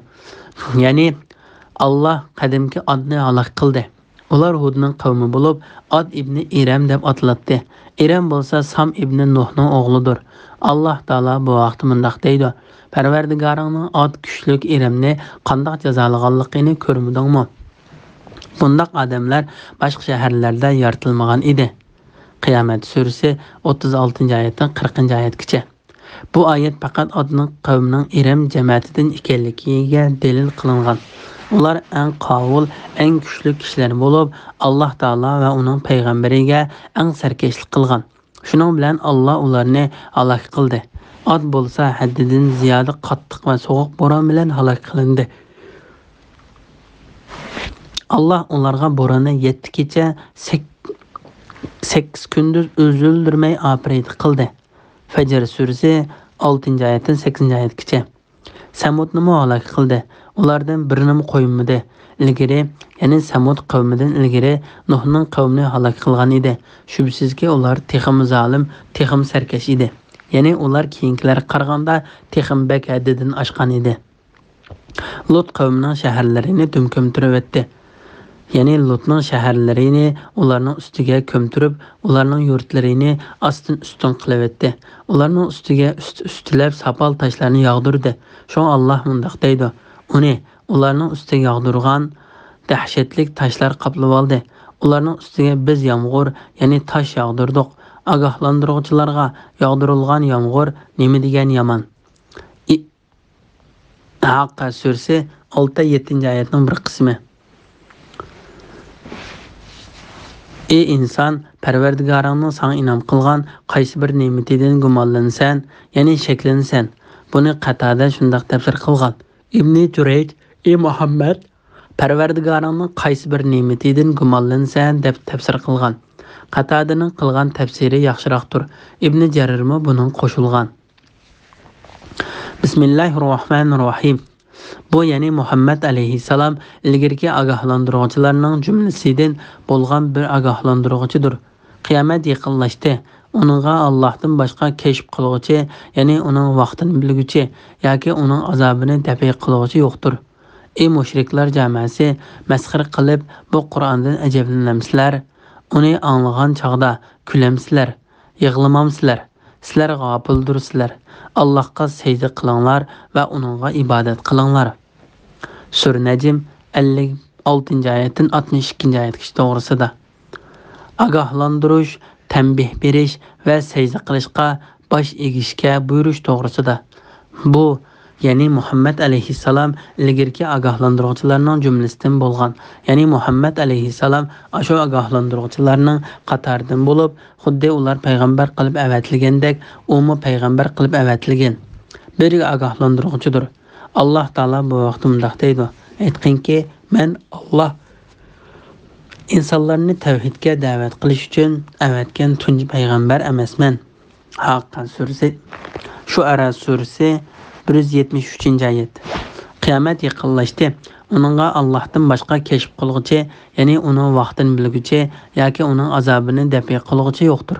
Ya'ni uning azobini Allohdan boshqa hech kim qaytara olmaydi va uning qachon bo'lganligini Allohdan boshqa hech kim bilmaydi. Ogohlantiruvchining vazifasi bo'lsa, kishilarni ularga kelayotgan saqlanishga tegishli bo'lgan muayyan yomonlikdan qo'rqitishdan iboratdir. Alloh taolo bu vaqtda mundaq deydi: Faqat u qattiq azob nozil bo'lishdan ilgari sizlarga avatilgan bir ogohlantiruvchidir. Imom Ahqof surasi 9-oyatning bir qismi. İmam Buxariyning rivoyat qilgan bir hadisida mundaq deyilgan: "Men qip-yalang'och ogohlantiruvchiman."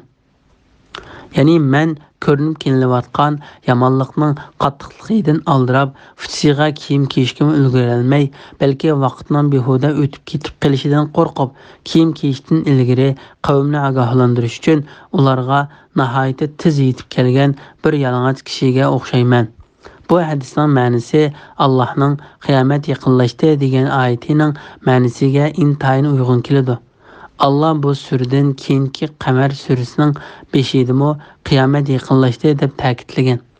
İmam Ahmad Sahil ibn Saiddan rivoyat qiladi-ki, payg'ambar alayhissalom mundaq degan: "Kichik gunohlaringlardan saqlaninglar. Shubsizki kichik gunohlarning misoli bir vodining o'ttirisiga tushgan. Ondan u bir tal, bu bir tal o'tin terib kelgan. Shuning bilan nonlarini pishirib yegan bir qavmning misoliga o'xshaydi. Qachonki kichik gunohlarni qilgan kishi o gunohlarning sababi bilan jazolanib qolsa, o gunohlar uni halok qilib o'tadi." Alloh taolo Qur'onni anglab, uningdan yuz o'rgan va uni unutgan mushriklarni ayblab mundaq deydi: "Ey mushriklar jamoasi, masxir qilib bu Qur'ondan ajablanamsizlar? Ya'ni Qur'onning to'g'ri bo'lganligidan ajablanamsizlar? Uni masxira va zanglik qilib kulamsizlar? Qur'onga ishonguchilardek yig'ilgandek yig'ilmamsizlar?" Allah Qur'onga ishonguchilar haqida mundaq degan edi: "Ular yig'ilgan holda sajda qilishga yiqiladi. Qur'onni anglash bilan ular Allohga texmo tazarru qiladi." Saba surasi 46-oyatning bir qismi. Sizlar g'ofildirsizlar, ya'ni g'aflat qilganliklaringiz uchun Qur'ondan yuz o'raysizlar. Alloh taolo bandalarini Allohga sajda qilishga, payg'ambari Muhammad alayhissalomga ergashib, Allohga ibodat qilishga, Allohni bor deb bir deb bilishga va Allohga ixlos qilishga buyurib mutlaq deydi: "Allohga sajda qilinglar va uningga ibodat qilinglar." Ya'ni Allohga bosh eginglar. İbadetni ixlos bilan qilinglar va uni bor va bir deb bilinglar. İmam Buxoriy Ibn Abbosning mundaq deganligini rivoyat qiladi: Payg'ambar alayhissalom Najm surasini o'qib sajda qildi. Uning bilan birga musulmonlar, mushriklar, jinlar va insonlarmi sajda qildi. İmam Ahmad Mutallib ibn Abu Vada'ning mundaq deganligini rivoyat qiladi: Payg'ambar alayhissalom Makkada Najm surasini o'qidi, ondan sajda qildi va uning bilan birga turganlarim sajda qildi. Men beshimni ko'tardim va sajda qilishdan voz kechdim. O vaqtda Mutallib musulmon bo'lmagan edi. Shundan keyin Mutallib biror kishining o'z surni o'qiganligini anglasa, uning bilan birga sajda qiladi. Buni Imom Nasa'iy rivoyat qilgan. Shuning bilan Najm surasining tafsiri tugdi. Jami hamdu sana va madhiya Allohga xosdir. Bismillahirrohmanirrohim. Qamar surasi Makka nazil bo'lgan 55 oyat. Yuqorida Abu Vaqidning hadisida aytilgandek, payg'ambar alayhissalom Qaf surasi bilan Qamar surasini Qurbon hayitlarida va ro'za hayitlarida o'qiydi. U surlar Müminlərə tayyorlangan jannatdan iborat va'da, do'zaxdan ogohlantirish, maxluqotlarni dastlabki yaratish va ularni qayta tirildirish, Alloh taolani bor va bir deb bilish, payg'ambarlarning avatilganligini isbotlash va uningdan boshqa katta maqsadlarni o'z ichiga olganligi uchun payg'ambar alayhissalom o'z surlarni cho'ng-cho'ng yig'ilishlarda o'qiydi. Bismillahirrohmanirrohim. Qiyomat yaqinlashdi, oy yerildi. Quraysh kuffarlari biror mo'jizani ko'rsala iymondan yuz o'rib, bu davomlashuvchi sehrdir deyishdi. Ular payg'ambar alayhissalomni inkor qildi. Nafs xohishlariga ergashdi. Yaxshilikdan ya yomonlikdan bo'lsin, har ish shu ishning ahlini jannatga ya do'zaxga o'rinlashtiruvchidir. Ularga haqiqatan Qur'on xabarlaridan ibrat ilinadigan miqdorda narsa keldi. Mukammal hikmat keldi. Allah ularni shaqiy qilganligi uchun ularga ogohlantirishlarning foydasi bo'lmaydi. Sura Qamar 1-oyatdan 5-oyatgacha to'g'risida. Qiyomatning yaqinlashishi va oyning yerilishi to'g'risida. Alloh taolo bu oyatda qiyomatning yaqinlashganligidan, dunyoning tugab oxirlashishiga yuzlanganligidan xabar qildi. Alloh taolo bu vaqtda mundaq degan: Allohning farmoni, ya'ni qiyomat cho'qim keladi. Uningga aldirab ketmanglar. Isro surasi 109-oyat. Kishilarga ularning amallaridan hisob ilinadigan vaqt, ya'ni qiyomat yaqinlashdi. Halbuki ular g'aflatdadir. Qiyomat to'g'riliq o'ylanishdan yuz o'rmakdadir. Nahl surasi 1-oyatning bir qismi. Bu haqda nurg'un hadislar rivoyat qilingan. Hafiz Abu Bakr Bazzar Anasning mundaq deganligini rivoyat qildi. Payg'ambar alayhissalom bir kuni sahobalarga nutq so'zildi. Shu chaqda quyosh petib ketishga ozlik qolgan bo'lib, kunning faqat ozg'ina bir qismi qolgan edi. Payg'ambar alayhissalom mundaq dedi: "Mening jinim ilkida bo'lgan zot Alloh bilan qasamki, dunyoning qolgan qismini o'tgan qismiga solishtirganda, qiyomat bo'lishqa faqat bu kunlaringlarning qolgan qismini o'tgan qismiga solishtirganchilikla oz vaqt qoldi. Qaranglar, biz quyoshning petib ketishiga faqat ozg'ina bir qismni qolganligini ko'rib turibmiz." Tövəndikisi yuqoridagi hadisni ta'kidlaydigan va uni ochiq bayon qiladigan hadis bo'lib, Imom Ahmad ibn Umarning mundaq deganligini rivoyat qiladi. Biz payg'ambar alayhissalomning qishida o'ltirdik. Bu namoz degandan keyingi vaqt bo'lib, quyosh qo'yqan teg'iga petishga oz qolgan edi. Payg'ambar alayhissalom mundaq dedi: "Sizlarning umringlarni ilgirki o'tgan kishilarning umriga solishtirganda, ya'ni dunyoning qiyomatgacha qolgan qismini uning o'tib ketgan qismiga solishtirganda, qiyomat bo'lishqa faqat bugungi kunning qolgan qismini uning o'tib ketgan qismiga solishtirganchilikla oz vaqt qoldi."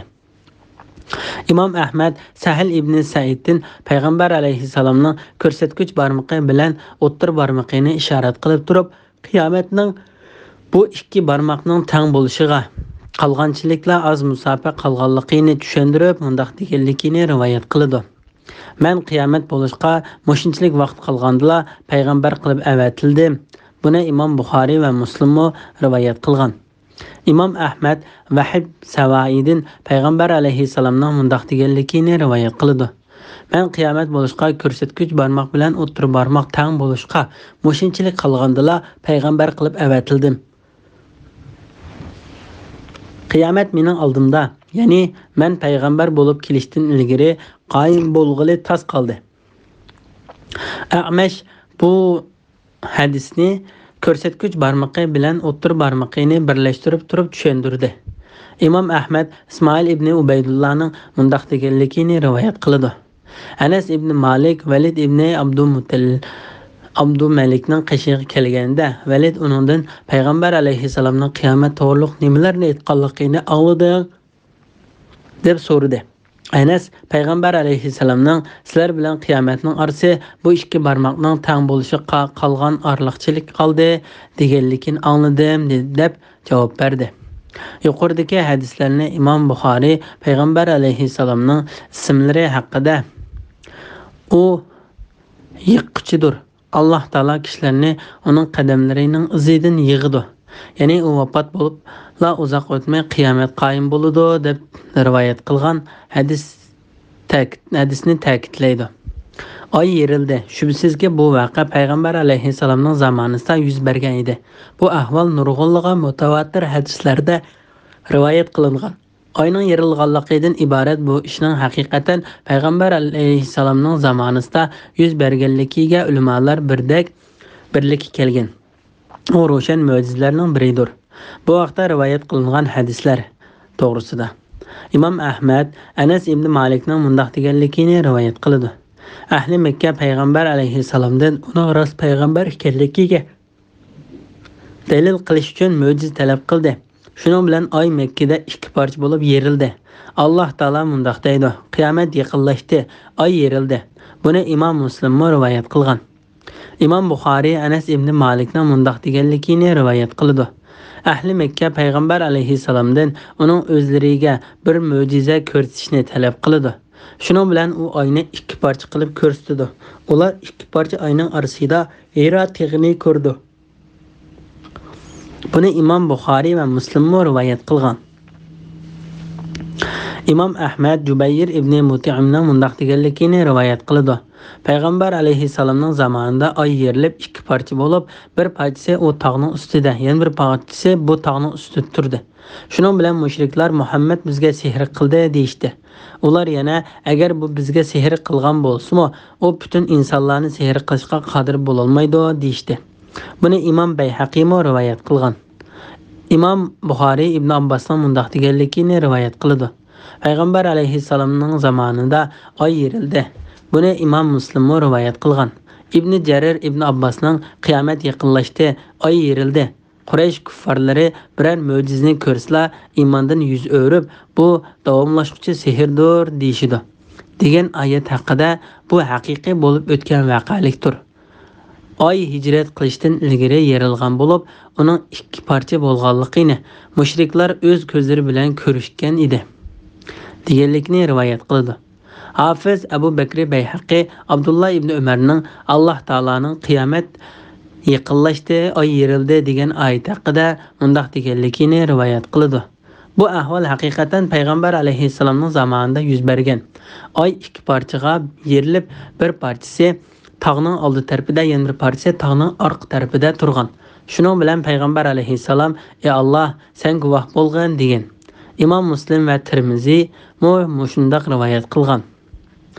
İmam Ahmad ibn Mas'udning mundaq deganligini rivoyat qildi. Oy payg'ambar alayhissalomning zamonida ikki parcha yerilib, Makkaliklar uni ko'rdi. Shuning bilan payg'ambar alayhissalom: "Ey ahli Makka, buningga guvoh bo'linglar" dedi. Uni imom Buxoriy va Muslim shundaq rivoyat qilgan.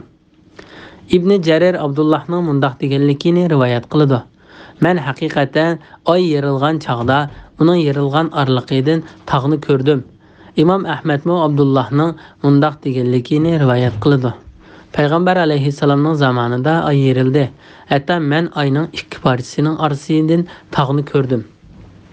Mushriklarning sarkashligi va ularning o'sal pozitsiyasi to'g'risida Quraysh kuffarlari biror mo'jizani, ya'ni biror dalil isbot va faktni ko'rsa, iymondan yuz o'rib, ya'ni uningga bo'ysunmay, balki uningdan yuz o'rib va uni orqalariga cho'rib tashlab, bu davomlashuvchi sehrdir deyishidi. Ya'ni ular: "Biz ko'rgan bu dalil faktlar sehrdir, biz bu sehr bilan sehrlandik" deyishidi. Mujohid, Qatada va boshqalar bu oyat haqida mundaq deydi: "Ular bu asosda yo'qilgan, davomi yo'q batil sehrdir" deyishidi. Ular payg'ambar alayhissalomni inkor qildi, nafs xohishlariga ergashdi. Ya'ni ular nodonlik va aqlsizlik qilib, payg'ambar alayhissalom o'zlariga elib kelgan haqiqatni inkor qildi. Ular ko'z qarashlari va nafs xohishlari chiroyli ko'rsatgan narsalarga ergashdi. Yaxshilikdan ya yomonlikdan bo'lsin, har ish shu ishning ahlini jannatga ya do'zaxga o'rinlashtiruvchidir. Qatada bu oyatning ma'nosi yaxshilik yaxshi kishilar tarafidan, yomonlik yomon kishilar tarafidan vujudga chiqadi deganlikdir deydi. Ibn Jurayj har ish shu ishning ahlini munosib o'ringa o'rinlashtiruvchidir deganlik bo'ladi deydi. Mujohid har ish qiyomat kuni shu ishning ahlini jannatga yoki do'zaxga o'rinlashtiruvchidir deganlik bo'ladi deydi. Ularga haqiqatan Qur'on xabarlaridan iborat ilinadigan miqdorda narsa keldi. Ya'ni bu Qur'onda ularga tilovat qilib berilgan oyatlardan payg'ambarlarni inkor qilgan, shuning bilan ularga azob oqibat tushgan. Ummatlarning qismlari haqidagi xabarlar yetib keldi. Bu xabarlarda Alloh taologa shirik keltirgan va haqni inkor qilishda haddidan oshgan kishilarga yetgudak va nasihat bor. Mukammal hikmat keldi. Ya'ni uningda Alloh taolo hidoyat qilgan kishini hidoyat qilishida, gumroh qilgan kishini Alloh taolaning gumroh qilishida yetarli hikmat bor. Alloh taolo ularga saqillikni putib va ularga dillariga muhr besib etganligi uchun Alloh ularni shaqiy qilganligi uchun ularga ogohlantirishlarning foydasi bo'lmaydi. Alloh taolo hidoyat qilmagandan keyin ularni kim hidoyat qilsin? Alloh taolo bu vaqtda mundaq deydi: "Ey Muhammad, aytqinki, sizlarning pokitinglar bo'lmasa, Allohning mo'jizalari, Allohning aniq pokiti bor. Agar u Alloh xolisa, hammanglarni albatta hidoyat qiladi." An'am surasi 149-oyat. Mo'jizalar va ogohlantiruvchilarning, ya'ni payg'ambarlarning iymon etmaydigan qavmga foydasi bo'lmaydi. Yunus surasi 101-oyatning bir qismi. Bismillahirrohmanirrohim. Ulardan yuz o'rgin. U kunda chaqirg'uchi, ya'ni Israfil qiyin ishqa, ya'ni hisobga chaqirdi, ya'ni sur chaladi. Ular qo'rqinishdan tikilib qaray olmagan holda go'yo tarilib ketgan cheketkidek qabrlaridan chiqib keladi. Ular chaqirg'uchining oldiga bo'yinlarini so'zgan holda yuguraydi. Kafirlar bu qiyin kundir deydi. Sura Qamar 6-7-8 oyat to'g'risida. Mushriklarning qiyomat kundagi yomon ahvoli to'g'risida. Alloh taolo mundaq deydi: "Ey Muhammad, agar biror mo'jizani ko'rganingda uningdan yuz o'rib, bu yo'qolg'uchi sehrdir deyishadigan ana shu kafirlardan yuz o'rgin. Ularga arqonni qilib, ularga nimalar bo'lganligini kutgin. O kunda chaqirg'uchi, ya'ni Israfil qiyin ishqa, ya'ni baloyi afat bo'lgan, balki tavrinishlar va qo'rqinishlar bilan to'lgan hisob maydonidan iborat qattiq qiyin ishqa chaqirdi, ya'ni sur chaladi. Ular qo'rqinishdan tikilib qaray olmagan holda go'yo tarilib ketgan cheketkidek qabrlaridan chiqib keladi. Ya'ni ularning Israfilning ovozini anglab qabrlardan chiqib atrofga tarilib qiyomat maydoniga qarab ilgirlishi go'yo olamga tarilib ketgan cheketkilarga o'xshaydi. Shunga Alloh taolo mundaq deydi: ular hech qarshilik bildirmasdan va kechikmasdan chaqirg'uchining oldiga bo'yinlarini so'zgan holda yuguraydi. Kafirlar bu qiyin kundir deydi. Ya'ni kafirlar bu qattiq qo'rqinchli va qattiq ig'ir kundir deyishidi. O kun qiyin kundir. Kafirlarga oson emasdir. Muddassir surasi 9-10 oyatlar. Bismillahirrohmanirrohim. Ulardan burun Nuhning qavmi inkor qildi. Ular bandimizni, ya'ni Nuhni inkor qilib, Majnun dedi. U dinga da'vat qilishdan aybi bilan man'i qilindi. U Parvardigorga haqiqatan men bo'za qilindim, yordam qilgan deb duo qildi. Osmonning darvozalarini quyilib yoqqıcı yomg'ir bilan ichib etdik. Zamindan buloqlarni etildirib chiqardik. Alloh taqdir qilgan ularni g'arq qilib halok qilish ishiga binoan yomg'ir suvi bilan buloq suvi bir-biriga qo'shildi. Nuhni taxta va miqlar bilan yasalgan kiyimiga soldik. Kiyima bizning himoyamiz ostida mang'atdi. İnkar qilganni, ya'ni Nuhni mukofotlash uchun Nuhning qavmini g'arq qildik. Uni, ya'ni to'pon balasini ibrat qilib qoldirdik. Ibrat olg'ich bormi? Mening azobim va ogohlantirishlarim qanday ekan? Haqiqatan biz Qur'onni hifzish uchun oson qildik. Ibrat olg'ich bormi? Sura Qamar 9-oyatdan 17-oyatgacha to'g'risida. Nuhning qavmining qissasi va bu boshqa qavmlarning qissallaridan ilingan ibrat to'g'risida. Alloh taolo mundaq deydi: "Ey Muhammad, sening qavmingdan ilgari ulardan burun Nuhning qavmi inkor qildi.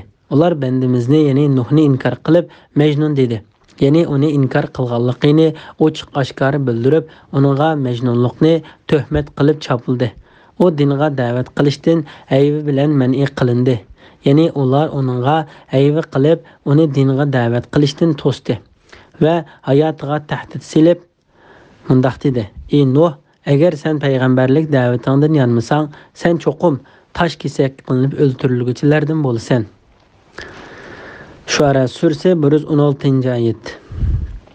U Parvardigorga haqiqatan men bo'za qilindim, yordam qilgan deb duo qildi. Ya'ni u men haqiqatan ularga tang kelishdan va qarshi turishdan ajiz keldim. Diningga sen o'zing yordam qilgan dedi. Osmonning darvozalarini qo'yilib yoqqıcı yomg'ir bilan ichib etdik. Zamindan buloqlarni etildirib chiqardik. Ya'ni zaminning hamma tarafidan buloqlar etilib chiqdi. Hatto o'tning o'rni bo'lgan tonurlardanmi buloqlar etilib chiqdi. Allah taqdir qilgan ularni g'arq qilib halok qilish ishiga binoan yomg'ir suvi bilan buloq suvi bir-biriga qo'shildi. Ibn Jurayj Ibn Abbosning osmonning darvozalarini qo'yilib yoqqıcı yomg'ir bilan ichib etdik degan oyat haqida mundaq deganligini rivoyat qiladi. O kundan ilgari va o kundan keyin yomg'ir osmondan emas, faqat bulutdan yoqqan edi. O kunda osmonning darvozalari ichib etilib, yomg'ir bulutdan emas, osmondan yog'di. Alloh taolo taqdir qilgan ularni g'arq qilib halok qilish ishiga binoan yomg'ir suvi bilan buloq suvi bir-biriga qo'shildi. Nuhni taxta va miqlar bilan yasalgan kiyimiga soldik. Kiyimi bizning himoyamiz, ya'ni bizning amrimiz bilan bizning ko'zimiz oldida himoyamiz va qo'g'dishimiz ostida mang'atdi. İnkar qilganni, ya'ni Nuhni mukofotlash uchun Nuhning qavmini g'arq qildik.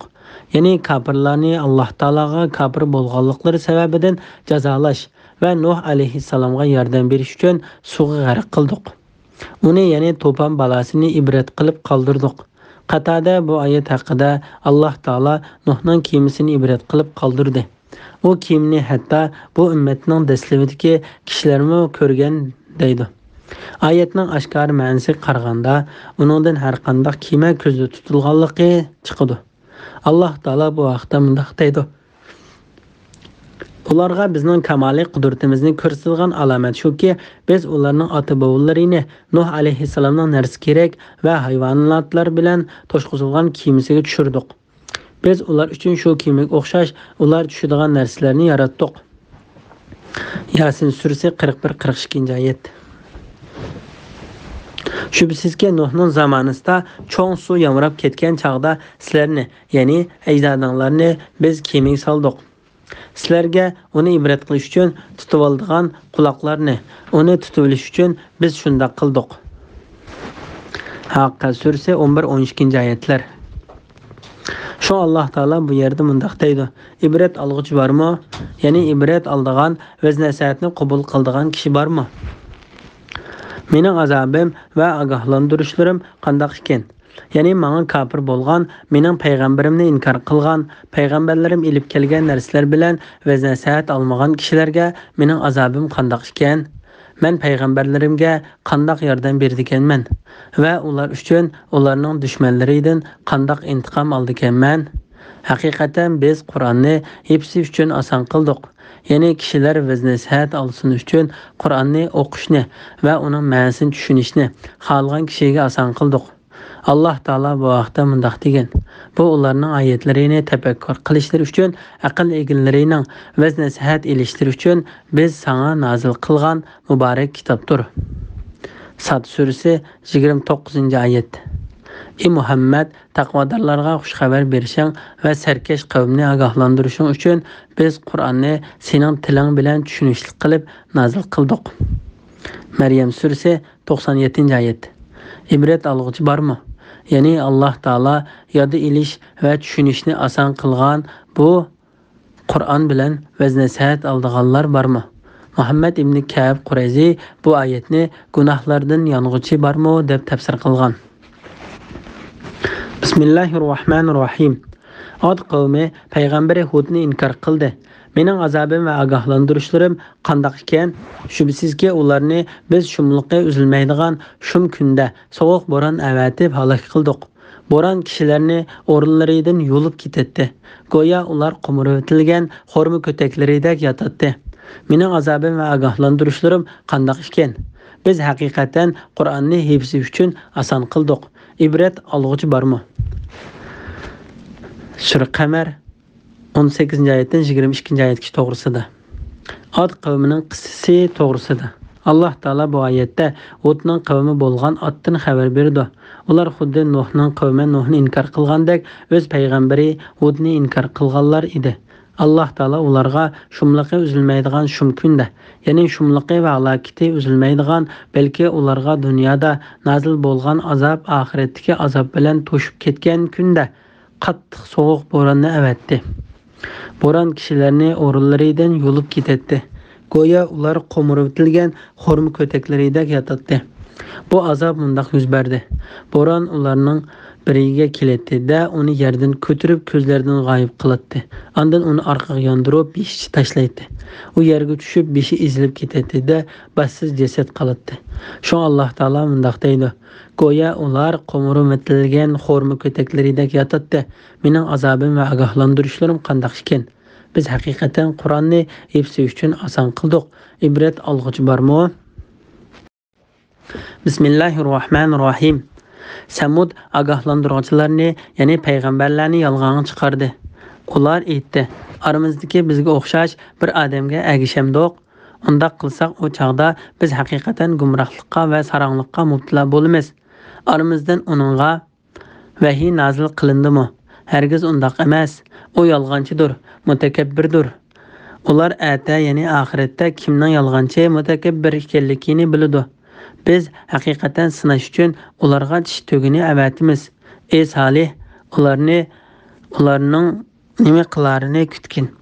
Ularning arziyatlariga sabr qilgin. Suvning ular bilan tugining orasida bo'linganligini, qaysining navbati kelsa shuning hozir bo'lganligini ularga uqtirib qo'ygin. Ular birodarini tugini o'ldirishga chaqirdi. O qilichini ilib tugini bo'g'izladi. Mening azobim va ogohlantirishlarim qanday ekan? Shubsizki biz ularga qattiq bir ovozni avatib, halok qilish bilan ularni qo'ton yasog'ichining tashlandiq shaxshumbillarida qilavetdik. Biz haqiqatan Qur'onni hepsi uchun oson qildik. Ibrat olg'uchi bormi? Sura Qamar 23-oyatdan 32-oyatgacha to'g'risida. Samud qavmining qissasi to'g'risida. Bu oyat Samud qavmidan xabar berdi. Ular Allohning payg'ambari Salihni inkor qildi. Ular aytdi: "Aramizdagi bizga o'xshash bir odamga agishamdiq. Unda qilsak o chaqda biz haqiqatan gumrohlikqa va saranlikqa mubtalo bo'lamiz." Ya'ni ular agar biz rahbarligimizni bizning ichimizdan chiqqan biriga topshirsak, o chaqda biz haqiqatan ziyon tortgan bo'lamiz deyishdi. Ondan ular vahiyning o'zlariga nazil qilinmasdan shu bir odamga xos nazil qilinganligidan ajablandi. Ondan uni yolg'onchi deb qarlab mundaq deydi: "Hargiz undaq emas, u yolg'onchidir, mutakabbirdir." Ya'ni u yolg'onchilikda chekdan eshib ketguchidir. Ular ata, ya'ni oxiratda kimning yolg'onchi, mutakabbir ekanligini biladi. Mana bu ularga qilingan qattiq tahdid va ogohlantirishdan iboratdir. Allah Taala mundaq deydi: "Biz haqiqatan sinash uchun ularga tish tugini avatimiz." Ya'ni Salih alayhissalomning payg'ambarligini va uning ularga elib kelgan vahiylarini tasdiqlashda Alloh taolaning ularga ko'rsatgan mo'jizasi bo'lishi uchun Alloh taolo ularning tavbaga binoan qattiq bir toshdan qo'rsqidagi butliqi 10 oylik bo'lgan cho'ng bir tugini ularga chiqarib berdi. Allah Taala bendisi ve peygamberi Salihni buyurup mundaq deydi: "Ey Salih, ularning nima qilarini kutgin. Ularning arziyatlariga sabr qilgin. Ya'ni ularga nima ish bo'lganligini kutgin. Ularning san qilgan arziyatlariga sabr qilgin. Yaxshi oqibat, dunyo va oxiratdagi g'alaba cho'qim sana mansub bo'ladi. Suvning ular bilan tugining orasida bo'linganligini, qaysining navbati kelsa shuning hozir bo'lganligini ularga uqtirib qo'ygin. Ya'ni suv ichish bir kun ularning bir kun tugining navbatidir." Alloh taolo bu vaqtda mundaq degan: Salih aytdi: "Bu tish tuga suyunlardan bir kun ichidi. Sizlarmi muayyan bir kun ichisizlar." Shuara surasi 155-oyat. Qaysining navbati kelsa shuning hozir bo'lganligi. Mujahid bu oyat haqida mundaq deydi: "Agar tuga suv ichgili kelmasa, ular suv hozir bo'ladi. Agar tugi kelsa, ular tugining sutini ichadi." Ular birodarini tugini o'ldirishga chaqirdi. O qilichni ilib tugini bo'g'izladi. Tafsirshunoslar tugini bo'g'izlovchining ismi Qidar ibn Salif bo'lib, o qavm ichidagi eng badbaxt kishi edi, deydi. Alloh taolo bu vaqtda mundaq degan: "Ayni zamonda Samudning eng badbaxt odami mo'jiz bo'lib kelgan tugini o'ldirishga oldirdi." Shams surasi 12-oyat. O qilichini ilib tugini bo'g'izladi. Mening azobim va ogohlantirishlarim qanday ekan? Ya'ni ularni jazoladim. Ularning menga kafir bo'lganligi va payg'ambarimni inkor qilganligi uchun ularga bergan jazoim qanday ekan? Shubsizki biz ularga qattiq ovozni avatib, halok qilish bilan ularni qo'ton yasog'ichining tashlandiq shaxshumbillarida qilavetdik. Tafsirshunoslardan bir qator olimlar bu haqda mundaq deydi: "Ulardan hech narsa qoldirmasdan tal to'kis yo'qotildi. Ular go'yo ziroat va o'simliklar qurib tugagandek chirib tugdi."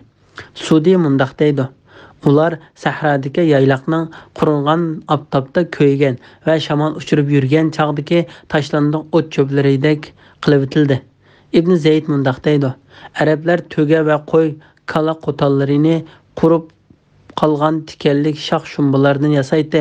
Alloh taolaning qo'ton yasovchilarining tashlandiq shox shumbularidek qilib degan oyati ana shu ma'noda ko'zda tutilgan." Bismillahirrahmanirrahim. Lotning qavmi ogohlantirishlarga chimpitmidi. Biz haqiqatan ularni tosh yog'dirib halok qildik. Faqat Lotning tavalari buning sirtidadir. Ularni ne'matimiz yuzidan saharda qutuldirdik. Shukr qilg'uchini biz mushundaq mukofotlaymiz. Shubsizki Lot ularni bizning jazolashimizdan ogohlantirdi. Ular ogohlantirishlardan sheklandi. Ular Lot'dan mehmonlarini, ya'ni odamzod shaklida kelgan farishtalarni ular bilan livata qilish uchun qo'g'dimaslikni so'radi. Ularning ko'zlarini ko'r qilib etdik. Ularga azobimni va ogohlantirishimni tetinglar dedik. Haqiqatan ularga atiganda doimiy, ya'ni oxiratning azobiga ulinib ketadigan azob nozil bo'ldi. Ularga mening azobimni va ogohlantirishlarimni tetinglar deyildi. Biz haqiqatan Qur'onni hifz uchun oson qildik. İbret algıcı var mı? Sura Qamar 33-oyatdan 40-oyatgacha to'g'risida. Lot qavmining qissasi to'g'risida. Alloh taolo bu oyatda Lotning qavmining ahvolini bayon qilib, ularning payg'ambarini qandoq inkor qilganligi va uning qandoq qarshilik qilganligi va erlar bilan erlar jinsiy munosabat qilishdan iborat ulardan ilgari ahli jahondan hech kim qilmagan qabih yomonlikni qilganligi haqida xabar berdi. Şu Allah Taala ularni ilgari o'tgan ummatlardan hech bir ummatni jazolamagan jazo bilan jazoladi. Alloh Taala Jibril alayhisalomga buyruq qildi. U ularning shaharlarini ko'tarib osmondan qa'riga kelib chiqdi. Ondan shaharni ularning ustiga dum ko'mtirib tashlab etdi va orqadan ularning ustiga ustlab sopol toshlarni yog'dirib etdi. Shuning uchun Alloh Taala bu yerda mundaq deydi: Biz haqiqatan ularni tosh yog'dirib halok qildik. Faqat Lotning tavalari buning sirtidadir. Ularni ne'matimiz yuzidan saharda qutuldirdik. Ya'ni ular kechining oxirida shahardan chiqib ketdi. Shuning bilan ular qavmga nozil bo'lgan azobdan qutulib qoldi. Lotga uning qavmidan birma kishi, ya'ni birma er kishi iymon keltirmadi. Hatto uning ayoli ham iymon keltirmadi. Shunga uning ayoliga qavmiga nozil bo'lgan azob nozil bo'ldi. Allah Taala'nın peygamberi Lot ve onun qizlari ularning arsidan salomat chiqib ketdi. Onunğa hech bir yomonlik yetmedi. Shukr qilg'uvchini biz mushundaq mukofotlaymiz. Shubsizki Lot ularni bizning jazolashimizdan ogohlantirdi. Ya'ni ular azob tushishdan ilgari Lot ularni haqiqatan Alloh taolaning jazosi va azobidan ogohlantirdi. Ular bo'lsa uningga parvo qilmadi. Uning ogohlantirishlariga quloq solmadi. Balki ular bu ogohlantirishlardan sheklandi va gumonda bo'ldi. Ular Lotdan mehmonlarini, ya'ni odamzod shaklida kelgan farishtalarni ular bilan livata qilish uchun qo'g'dimaslikni so'radi. O kecha Jibril, Mikail va Israfil qatorli farishtalar Lotning qishig'iga burta emdila xat tortgan chiroyli yigitlar surtiga kirib, Alloh taolaning azobini ularga elib kelgan kechasi edi. Lot alayhissalom farishtalarni mehmon qildi. Lotning xotini paskash momay qavmga odam avatib, ularga Lotning mehmonlarining borligini uqtirib qo'ydi. Shuning bilan ular Lotning uyiga har tarafda yugurishib kelishdi. Lot ularning oldini to'sib, darvozalarini taqib oldi. Har tarafdan yugurishib keldi. Ular darvozani chiqishga urindi. O oqshom vaqti edi. Lot alayhissalom mehmonlarini qo'g'dab, qavmni ularning chiqilishdan to'sib, ularga ularning ayollarini ishorat qilib turib mundaq dedi: Bular mening qizlarim, ya'ni qavmimning qizlaridir. Agar qazoi shahvat qilmas bo'lsanglar, ularni nikohlab ilinglar dedi. Hijr surasi 71-oyat. Ular Lotga aytdi: Qizlaringga bizning ehtiyojimiz yo'q ekanligini sen obdan bilasan. Ya'ni biz ular qiziqmaymiz. Shuningdek bizning maqsadimizni ham obdan bilasan. Hud surasi 79-oyat. Shunda qilib datalash qilishish keskinlashdi. Ular hamma yaxshi so'zlarni rad qilib, uy kirmoqchi bo'lib qattiq turib olgan chaqda Jibril alayhissalom ularning oldiga chiqdi. Qantining bir uchi bilan ularning ko'zlariga urdi. Shuning bilan ularning ko'zlari ko'r qilindi. Ondan ular tomlarini yaqinlab orqalari qaytishdi. Va Lut alayhissalomni atiganda jazolaymiz deb uningga tahdid silishdi.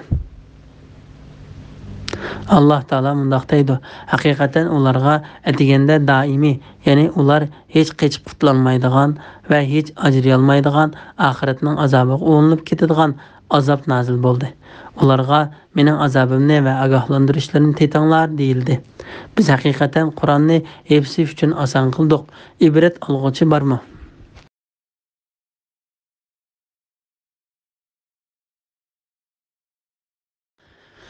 Bismillahirrohmanirrohim. Shak shubsizki, Firavun jamasiga ogohlantirishlar keldi.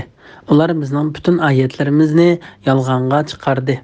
Ularni g'olib, qudratli holatda turib halok qildik. Ey arab jamasi, ular, ya'ni men halok qilgan o'tganki ummatlar din sizlarning kuffarlaringlar ortiqmi? Yoki sizlarga samoviy kitoblarda Allohning azobidan kechirim qilinish bormi? Yoki ular biz Muhammad ustidan g'olib qavmimiz demdi. Mushriklar to'pi mag'lub qilindi, orqa qarab qochidi. Hargiz undaq emas. Ya'ni ularga berilgan azob bo'la emas. Qiyomat ularga azob qilinish va'da qilingan vaqtdir. Qiyomat texim qiyindir, texim jafoliqdir. Sura Qamar 41-oyatdan 46-oyatgacha to'g'risida. Firavun jamasining qissasi to'g'risida. Allah Taala bu oyatlarda Firavun va uning qavmidan xabar berdi. Allah Taalaning elchisi Musa va uning qarindoshi Harun ularga agar ular iymon keltirganida jannat bilan xushxabar, agar ular kafir bo'lganida dozoq bilan ogohlantirish elib keldi. Allah Taala u ikkisini katta mo'jizalar va nurg'un alomatlar bilan kuchlantirdi. Biroq kafirlar bularning hammasini inkor qildi. Shuning bilan Allah Taala ularni g'olib, qudratli holatda turib halok qildi. Ya'ni Allah Taala ularni butunlay yo'qotdi. Ulardan biror kishining na o'zi, na izi qolmadi. Qurayshlarga nasihat qilish va tahdid silish to'g'risida. Allah Taala mundaq deydi: "Ey Quraysh kafirlaridan iborat mushriklar, ular, ya'ni men halok qilgan o'tganki ummatlardan sizlarning kuffarlaringlar ortiqmi? Ya'ni yuqorida tilga ilingan payg'ambarlarni inkor qilish, samoviy kitoblarga kafir bo'lish sababidan halok qilingan ana shu kishilardan sizlar ortiqmi? Yoki sizlarga samoviy kitoblarda Allohning azobidan kechirim qilinish bormi? Ya'ni sizlarda Alloh taolo tarafidan kelgan azobga va jazoga mubtalo bo'lmaysizlar degan kechirimnoma bormi?" Allah Taala ulardan xabar berib mundaq deydi: "Yoki ular biz Muhammad ustidan g'olib qavmimiz demdi." Ya'ni ular o'zlarini bir-biriga yordam qiladi, o'zlarining to'pi o'zlarini yomonlik qilmoqchi bo'lgan kishilardan qo'g'daydi deb e'tiqod qiladi. Allah Taala mundaq deydi: "Mushriklar to'pi mag'lub qilindi, orqaga qarab qochidi. Ya'ni ularning kuchi parchalandi, ular mag'lub qilindi." Imom Buxoriy Ibn Abbosdan rivoyat qilindiki, Payg'ambar alayhissalom Badr urushi bo'lgan kuni o'zi uchun tikilgan kichik chidirning ichida turib mundaq dedi: "Ey Alloh, sening payg'ambaringga yordam berish, ahdingni va va'dangni amalga oshirishingni talab qilaman. Ey Alloh, agar xohlasang bugundan keyin yer yuzida hargiz ibodat qilinmaysan. Ya'ni bizga bugun yordam bermasang, sen ibodat qilgan inson qolmaydi." Shu chaqda Abu Bakr radhiyallohu anhu uning qo'lini tutib, "Ey Allohning payg'ambari, bo'ldi qilgin, Parvardigoringga duoda bek oshirib o'tding" dedi. Ondan payg'ambar alayhissalom sahobatlarni kiygan holda chidirdan chiqib keldi. Albatta u mundaq da'vat etdi: "Mushriklar to'pi mag'lub qilindi, orqa qarab qochidi." Hargiz undaq emas. Ya'ni ularga berilgan azob bu emas. Qiyomat ularga azob qilinish va'da qilingan vaqtdir. Qiyomat texim qiyindir, texim jafoliqdir. Imom Buxoriy Yusuf ibn Mahikning mundaq deganligini rivoyat qiladi: "Men mu'minlarning onasi Aishaning qishida edim. U hargiz undaq emas. Ya'ni ularga berilgan jazo azob bu emas. Qiyomat ularga azob qilinish va'da qilingan vaqtdir. Qiyomat texim qiyindir, texim jafoliqdir" degan oyat Muhammad alayhissalomga Makka nazil bo'lgan. U chaqda men tex o'ynab yuradigan kichik bir qiz edim dedi. Bismillahirrohmanirrohim. Gunohkorlar haqiqatan dunyoda gumrohlikdadir, oxiratda do'zaxdadir. Ular do'zaxda dum yotqizilib so'riladigan kunda ularga do'zaxning azobini tetinglar deyiladi. Biz haqiqatan hamma narsani o'lchamli yaratdik. Biror shayni yaratmoqchi bo'lsak, bizning amrimiz faqat bir so'zdir. U ko'zni yumib ochganning orliqida o'rinlandi. Biz haqiqatan o'tganki ummatlardan kufrda sizlarga o'xshash bo'lganlarni halok qildik. Ibrat olg'uchi bormi? Ularning qilgan yaxshi va yomon ishlarining hammasi nomi amallarida mavjuddir. Kichik ish, cho'ng ishning hammasi lavhul mahfuzda xotirlangandir. Shubhisizki taqvodorlar jannatlarda bo'ladi. Suv, may, hasal, sut o'stanlaridan bahramand bo'ladi. Ular qudratli Allohning dargohida ko'ngildagidek joyda bo'ladi. Sura Qamar 47-oyatdan 55-oyatgacha to'g'risida. Gunohkorlarning yomon oqibati to'g'risida. Alloh taolo bu oyatda bizga gunohkorlardan xabar berdi. Ular haqiqatan to'g'ri tushunchalardan shaklanganligi va shubhalanganligi sababidan haqdan ozgan va sarong'likqa mubtalo bo'lgan kishilardir. Bu oyat boshqa firqalardan bu sifat bilan sifatlangan har qanday kofir va gumroh kishini o'z ichiga oladi. Ondan Alloh taolo mundaq deydi: ular do'zaxda dum yotqizilib so'rilgan kunda, ya'ni ular dunyoda sarong'likqa, haqdan shaklanishga va gumonlanishga mubtalo bo'lganidek, ularning bu qilmishlari ularga oxiratda do'zaxni miros qoldirdi. Ular dunyoda to'g'ri yo'ldan ozganidek, oxiratda do'zaxda dum yotqizilib so'rildi. Ular o'zlarining nega ilib berilganligini bilmaydi. Ularga toptana va malomat qilish yuzidan do'zaxning azobini tetinglar deyiladi. Hamma narsaning oldini ola o'lchamli qilib yaratilganligi to'g'risida. Biz haqiqatan hamma narsani o'lchamli yaratdik. Alloh taolo bu vaqtda mundaq degan: Alloh hamma narsani yaratdi. Ondan o'zining xohishi bo'yicha uningga munosib o'lchamni belgiladi. Furqon surasi 2-oyatning bir qismi. Hammadan ustun Parvardigoringning nomini pok e'tiqod qilgin. U butun maxluqotni yaratdi. Ularni bejirim, ya'ni chiroyli va munosib shaklda qildi. Maxluqotga foydali ishlarni taqdir qildi. Ularga foydalanish yo'llarini ko'rsatdi. A'lo surasi 1-2-3-oyat. Ya'ni Alloh taolo hamma narsani oldin ola o'lchamli qilib belgiladi va maxluqotga u narsalardan foydalanish yo'llarini ko'rsatdi. Sunniy aqidasidagi musulmonlarning ulamolari bu oyat karimni Alloh taolaning insonlarga bo'lgan ishlarni oldin ola o'rinlashtirishganligini isbotlash uchun dalil qildi. Oldin ola o'rinlashtirish Alloh taolaning shaylarni vujudga kelishdan ilgari bildiganligi va shaylarni yaratishdan ilgari belgilaydiganligidan iboratdir. Ulamolar bu oyat va uning o'xshagan oyatlar bilan shu ma'noda rivoyat qilingan to'g'ri hadislar bilan sahobalar zamonasining oxirgi davrida o'tirg'i chiqqan qadriya firqasiga raddiya berdi. Biz bu mavzuda va bu mavzu haqida rivoyat qilingan hadislar ustida Sahih Buxoriyning iymon bobining sharhisida tafsili to'xtalgan edik. Bu yerda bu oyati karimga munosabatli hadislarni bayon qilamiz.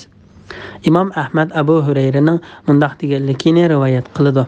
Quraysh mushriklari payg'ambar alayhisalomning qishig'iga taqdir, ya'ni oldin ola o'rinlashtirish to'g'risida munozara qilishib keldi. Shuning bilan bu oyat nozil bo'ldi. Ular do'zaxda dum yotqizilib so'riladigan kunda ularga do'zaxning azobini tetinglar deyiladi. Biz haqiqatan hamma narsani o'lchamli yaratdik. Imom Muslim, Ibn Majah, Tirmiziy qatorliqlarmi shundaq rivoyat qilgan. İmam Bazzar Amr ibn Shuaybning bo'vsining mundaq deganligini rivoyat qildi. Gunohkorlar haqiqatan dunyoda gumrohlikdadir, oxiratda do'zaxdadir. Ular do'zaxda dum yotqizilib so'riladigan kunda ularga do'zaxning azobini tetinglar deyiladi. Biz haqiqatan hamma narsani o'lchamli yaratdik degan bu oyatlar faqat qadriya firqasi haqida nozil bo'lgan. Ibn Abu Hatim Zuraraning otasining mundaq deganligini rivoyat qildi. Payg'ambar alayhisalom ularga do'zaxning azobini tetinglar deyiladi. Biz haqiqatan hamma narsani o'lchamli yaratdik degan oyatni tilovat qildi va mundaq dedi: Bu oyat mening ummatimdan oxir zamonda keladigan Alloh taolaning oldini ola o'rinlashtirishni yolg'onga chiqaradigan kishilar haqida nozil bo'ldi. Ata ibn Abu Rabbah mundaq deydi: Men Ibn Abbosning qishig'iga keldim. U Zamzam quduqidan suv tortib ekan. Uning kiyimlarining peshpushqoqlari yo'l bo'lib ketibdi. Men uningga taqdir to'g'risida so'zlanibdi dedim. U hayron qolgan holda, ular haqiqatan shunday qilibdimi dedi. Men ha dedim. U Alloh taolaning nomi bilan qasamki, ularga do'zaxning azobini tetinglar deyildi. Biz haqiqatan hamma narsani o'lchamli yaratdik degan bu oyat faqat shular haqida nozil bo'lgan. Ular bu ummatning yomon kishilaridir. Ularning kasallarini yo'qlamanglar, meytlarining jinoza namozini o'qimanglar. Agar men ulardan birasini ko'rib qolsam, bu ikki barmoqim bilan uning ikki ko'zini quyib etdim dedi. İmam Ahmad Nafi'ning mundaq deganligini rivoyat qildi. Ibn Umarning xat yozib turadigan shamliq bir do'sti bor edi. Abdullah ibn Umar do'stiga mundaq xat yozdi. "Men xabar qilinishicha, sen taqdir to'g'risida ba'zi narsalarni so'zlabsan. Buningdan keyin menga xat yozishdan to'xtab qol. Men haqiqatan payg'ambar alayhisalomning kelgusida mening ummatim ichidan bir turkum qavmlar paydo bo'ladi. Ular taqdirni yolg'onga chiqirdi" deganligini anglagan edim. Uni İmam Abu Davudmi, İmam Ahmad ibn Hanbaldan rivoyat qilgan. İmam Ahmad ibn Umardan payg'ambar alayhisalomning mundaq deganligini rivoyat qildi. Hamma narsa hattoki ojizlik bilan kuch-quvvatmi o'lchamli qilib yaratildi. İmam Muslimmi uni Malikning hadisidan mushundaq rivoyat qilgan. İmam Muslim rivoyat qilgan bir hadisda mundaq deyilgan: Allah Taaladan yordam talab qilgin, hamoqatlik qilmagin. Agar sana biror ish bo'lsa, Alloh Taala taqdir qilgan ish bo'ladi. U xohlagan ishni qiladi degin. Agar men uni mundaq qilgan bo'lsam, bu ish albatta mundaq bo'lar edi demagin. Agar sen buyurilganda qilmasang, shubsizki sen shaytonning ishiga ishq ochgan bo'lasan. Ibn Abbos payg'ambar alayhisalomning o'ziga mundaq deganligini rivoyat qildi. Bilginki, agar butun ummat Alloh taolo sening foydang uchun taqdir qilmagan biror narsa bilan sana foyda yetkazish uchun to'plangan taqdirdimi, ular sana hech bir foyda yetkazolmaydi. Agar butun ummat Alloh taolo sening ziyningga taqdir qilmagan biror narsa bilan sana ziyon yetkazish uchun to'plangan taqdirdimi, ular sana hech ziyon yetkazolmaydi. Qalamlarning rangi qurdi, sahifalar qatlandi. İmam Ahmad Ubbad ibn Validning otasining mundaq deb so'zlab berganligini rivoyat qildi. Men otam Ubbadning qishig'iga kirdim. Bu Ubbad birinchi Ubbadning buvisidir. U kasal edi. Men uni bu kasalda o'lib ketish mumkin deb o'yladim. Andan uningga ota menga vasiyat qoldirgan va to'g'ri yo'l ko'rsatgan dedim. U meni o'ltiringlar dedi. U o'ltirg'izilgandan keyin O meni o'ltirg'izinglar dedi. O o'ltirg'izgandan keyin menga ey o'g'ilchiqim, sen haqiqatan taqdirga yaxshilik va yomonlikning taqdir bilan bo'lganligiga ishonmagicha, iymonning haqiqatan taqdirga yaxshilik va yomonlikning taqdir bilan bo'lganligiga ishonmagicha iymonning ta'min etay olmaysan va Alloh taoloni haqiqiy bilish darajasiga yetilmaysan dedi. Men ey ota, yaxshilikning va yomonlikning taqdir bilan bo'lganligining nima ekanligini men qandoqmi bilalayman desam, o bilginki, sening biror xatoliging ya sana hech bir ziyon keltirguchi emasdir. Shundaqla sana kelgan ziyon sening xatoliging sababidan bo'lganmi emasdir. Ey o'g'ilchiqim, men faqat payg'ambar alayhisalomning mundaq deganligini angladim. Shubsizki Alloh taolo tunji qilib qalamni yaratdi. Ondan uning yozg'in dedi. Qalam shu soatda qiyomat kunigacha bo'lgan narsani yozdi. Ey o'g'ilchiqim, agar sen uningga ishonmay turib o'lsang do'zaxga kirib ketasan dedi. Buni Imom Tirmiziy rivoyat qilgan. Imom Muslim Abdullah ibn Amirning mundaq deganligini rivoyat qildi. Payg'ambar alayhissalom shubsizki Alloh taolo mahluqotning taqdirlarini osmonlar bilan zaminni yaratishdan 50 ming yil ilgari bitib o'tgan dedi. Ibn Vahib uningga Allohning arshi suv ustida edi. Hud surasi 7-oyatning bir qismi degan oyatini qo'shib rivoyat qildi. Uni Imom Tirmiziy rivoyat qilgan. Alloh taolaning ular to'g'risidagi amr farmonini ijro qilish bilan qo'rqitishi to'g'risida. Biror shayni yaratmoqchi bo'lsak, bizning amrimiz faqat bir so'zdir. U ko'zni yumib ochganning oraliqida o'rnalindi. Alloh taolaning taqdiri insonlar ichida ijro qilinadiganligidan xabar qilingandek, bu oyatmi Alloh taolaning irodasining ular ichida ijro qilinadiganligidan berilgan xabardir. Allah Taala mundaq deydi: "Bizning əmrimiz faqat bir sözdür." Ya'ni biz birər ishqa faqat bir qitimli əmr qilamiz. Uni ikkinchi qitim ta'kidlashga muhtoj bo'lmaymiz. Biz əmr qilgan o ish ko'zni yumib ochqanchilik va orliqda vujudga keladi. Bir sekundmi kechikib qolmaydi. Biz haqiqatan sizlardan ilgari o'tgan payg'ambarlarni inkor qilishda sizlarga o'xshash bo'lganlarni halok qildik. Ibrat olg'uchi bormi? Ya'ni Alloh taolo ana shu kofirlarni giribtor qilgan xorliqdan va ularga taqdir qilingan azobdan vaz nasihat olg'uchi bormi? Alloh taolo bu vaqtda mundaq deydi: ular bilan ularning arzu qilgan narsalari, ya'ni iymon etishish va jannatga kirish orasida to'solg'i paydo qilindi.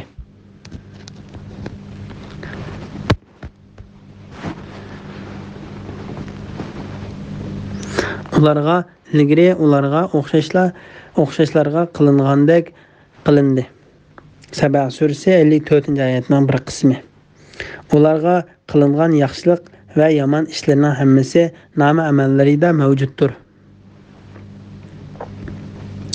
Ya'ni ularning qilmishlari farishtalarning qo'llaridagi daftarlarda yoziqliqdir. Kichik ish, cho'ng ishning hammasi Lavhul Mahfuzda xotirlangandir. Ya'ni ularning cho'ng kichik gunohlarining birimi qoldirilmasdan ularning nama amal daftarlarida yozilgandir. İmam Ahmad Aisha radhiyallohu anhudan payg'ambar alayhissalomning mundaq deganligini rivoyat qiladi. Aisha kichik gunohlardanmi saqlangan. Shubsizki Alloh taolaning dargohida kichik gunohlardanmi hisob elindi. Buni Imom Nasa'iy va Ibn Majah rivoyat qilgan. Taqvodorlarning yaxshi oqibati to'g'risida. Shubsizki taqvodorlar jannatlarda bo'ladi. Suv, may, hasal, sut o'stanlaridan bahramon bo'ladi. Ya'ni ular ozg'unliq, qaymoqish ichida qolgan toptana, malomat, qo'rqitishga uchrash bilan birga do'zaxda dum yotqizilib so'riladigan badbaxt kishilarning dal aksichi bo'ladi. Alloh taolo mundaq deydi: ular qudratli Allohning dargohida ko'ngildagidek joyda bo'ladi.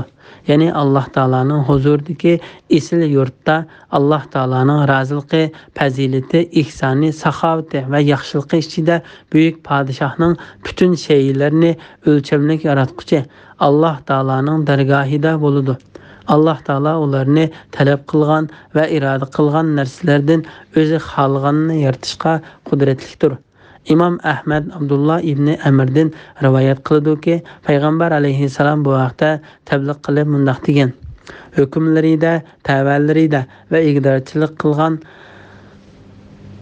narsalarda adillik bilan adolat yurgizganlar Alloh taolaning dargohida Alloh taolaning o'ng tarafidagi nurdan bo'lgan munbarlar ustida bo'ladi. Alloh taolaning har ikki tarafi o'ngdir. Buni Imom Muslim va Nasa'iy rivoyat qilgan. Shuning bilan Qamar surasining tafsiri tugdi. Jami hamdu sana va madihiya Alloh taolo xosdir. Alloh muvaffaqiyat qozonuvchi va xatolikdan saqlanuvchidir. Bismillahirrohmanirrohim. Rahman surasi Makka nazil bo'lgan 78 oyat. Rahman surasi to'g'risida Imom Ahmad Zirraning mundaq deganligini rivoyat qildi. Bir odam uningga Qur'onda keladigan asin degan so'zni asinin deb o'qimsan yoki asinin deb o'qimsan dedi. U men haqiqatan Qur'onning hammini o'qidim. Men albatta Qur'onning mufassal bo'limini bir rakat namozda o'qiy olmayman dedi. U odam itqovlagandek tez o'qimsan, men sening qanday o'qishing bilan karim yo'q. Men faqat payg'ambar alayhissalomning namozda Qur'onning mufassal bo'limini 5dan boshlab 2dan qilib o'qiganligini bilaman. İbn Mas'udning qarshi Qur'onning mufassal bo'limi Rahman surasidan boshlanadi dedi. İmam Abu İsa Tirmizi Jabirning mundaq deganligini rivoyat qiladi. Payg'ambar alayhissalom sahobalarni qashiga chiqib, ularga Rahman surasining 5dan oxirgacha o'qib berdi. Ular jim turib tanishdi. Payg'ambar alayhissalom ularga: "Shubsizki men bu surani jinlarga kechida o'qib berdim. Ular sizlarga qaraganda yaxshi javob qaytargan edi. Men har qitim Alloh taolaning: "Ey insonlar, jinlar, Parvardigoringlarning qaysi ne'matlarini inkor qilsizlar" degan oyati kelgan chig'imda ular: "Parvardigorimiz sening ne'matlaringdan hech narsani inkor qilmaymiz" Cemi hamdu sana sana mensuptur deb javob berdi, dedi. Abu Bakr Bazzamu rivoyat qilgan. Abu Ja'far ibn Jarir ibn Umar radhiyallohu anhuning mundaq deganligini rivoyat qildi. Payg'ambar alayhissalom Rahman surasini o'qib, ondan nima uchundirki men jinlarning o'z Parvardigoriga sizlarga qaraganda yaxshi javob berganligini anglayapman-go, dedi. Sahabalar: "Ey Allohning payg'ambari, ular nima dedi?" deyishdi. U: "Men o'qib Alloh taolaning ey insonlar, jinlar Parvardigoringlarning qaysi ne'matlarini inkor qilsizlar degan so'ziga kelsamla, inkor qilmaymiz deb javob qaytardi", dedi. Uni Imom Bazzarmu rivoyat qilgan. Bismillahirrohmanirrohim. Mehribon Alloh Qur'onni ta'lim berdi, uni hifz qilishni va tushunishni osonlashtirib berdi. Insonni yaratdi, uningga maqsadini uqtirish uchun so'zlashni o'rgatdi. Kun bilan oy o'z burishlarida muayyan hisob bo'yicha sayr qiladi. O't cho'plar, dal-daraxtlar sajda qiladi, ya'ni Allohning irodasiga bo'ysunadi. Alloh osmonni egiz yaratdi. O'lchamda zulm qilmasliklarinlar uchun Alloh tarozini bekitdi. O'lchamda adil bo'linglar, tarozida kam bermanglar. Zaminni kishilarning foydalanishi uchun yaypon qildi. Zaminda mevalar, bo'g'inli xurmolar bor. Samini bor. Donliq ziroatlar, xushbo'y o'simliklar bor. Ey insonlar, jinlar, Parvardigoringlarning qaysi ne'matlarini inkor qilsizlar? Sura Rahman 1-oyatdan 13-oyatgacha to'g'risida.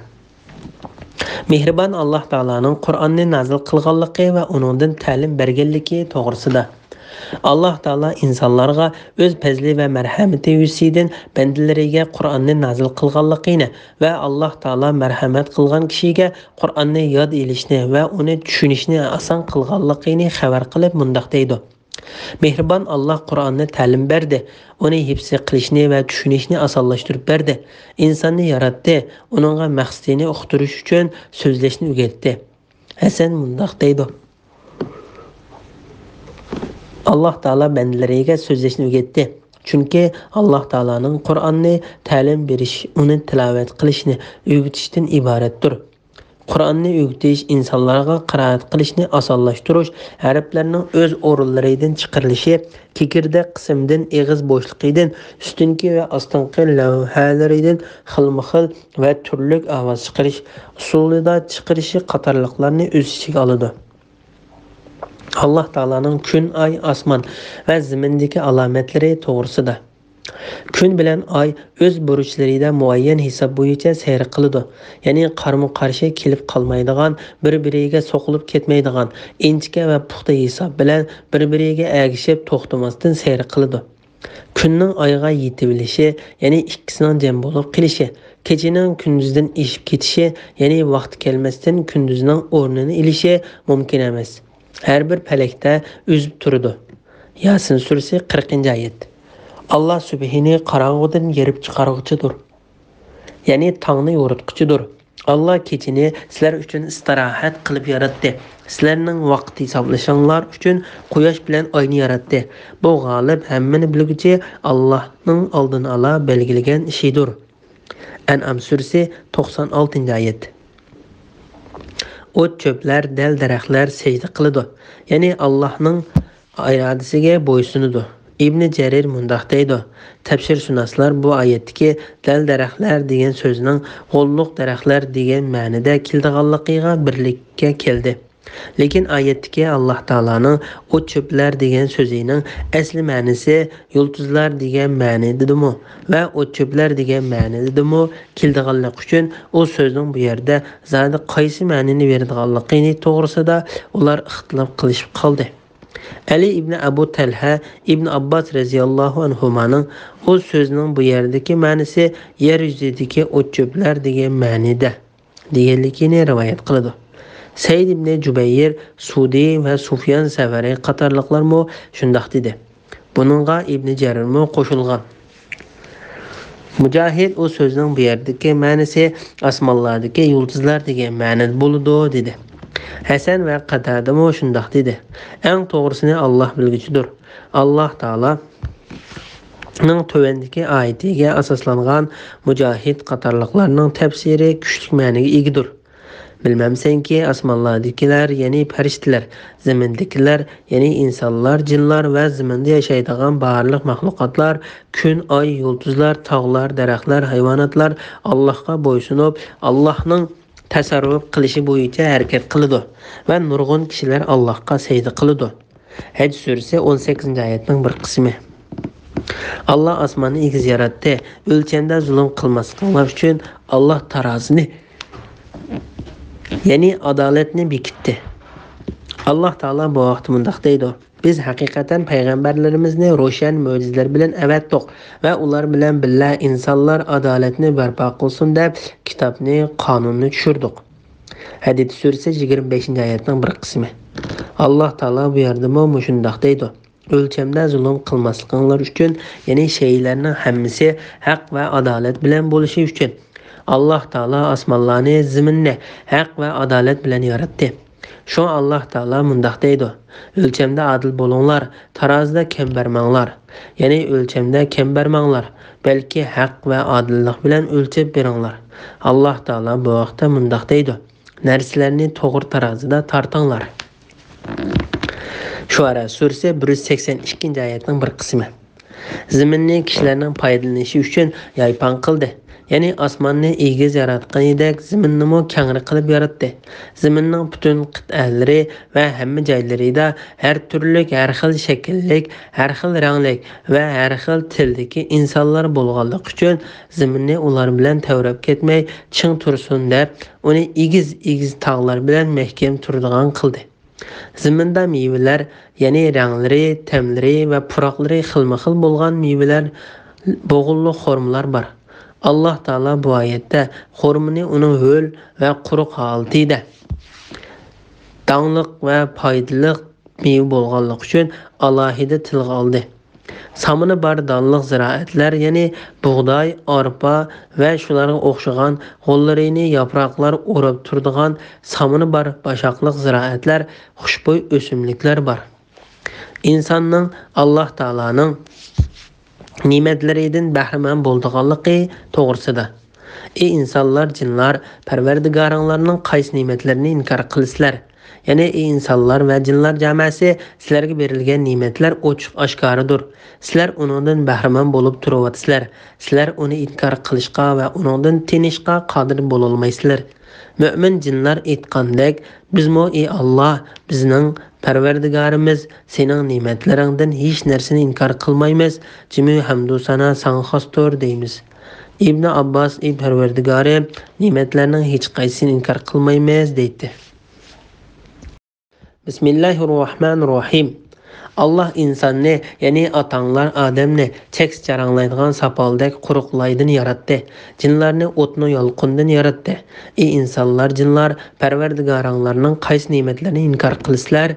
O ikki mashriq, ya'ni kun bilan oyning chiqadigan ikki joyning Parvardigoridir va ikki mag'rib, ya'ni kun bilan oyning patadigan ikki joyning Parvardigoridir. Ey insonlar, jinlar, Parvardigoringlarning qaysi ne'matlarini inkor qilasizlar? O ikki dengizni, biri tatliq, biri ochiq oqizdi. Ular uchrashidi. Ularning orasida to'sma bo'lib, bir-biriga qo'shilib ketmaydi. Ey insonlar, jinlar, Parvardigoringlarning qaysi ne'matlarini inkor qilasizlar? Ulardan marvoyit bilan marjon chiqadi. Ey insonlar, jinlar, Parvardigoringlarning qaysi ne'matlarini inkor qilasizlar? Dengizlarda qatnayotgan tog'dagi kemalar Allohning elkiyidir. Ey insonlar, jinlar, Parvardigoringlarning qaysi ne'matlarini inkor qilasizlar? Sura Rahman 14-oyatdan 25-oyatgacha to'g'risida.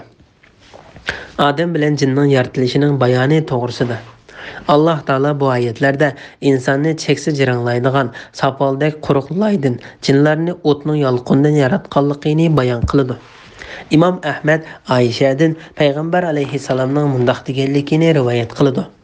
Farishtalar nurdan yaratildi, jinlar o'tning yolqindan yaratildi. Adam sizlarga sifatlangan narsadan, ya'ni cheksiz jiranglaydigan sapaldek quruqlaydan yaratildi. Buni Imom Muslim rivoyat qilgan.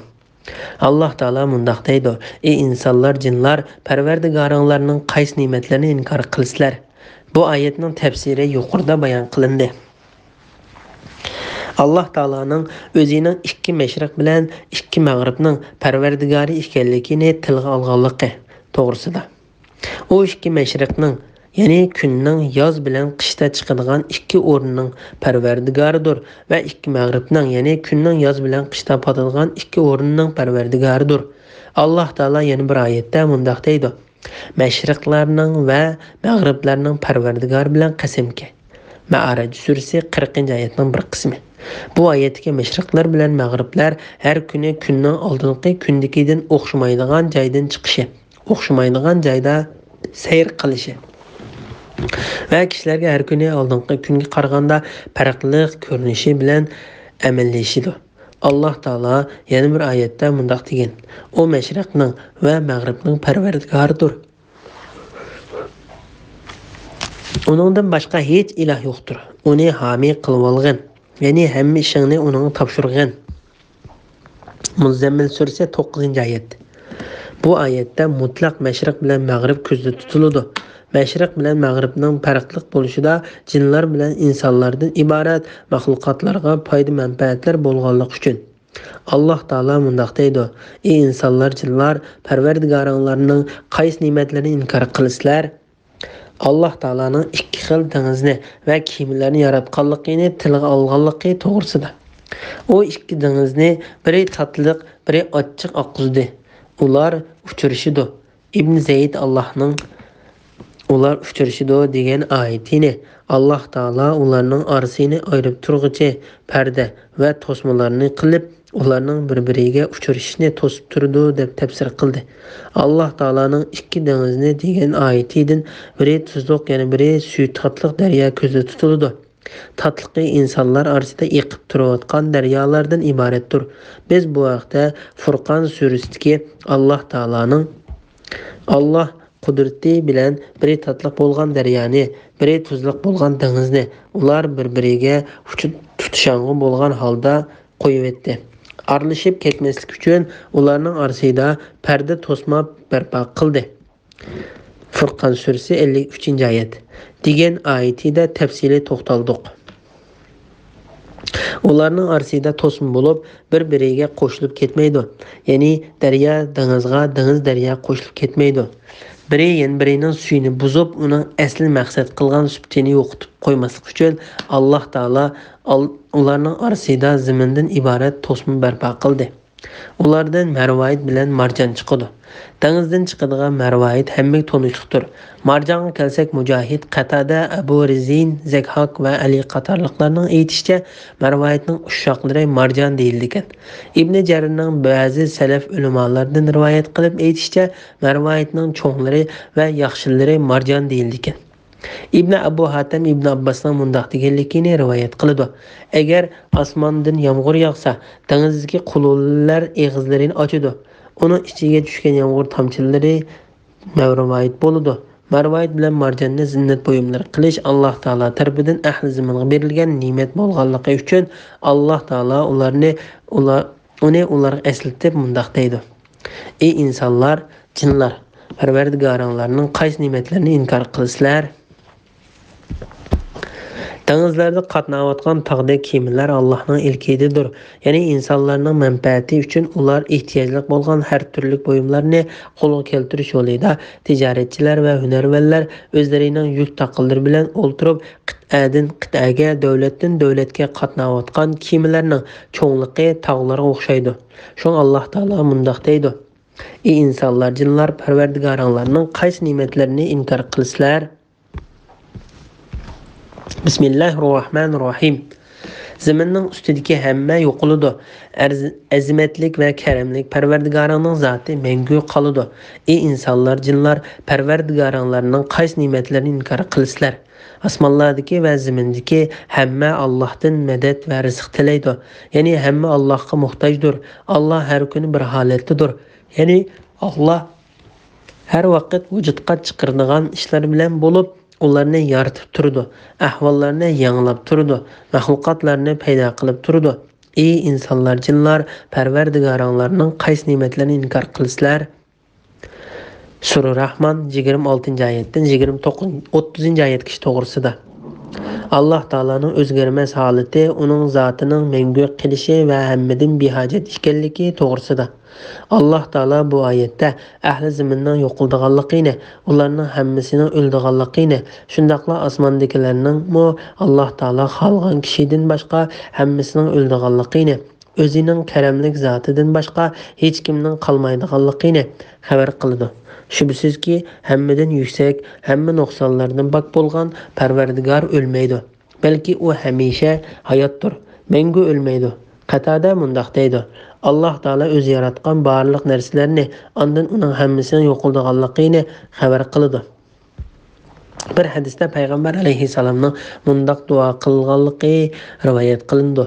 Ey hamish tirik turadigan Allah, ey hammani idora qilib turuvchi Allah, ey osmonlarni va zaminni go'zal qilib yaratuvchi Allah, ey azimatlik va karamlik Allah, sendan boshqa hech ma'bud barhaq yo'qdir.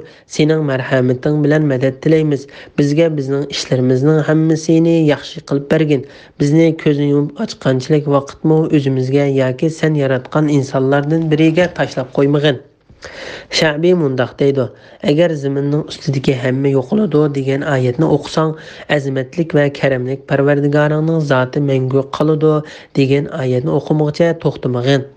Bu oyatning ma'nosi Alloh taolaning bunu oyatining ma'nosiga o'xshaydi. Alloh zotidan boshqa barliq narsa yo'qoladi. Qasas surasi 88-oyatning bir qismi. Allah Taala bu oyatda o'zining asl zotini azimatlik va karamlik deb sifatildi. Allah Taala azizlanishga, osiylik qilinmaslikqa, itoat qilinishga, qarshilik qilinmaslikqa tegishlidir. Allah Taala bu vaqtda mundaq deydi: sen Parvardigoringning roziligini tilab etigan oqshomda uningga ibodat qildiganlar, ya'ni ojiz kambag'al musulmonlar bilan savrchan bo'lgan holda birga bo'lgin. Kaf surasi 28-oyatning bir qismi. Allah Taala sadiq berguvchilardan xabar berib mundaq deydi: sizlarga biz Allohning roziligi uchun taom beramiz. İnson surasi 9-oyatning bir qismi. Ibn Abbas azimatlik va karamlik degan oyatni buyuk va ulug' deb tafsir qilgan.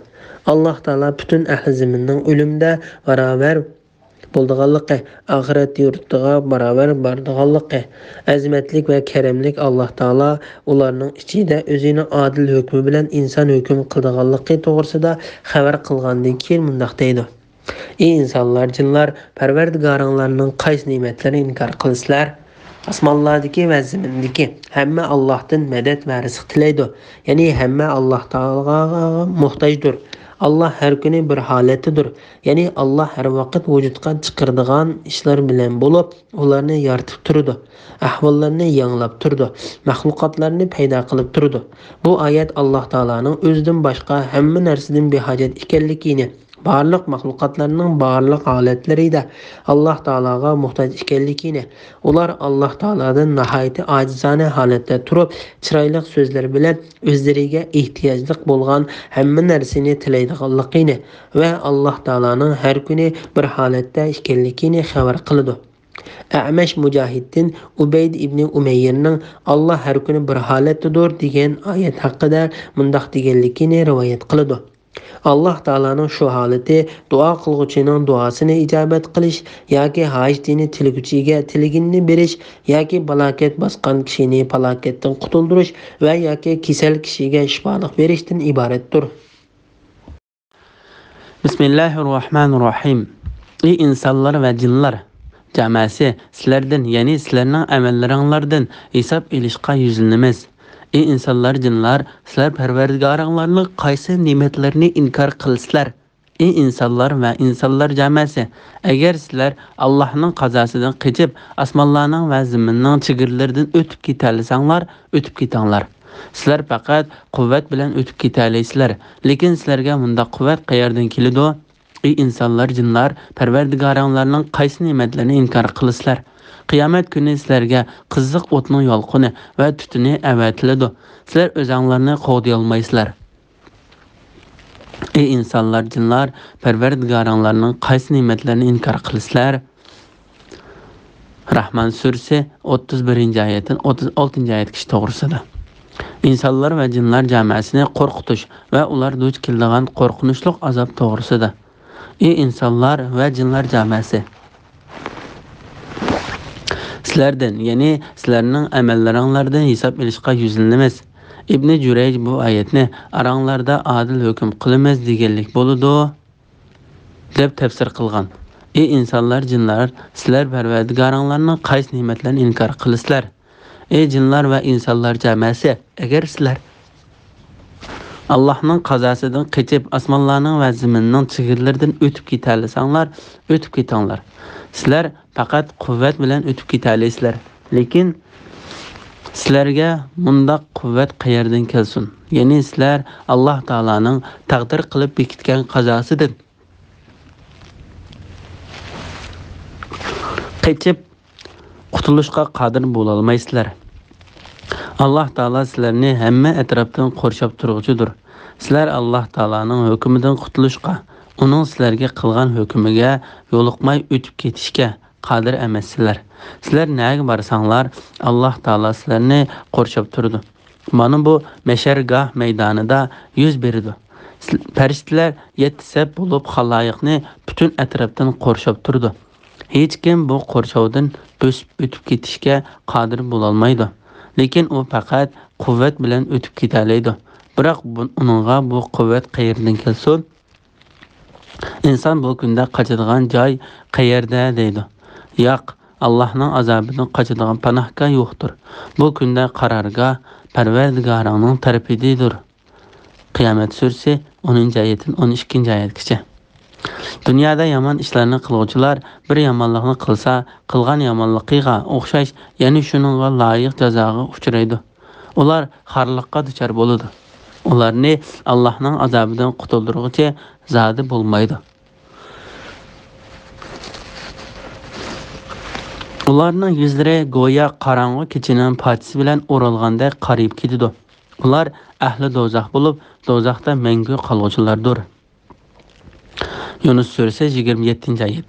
Qiyomat kuni sizlarga qiziq o'tning yolqini va tutuni avatiladi. Sizlar o'zinglarni qo'g'day olmaysizlar.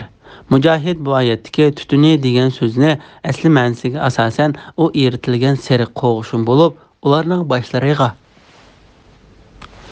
quyiladi deb tafsir qildi. Qatada va Zakhakmo shundoq tafsir qildi. Oyatning xulosasi ma'nosi: agar sizlar qiyomat kuni qo'rshovdan qochib mansanglar, farishtalar va zabaniylar sizlarning arqonlarga yenishinglar uchun o't yolqinini va eritilgan qo'g'ishunni sizlarga itish orqali sizlarni albatta to'sidi. Sizlar o'zinglarni qo'lday olmaysizlar. Ey insonlar, jinlar, Parvardigarlarning qaysi ne'matlarini inkor qilasizlar? Bismillahirrohmanirrohim. Qiyomat kuni farishtalarning tushishi uchun osmon yerilgan chaqda, osmon do'zaxning qiziqligidan qizilguldek, qizil chamdak bo'lib qoladi. Ey insonlar, jinlar, Parvardigarlarning qaysi ne'matlarini inkor qilasizlar? Bu kunda hech bir inson va jin o'zining gunohidan so'ralmaydi.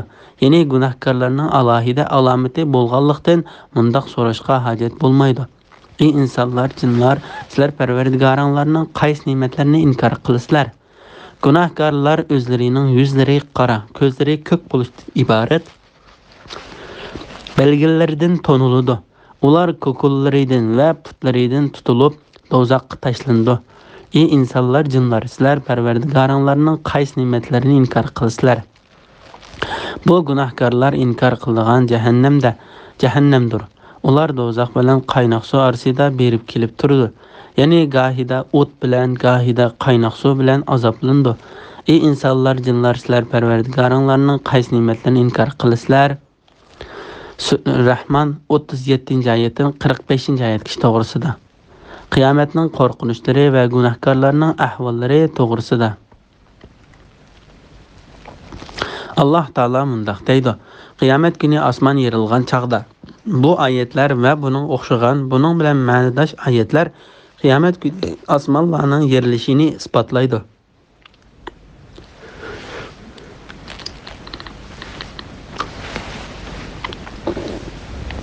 Allah Taala bu vaqtda mundaq degan: "Osmon yeriladi. Bu kunda osmon qalayimqonlashib, ojizlashib ketadi." Haqqa surasi 16-oyat.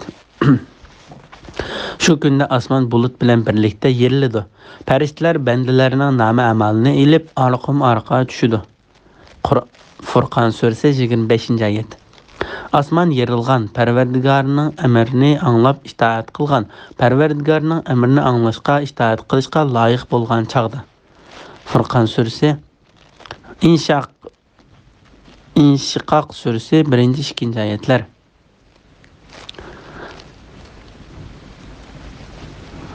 Qiyomat kuni farishtalarning tushishi uchun osmon yerilgan chaqda osmon do'zaxning qiziqligidan qizilguldek, qizil chamdak bo'lib qoladi. Ya'ni osmon xuddi yog' turi va kumush metal eritish qozonida erib ketgandek erib ketadi. Maylangan chamlardek rangarang bo'lib ketadi. Birda qizarsa, birda sog'ib qoladi va birda ko'kirib ketsa, yana birda yeshil bo'lib qoladi. Ana shu holatlar qiyomat kunining dahshatli va qo'rqinchli ekanligidandir. Sudi mundaq deydi: "Shu kuni osmon qizil qechirning rangidek va eritilgan yog'ning duridek bo'lib ketadi." Mujohid mundaq deydi: "Qizil chamdak, ya'ni qizil chamning rangidek bo'lib ketadi." Bu kunda hech bir inson va jin o'zining gunohidan so'ralmaydi. Ya'ni gunohkorlarning alohida alomati bo'lganlikda mundaq so'rashga hojat bo'lmaydi. Allah Taala bu vaqtda mundaq deydi: "Bu kunda ular so'z qila olmaydi. Ularning o'zlari aytishiga izni berilmaydi." Mursalat surasi 35-36-oyatlar. Mana bu bir qitimliq ahvolda bo'ladi. Ondan yana bir qitimliq ahvolda butun insonlar, ya'ni jimi qilmishlaridan so'raladi. Allah Taala bu vaqtda mundaq deydi: "Parvardigoringning nomi bilan qasamki, ular, ya'ni xaloyiqning hammasining bu dunyoda qilgan ishlarini cho'qim so'raymiz." Hijr surasi 92-93-oyatlar. Shunga qatorda bu kunda hech bir inson va jin o'zining gunohidan so'ralmaydi degan oyat haqida mundaq deydi: "Ular dastlabda so'roq qilindi, ondan Alloh ularning eg'izlarini pechatlab o'tdi. Shuning bilan ularning qo'llari va putlari barliq qilmishlarini so'zlab berdi." Gunohkorlar o'zlarining yuzlari qora, ko'zlari ko'k bo'lishdan iborat belgilaridan toniladi. Ya'ni ular o'zlarida oshkora bo'lgan qabih alomatlardan toniladi. Hasan va Qatada mundaq deydi: "Ular yuzlarining qardab ketishi va ko'zlarining ko'k bo'lishidan toniladi. Men mundaq deb qarayman. Mana bu ahvol mu'minlarning peshonasi va putlarining tahoratining ta'siridan oq bo'lib tonilganligiga o'xshaydi. Ular ko'kullaridan va putlaridan tutilib do'zaxga tashlandi. Ya'ni do'zaxga muvakkal farishtalar ularning ko'kullaridan, ya'ni putlarini yig'ib, ana shu holda do'zaxga tashlaydi." A'mash ibn Abbosning mundaq deganligini rivoyat qiladi: "Gunohkorlarning ko'kulisi bilan ikki puti yig'ib tutildi. Shuning bilan uning beli tonurdagi o'tin kuyib sungandek sunadi. Bu gunohkorlar inkor qiladigan jahannamdir. Ya'ni sizlar o'z ko'zinglar bilan ko'rib turgan mana bu do'zax dunyodagi chig'inlarda uning borlig'ini inkor qilgan do'zaxning dil o'zidir." Bu so'z ularga toftana malomat, kamsitish va masxir qilish yuzidan aytiladi. Allah Taala mundaq deydi: "Ular do'zax bilan qaynoq suv arsida berib kelib turdi. Ya'ni ular gohida o't bilan, gohida uchaylarini eritib tashlaydigan eritilgan qo'g'ishindek qiziq qaynoq suv bilan azoblandi." Bu oyatning ma'nosi Allah Taolaning tövendagi oyatining ma'nosiga o'xshaydi. Shu chaqda, ya'ni do'zaxga kirganda, ularning bo'yinlarida taqoqlar va zanjirlar bo'ladi. Ular qaynoq suvga so'rab kiriladi, ondan o'tda ko'ydiriladi. G'ofir surasi 71-72-oyatlar. Allah Taala qaynoq suv degan oyatning ma'nosi bu harorati eng yuqori bo'lgan qaynoq suv bo'lib, uning intayin qiziqligidan inson bardoshlik berolmaydi. Ibn Abbos bu oyatning ma'nosi haqida u eng yuqori chekka yetgan va qattiq qaynagan suv deydi. Mujohid, Said ibn Jubayr, Zakok, Hasan, Savari va Sudi qatorliqlar shundaq deydi. Qatada mundaq deydi: "U suv Alloh Taolo osmonlar bilan zaminni yaratganlikdan tartib qaynab turgan suvdir." Muhammad ibn Ka'b Qurayzi mundaq deydi: Azab pərishtisi günahkar bəndini kokulusdan tutub şu qaynaq suda taki göğüşləri erib tügəb, so'ngak və başdakı iki көзі qalğıca medirletib turdu. Allah Taala bu vaqt mındaq deydi: ular qaynaq suğa söyrəb kiriladi, andın ot köydürülüdü. G'afir surasi 71-72 ayetlər. Allah Taala yuqoridagi oyatlarda asosiy gunohkorlarni azoblaydiganligini, taqvodorlarni o'z fazli marhamati, adolati va insonlar qilgan mehribonligi bilan nozik ne'matga ega qildiganligini, ularni Allah ogohlantirdiganligini bayon qilgandan keyin ana shu ishlar bilan o'zining bandalariga yaxshilik qildiganligini eslatib mundaq deydi: ey insonlar, jinlar, sizlar Parvardigoringlarning qaysi ne'matlarini inkor qilasizlar? Bismillahirrohmanirrohim. Parvardigoringning oldida turib hisob berishdan qo'rqqan odamga ikki jannat bor. Ey insonlar, jinlar, sizlar Parvardigoringlarning qaysi ne'matlarini inkor qilasizlar? O ikki jannatda turli mevalik daraxtlar bor. Ey insonlar, jinlar, sizlar Parvardigoringlarning qaysi ne'matlarini inkor qilasizlar? O ikki jannatda eqib turgan ikki buloq bor. Ey insonlar, jinlar, sizlar Parvardigoringlarning qaysi ne'matlarini inkor qilasizlar?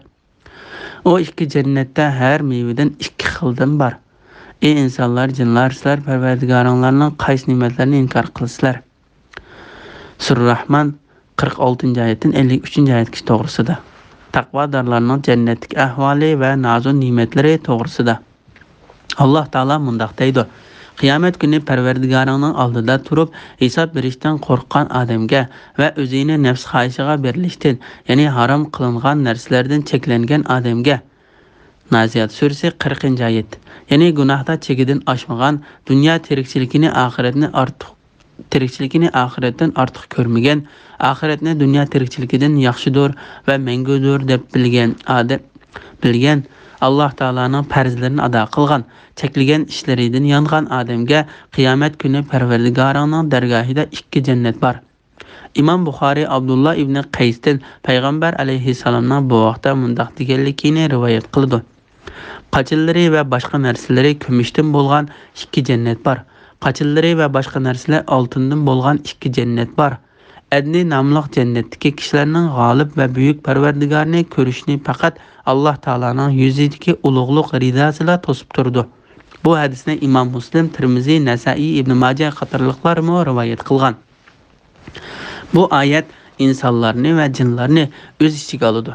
Bu oyat jinlarning agar ular iymon etsa va taqvodorlik qilsa jannat kiradiganligining pakitidir. Shu Allah Taala bu ne'matni insonlar va jinlarga eslatib mundaq deydi: Parvardigoringning oldida turib hisob berishdan qo'rqqan odamga ikki jannat bor. Ey insonlar, jinlar, sizlar Parvardigoringlarning qaysi ne'matlarini inkor qilasizlar? Ondan Allah Taala bu ikki jannatni sifatlab mundaq deydi: o ikki jannatdan turli mevalik daraxtlar bor. Ya'ni mey bog'lab pishgan mevalar bor, chiroyli shoxliq daraxtlar bor.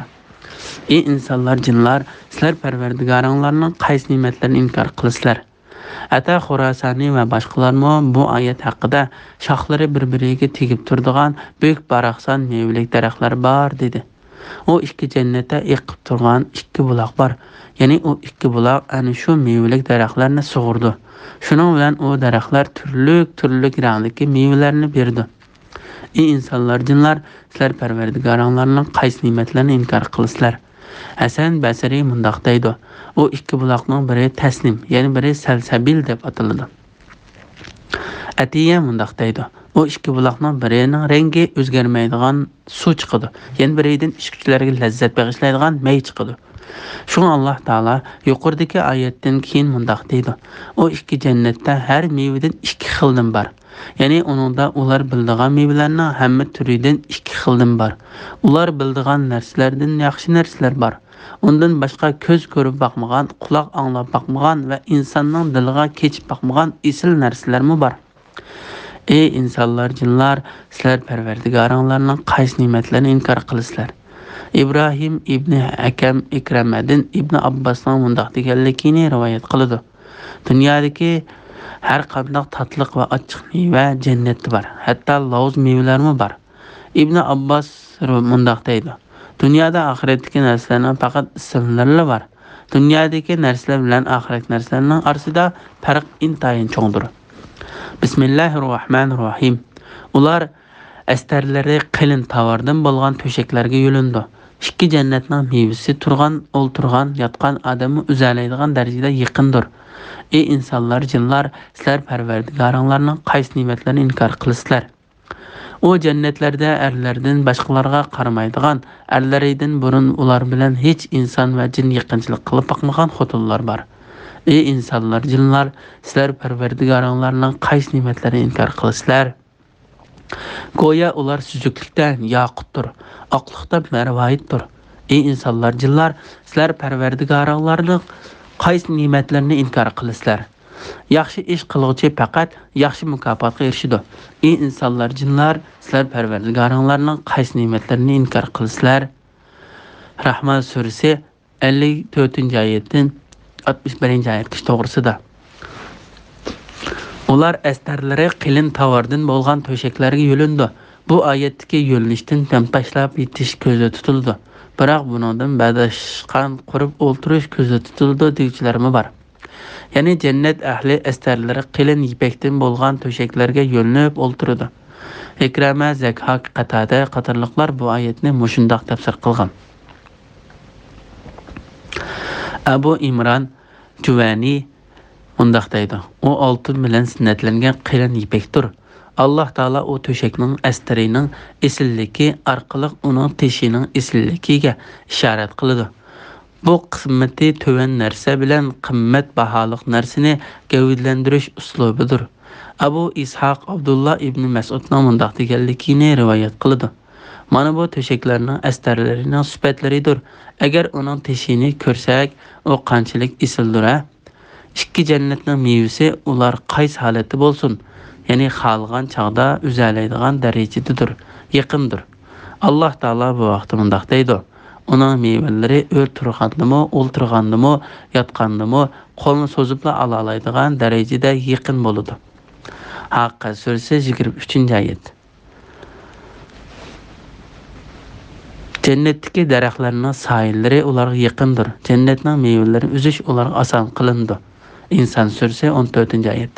Ya'ni o mevalarni uzish qilchilikmi tas bo'lmasdan yoki meva shoxlari shu mevalarni xalqan kishilarning oldiga o'zligidan uzilib tushadi.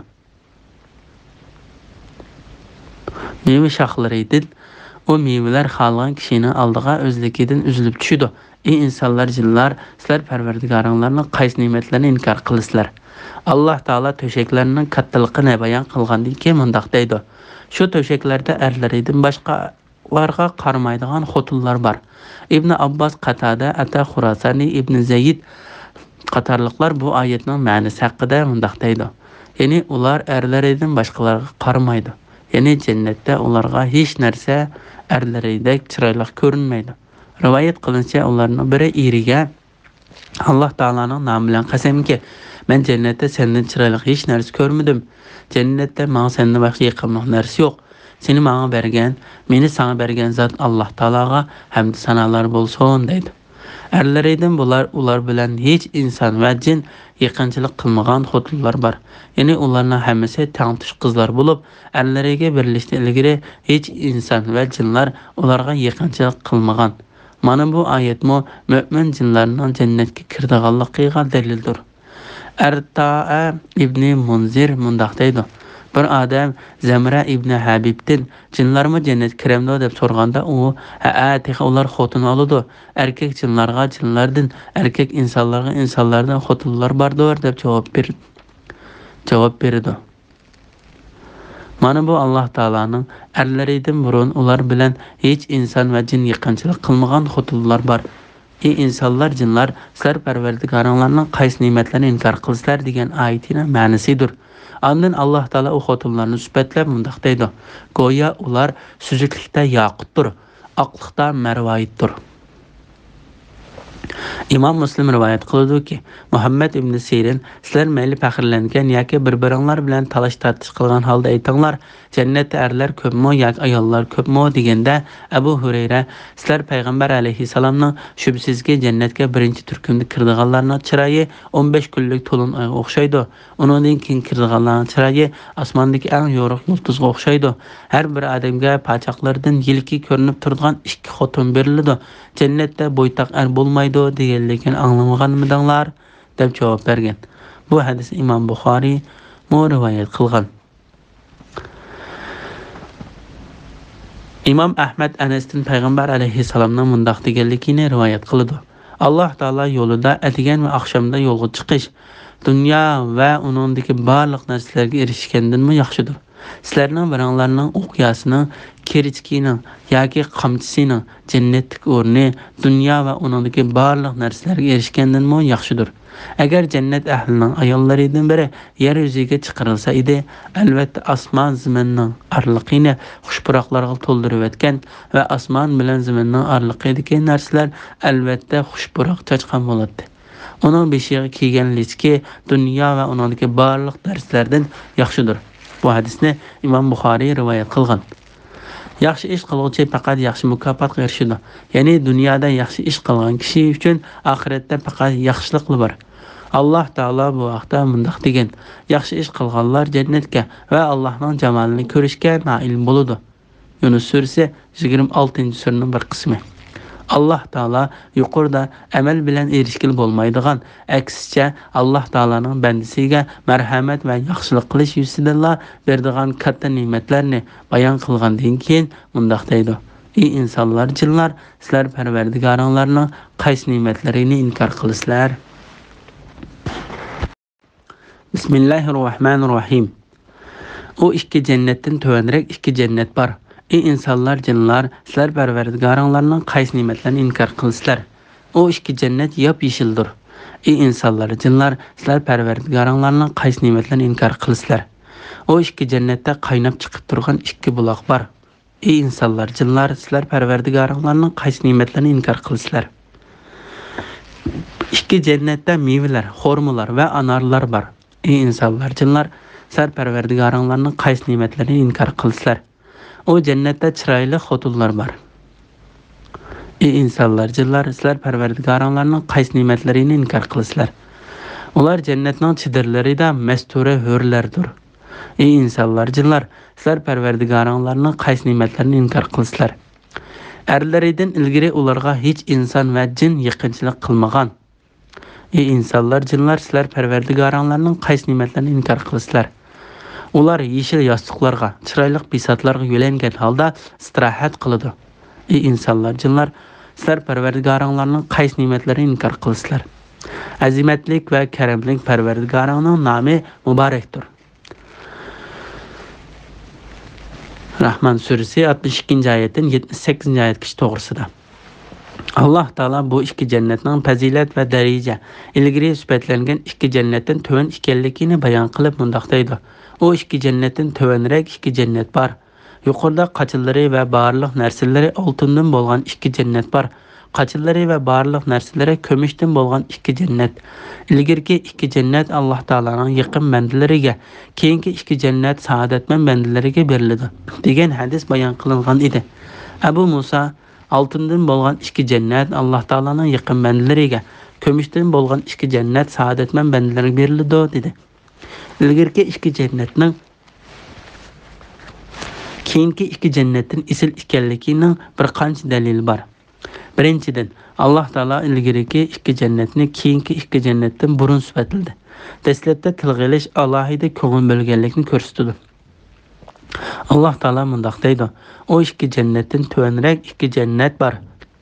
Bu burun sifatlangan jannatning keyin sifatlangan jannatga qaraganda isil va oliy ekanligining pakitidir. Alloh taolo yuqorida ikki jannatni sifatlab, o ikki jannatda turli mevalik daraxtlar bor deydi. Ya'ni bu ikki jannatdagi dal daraxtlar suvga bek qonganlikdan yop-yeshillikqa burkunib qorong'ulashib ketadi. İbn Abbas bu oyat haqida shunday deydi: Muhammed ibn Ka'b o ikki jannat yop-yeshildir degan bu oyat haqida bu ikki jannat yeshilchilikda purkangan deydi. Shoxlari bir-biriga kirishib ketmagan, daraxtlarning shoxlari bir-biriga kirishib ketgan daraxtlarga qaraganda chiroyli ekanligida hech shak yo'qdir. Ikkinchidan Alloh taolo yuqorqi ikki jannatni sifatlaganda o ikki jannatda iqib turgan ikki buloq bor deydi. Bu yerdagi ikki jannatni sifatlaganda o ikki jannatda qaynab chiqib turgan ikki buloq bor deydi. Ali ibn Abu Talha ibn Abbasning bu oyat haqida undaq deganligini rivoyat qiladi. Bu ikki buloqdan suv bulduqlab chiqib turdi. Suv iqib turish bulduqlab chiqib turgandan yaxshidir. Zekhak mundaq deydi. O ikki jannatda qaynab chiqib turgan ikki buloq bor. Ya'ni o ikki buloqning suvi azlab qolmaydi. Suvga liq to'lib turdi. Uchinchidan Alloh taolo yuqorqi ikki jannatni sifatlaganda o ikki jannatda har mevdan ikki xildan bor deydi. Bu yerda bo'lsa ikki jannatda mevalar, xurmolar va anarlar bor deydi. Yuqoridagi ikki jannatning mevalarining bu ikki jannatning mevalariga qaraganda ko'p va xilma-xil ekanligida shak yo'qdir. Alloh taolo mundaq deydi: "Bu jannatlarda chiroyli xotinlar bor." Qatada bu oyat haqida jannatda nurg'un chiroyli narsalar bor deydi. Ko'plagan tafsirshunoslar jannatda yaxshi, chiroyli, axloqli va go'zal yuzli xotinlar bor deydi. Bir hadisda shahla ko'zli hurlarning biz chiroyli xotinlarmiz, biz hurmatli erlar uchun yaratildik deb naqsh o'qiydiganligini rivoyat qilgan. To'rtinchidan Alloh taolo yuqoridagi ikki jannatni sifatlaganda o jannatlarda erlardan boshqalarga qaramaydigan, erlardan burun ular bilan hech inson va jin yaqinchilik qilmagan xotinlar bor deydi. Bu yerda bo'lsa ular jannatning chitirlarida mastura hurlardir deydi. Ya'ni garchi jannatdagi hurlarning hammasi ichkari chidirlarda bo'lsa-mu, o'zlaridan boshqalarga qaramaydigan hurlarning boshqalarga qaramaslikqa buyurilgan hurlardan ortiq ekanligida shak yo'qdir. Ular jannatlarning chidirlarida mastura hurlardir.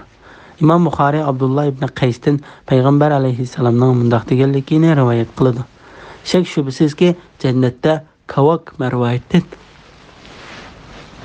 tikilgan bir chidir bor. Onun kengligi 60 mil keladi.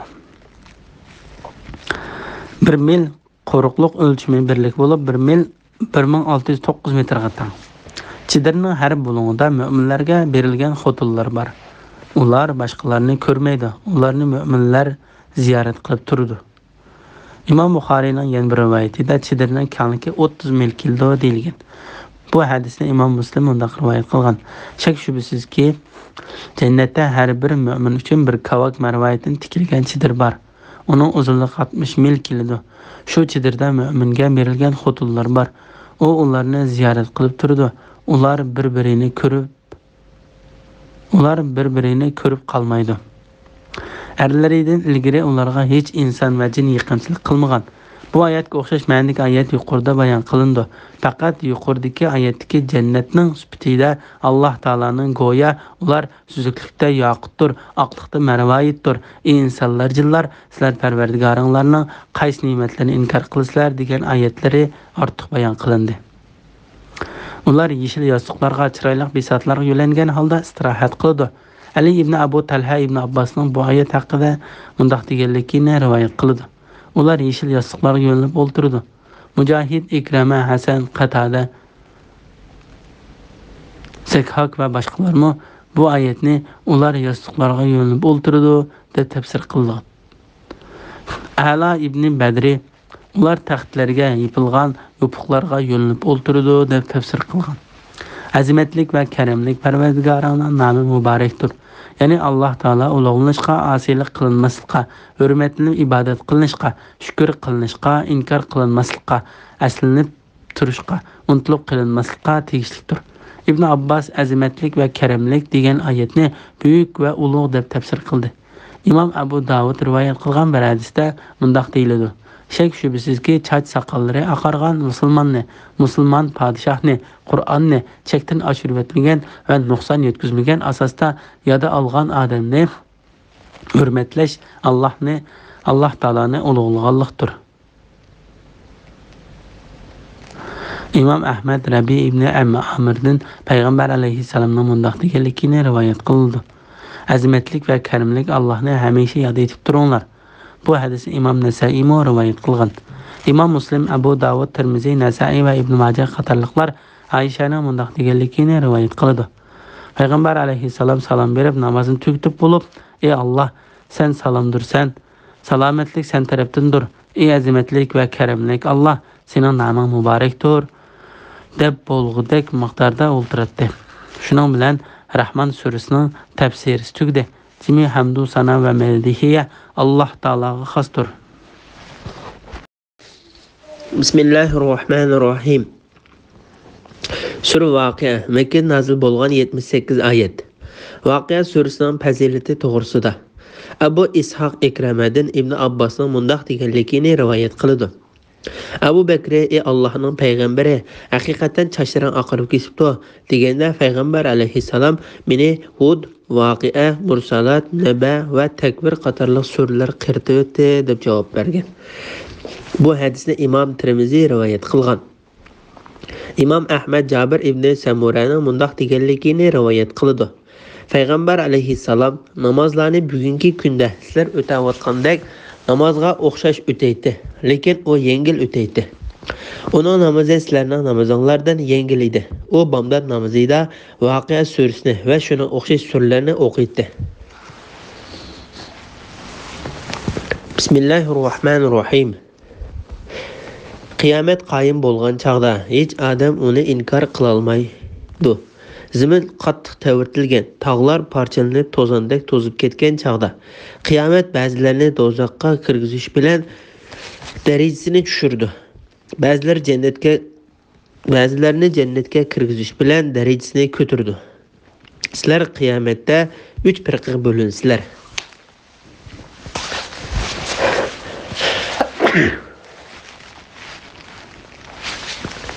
Birinchi firqa saodatmanlardir. Saodatmanlar qandoq odamlar? Ular nomi amali o'ng tarafidan beriladigan odamlardir. Ikkinchi firqa baxtsiz odamlardir. Baxtsiz odamlar qandoq odamlar? Ular nomi amali so'l tarafidan beriladigan odamlardir. Uchinchi firqa yaxshi ishlarni eng oldida qiluvchilar bo'lib, ular jannatga eng oldida kiruvchilardir. Ular nazo ne'matlik jannatlarda Allohga yaqin bo'luvchilardir. Sura Voqea 1-oyatdan 12-oyatgacha to'g'risida. Qiyomat kunining ahvollari to'g'risida. Voqea ma'nosi yuz berguchi degan bo'ladi. Qiyomat kunining ismlaridan biridir. U cho'qib amalga oshadigan va vujudga kelgan kun bo'lganligi uchun shundoq deb atalgan. Alloh taolo bu vaqtda mundaq deydi. Bu kunda cho'ng ish, ya'ni qiyomat yuz beradi. Haqqa surasi 15-oyat. Hech odam uni inkor qila olmaydi. Ya'ni agar Alloh taolo uning vujudga chiqishini iroda qilsa, uning yuz berishini hech kim qaytara olmaydi va to'sib qola olmaydi. Alloh taolo bu vaqtda mundaq degan. Allah tarafidan kelgan qarshi turg'un bo'lmaydigan bir kun kelishdan burun Parvardigoringlarning da'vatini qabul qilinglar. Shura surasi 47-oyatning bir qismi. Bir tiluvchi, ya'ni Nazir ibn Haris kafirlarga cho'qim bo'ldigan azobning tushishini tilidi. U azobni hech odam qaytara olmaydi. Ma'arij surasi 1-2-oyatlar. Allah birər şeyiga vücudga kel desa darhol keladigan kundagi qiyomat kundagi azobdan qo'rqinglar. Allohning so'zi haqdir. Sur chilinadigan kundagi, ya'ni qiyomat kundagi podshohlik Allohga xosdir. Allah yoshurun va oshkor narsalarni bilguchidir. Allah hikmat bilan ish qilguchidir. Bandalarining ahvolidan xabardordir. An'am surasi 73-oyatning bir qismi. Muhammad ibn Ka'b mundaq deydi. Qiyomat cho'qim bo'ladi. Qatada mundaq deydi. Qiyomat cho'qim amalga oshadi. Uni to'sish va qaytarib o'tish hech mumkin emasdir. Zimin qattiq tavirtilgan, tog'lar parchalanib to'zandek to'zib ketgan chaqda qiyomat ba'zilarini do'zaxga kirgizish bilan darajasini tushirdi. ba'zilarini jannatga kirgizish bilan darajasini ko'tardi. Ya'ni garchi ba'zi kishilar dunyoda obro'li bo'lsa-mu, qiyomat ularni jahannamga eng tegiga tushiradi. Ba'zi kishilar dunyoda ojizlardan sanalsa-mu, qiyomat ularni eng yuqori darajali jannat illiyonga tugamaydigan nozik ne'matlik martabaga ko'tardi. Hasan, Qatada va boshqalarmi bu oyatni shunday tafsir qilgan. Avfi ibn Abbosning qiyomatda ba'zilar do'zaxga kirgizish bilan darajasini tushirdi, ba'zilarni jannatga kirgizish bilan darajasini ko'tardi degan oyat haqida undaq deganligini rivoyat qildi. Qiyomat Iroq yaqin hammaga o'zining qo'rqinchli ahvolini anglatadi. Ikrama mundaq deydi: qiyomat tuvallab eng tuvandikilarga, yuqori o'rlab eng yuqoridagilarga o'zining qo'rqinchli ahvolini anglatadi. Zakhok va Qatadami mushning o'xshash tafsir qilgan. Zimin qattiq tavirtilgan, ya'ni u chaqda zimin qattiq harakatga kelib, uzundan to'g'risiga tavirtildi. Ibn Abbos, Mujahid, Qatada va bir qancha kishi bu oyatni zimin qattiq tavirtilganda deb tafsir qildi.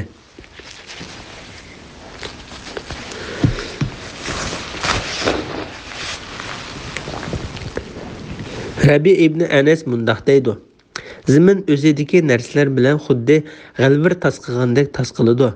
Alloh taolo bu vaqtda mundaq deydi: zimin qattiq tavirtilganda Zalzala surasi 1-oyat. Ey insonlar, Parvardigoringlardan, ya'ni azobidan qo'rqinglar. Qiyomatning zilzilasi haqiqatan cho'ng ishdir. Haj surasi 1-oyat. Tog'lar parchalanib, Ibn Abbos, Mujahid, Ikrama, Qatada va boshqalar bu chaqda tog'lar parcha-parcha bo'lib ketadi dedi. Ibn Zayd bu kunda tog'lar xuddi Alloh taolo bir dova tarqoq qumga aylanadi. Muzammil surasi 14-oyat degandek bo'lib ketadi dedi. To'zandek to'zib ketgan chaqda Abu Ishoq Harisdan Ali radhiyallohu anhuning bu oyat haqidagi mundaq deganligini rivoyat qildi. Tog'lar to'pichanglarga aylandi. Uningdan hech narsa qolmay to'zib yo'qolib ketdi. Avfi ibn Abbosning mundaq deganligini rivoyat qildi. Tog'lar o'tdan chiqqan uchqunlarga o'xshab qoladi. O't ulg'aysa, uningdan uchqunlar chachirab chiqadi. Yerga tushganda bo'lsa, yo'qolib ketadi.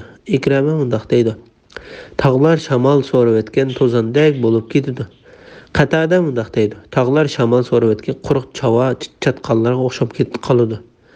Bu oyat bu mazmundagi boshqa oyatlarga o'xshash qiyomat kuni tog'larning o'z o'rnidan yo'qolganligini, to'zib etilgan yungga o'xshash bo'lib ketadiganligini ko'rsatadi. Qiyomat kuni insonlarning 3 qismga bo'linadiganligi to'g'risida. Sizlar qiyomatda 3 firqaga bo'linsizlar. Ya'ni qiyomat kuni insonlar 3 qismga bo'lindi. Ularning bir qismi arishning o'ng tarafida bo'ladi. Ular Adam alayhisalomning o'ng tarafidan chiqqanlar bo'lib, ularning amal daftarlari o'ng tarafidan berildi. Ular arishning o'ng tarafiga elib berildi. Sudi mundaq deydi: ular jannatga kirdiganlarning ko'p sondagilarini tashkil qiladi. Yana bir qismi arishning so'l tarafida bo'ladi. Ular Adam alayhisalomning so'l tarafidan chiqqanlar bo'lib, ularning amal daftarlari so'l tarafidan berildi. Ular arishning so'l tarafiga erilib berildi. Ular umumyuzlik do'zax ahlidir. Biz Allohga sig'inib, ulardan bo'lib qilishdan, ularning qilmishlarini qilishdan panoh tilaymiz. 3-qismdagilar yaxshilarni eng oldida qiluvchilar bo'lib, g'olib va buyuk Allohning oldida turuvchilardir. Ular arishning o'ng tarafida turganlar qaraganda Alloh taologa xos va yaqin kishilar bo'lib, Alloh taoloning dargohida isil martabaga ega bo'lganlardir. Ularning ichida payg'ambarlar, rasullar va Alloh yo'lida shahid bo'lganlar bor. Ular arishning o'ng tarafidan o'rin olganlarning soniga qaraganda oz sonni tashkil qiladi. Shu Alloh taolo mundaq deydi: birinchi firqa saodatmanlardir. Saodatmanlar qanday odamlar? Ular amali o'ng tarafidan beriladigan odamlardir. Ikkinchi firqa baxtsizlardir. Baxtsiz odamlar qanday odamlar? Ular amali so'l tarafidan beriladigan odamlardir. Uchinchi firqa yaxshi ishlarni eng oldida qiluvchilar bo'lib, ular jannatga eng oldida kirguchilardir. Alloh taolo bu suraning oxiridami insonlarning sakratga tushgan vaqtlarida ahvolni bayon qilib, ularni mana bu shunday 3 qismga bo'ladi.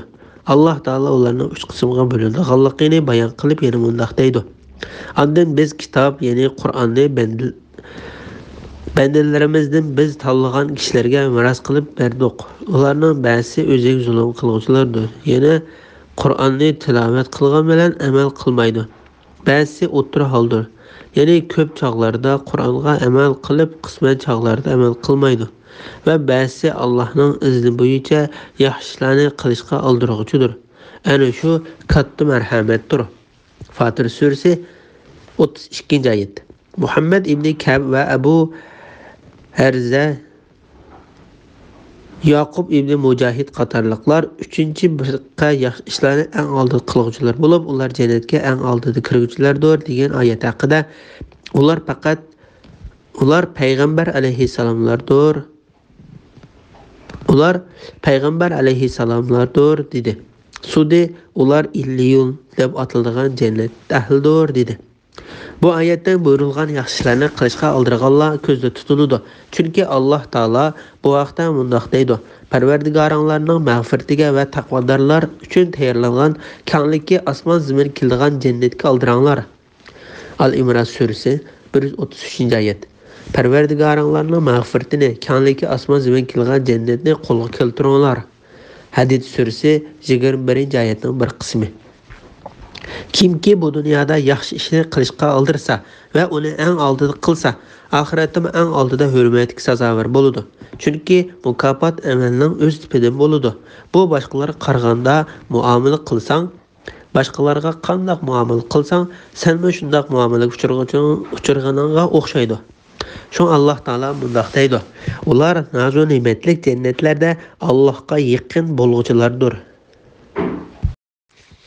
Bismillahirrohmanirrohim. Bular o'tgankilarning ichida ko'pdir, keyinkilarning ichida ozdir. Ular oltindan to'qilgan taxtlar ustiga yo'langan holda bir-biriga qarishib o'ltirishdi.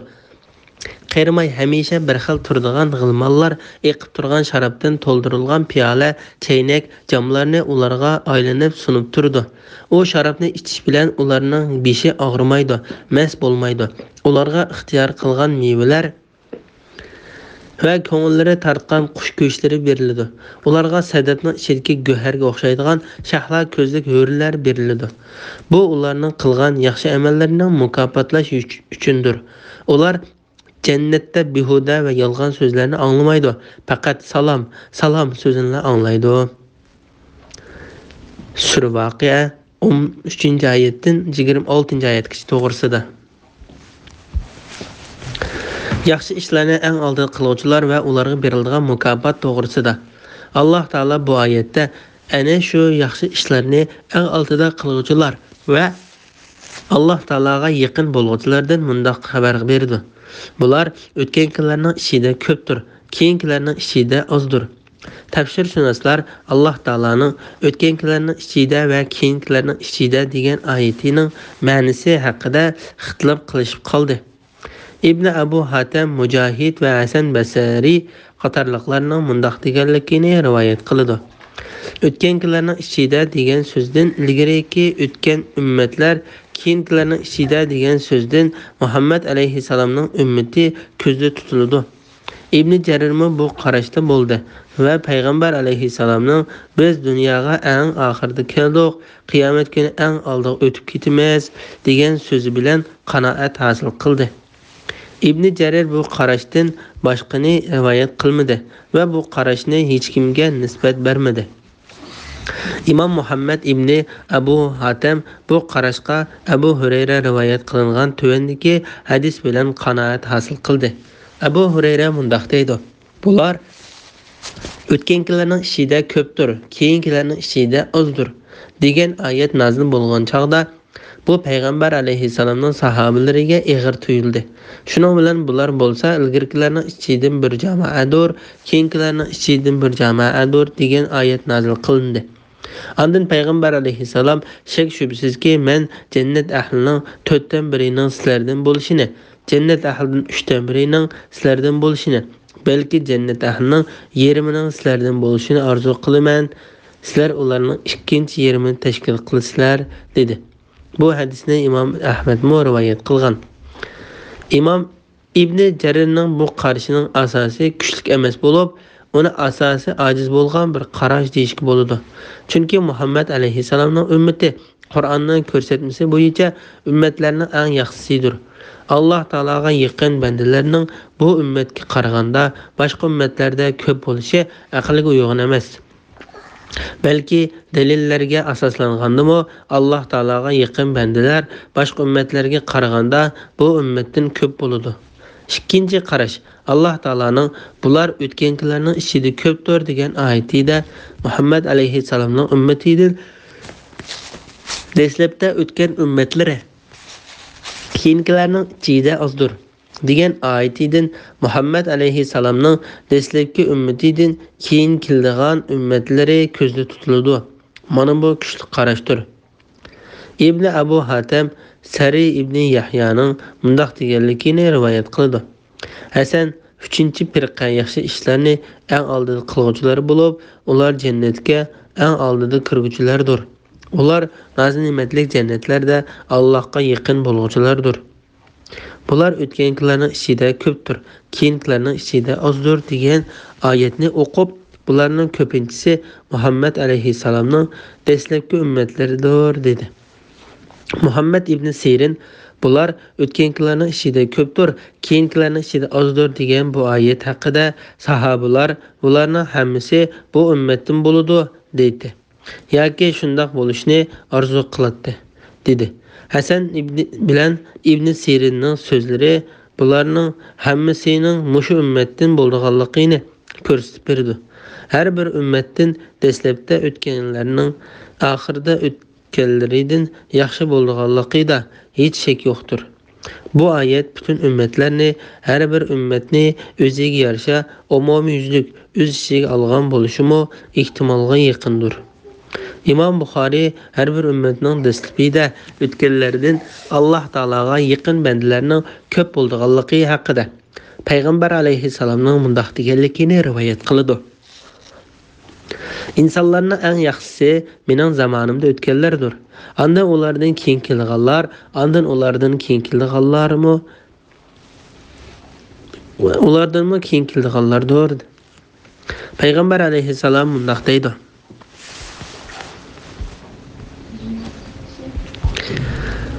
Mening ummatim ichidan toki qiyomat qoyim bo'lg'uchilik davomli haq ustida bo'lgan bir turkum kishilar bo'ladi. Ularga yordam qilmagan va dushmanlik qilgan kishilar ularga hech qanday ziyon yetkazolmaydi.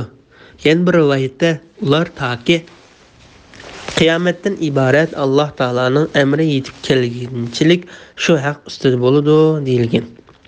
Maqsad bu ummat boshqa ummatlarga qaraganda sharafli ummatdir. Ularning ichida Alloh taologa yaqin bandalar boshqa ummatlarga qaraganda ko'pdir. Ularning dini sharaflik payg'ambar katta bo'lganligi uchun ular eng yuqori martabaga erishadi. Payg'ambar alayhisalom va ummatning shon sharafidan xabar berib, bu ummatdan 70 ming kishilik hisobga tortilmasdan jannatga kiradiganligini. Bir rivoyatda Payg'ambar alayhisalom har 1000 odamning shafoati bilan 70 ming odam shafoatga 70 ming odam jannatga kiradi deydi. Yana bir rivoyatda har bir odamning shafoati bilan 70 ming kishi jannatga kiradi. Ular oltindan to'qilgan taxtlar ustiga. Ibn Jarir jannatning taxtlari oltin va marvayatdan to'qilgan dedi. Alloh taolo mundaq deydi: Ular yo'langan holda bir-biriga qarshi o'tirishadi.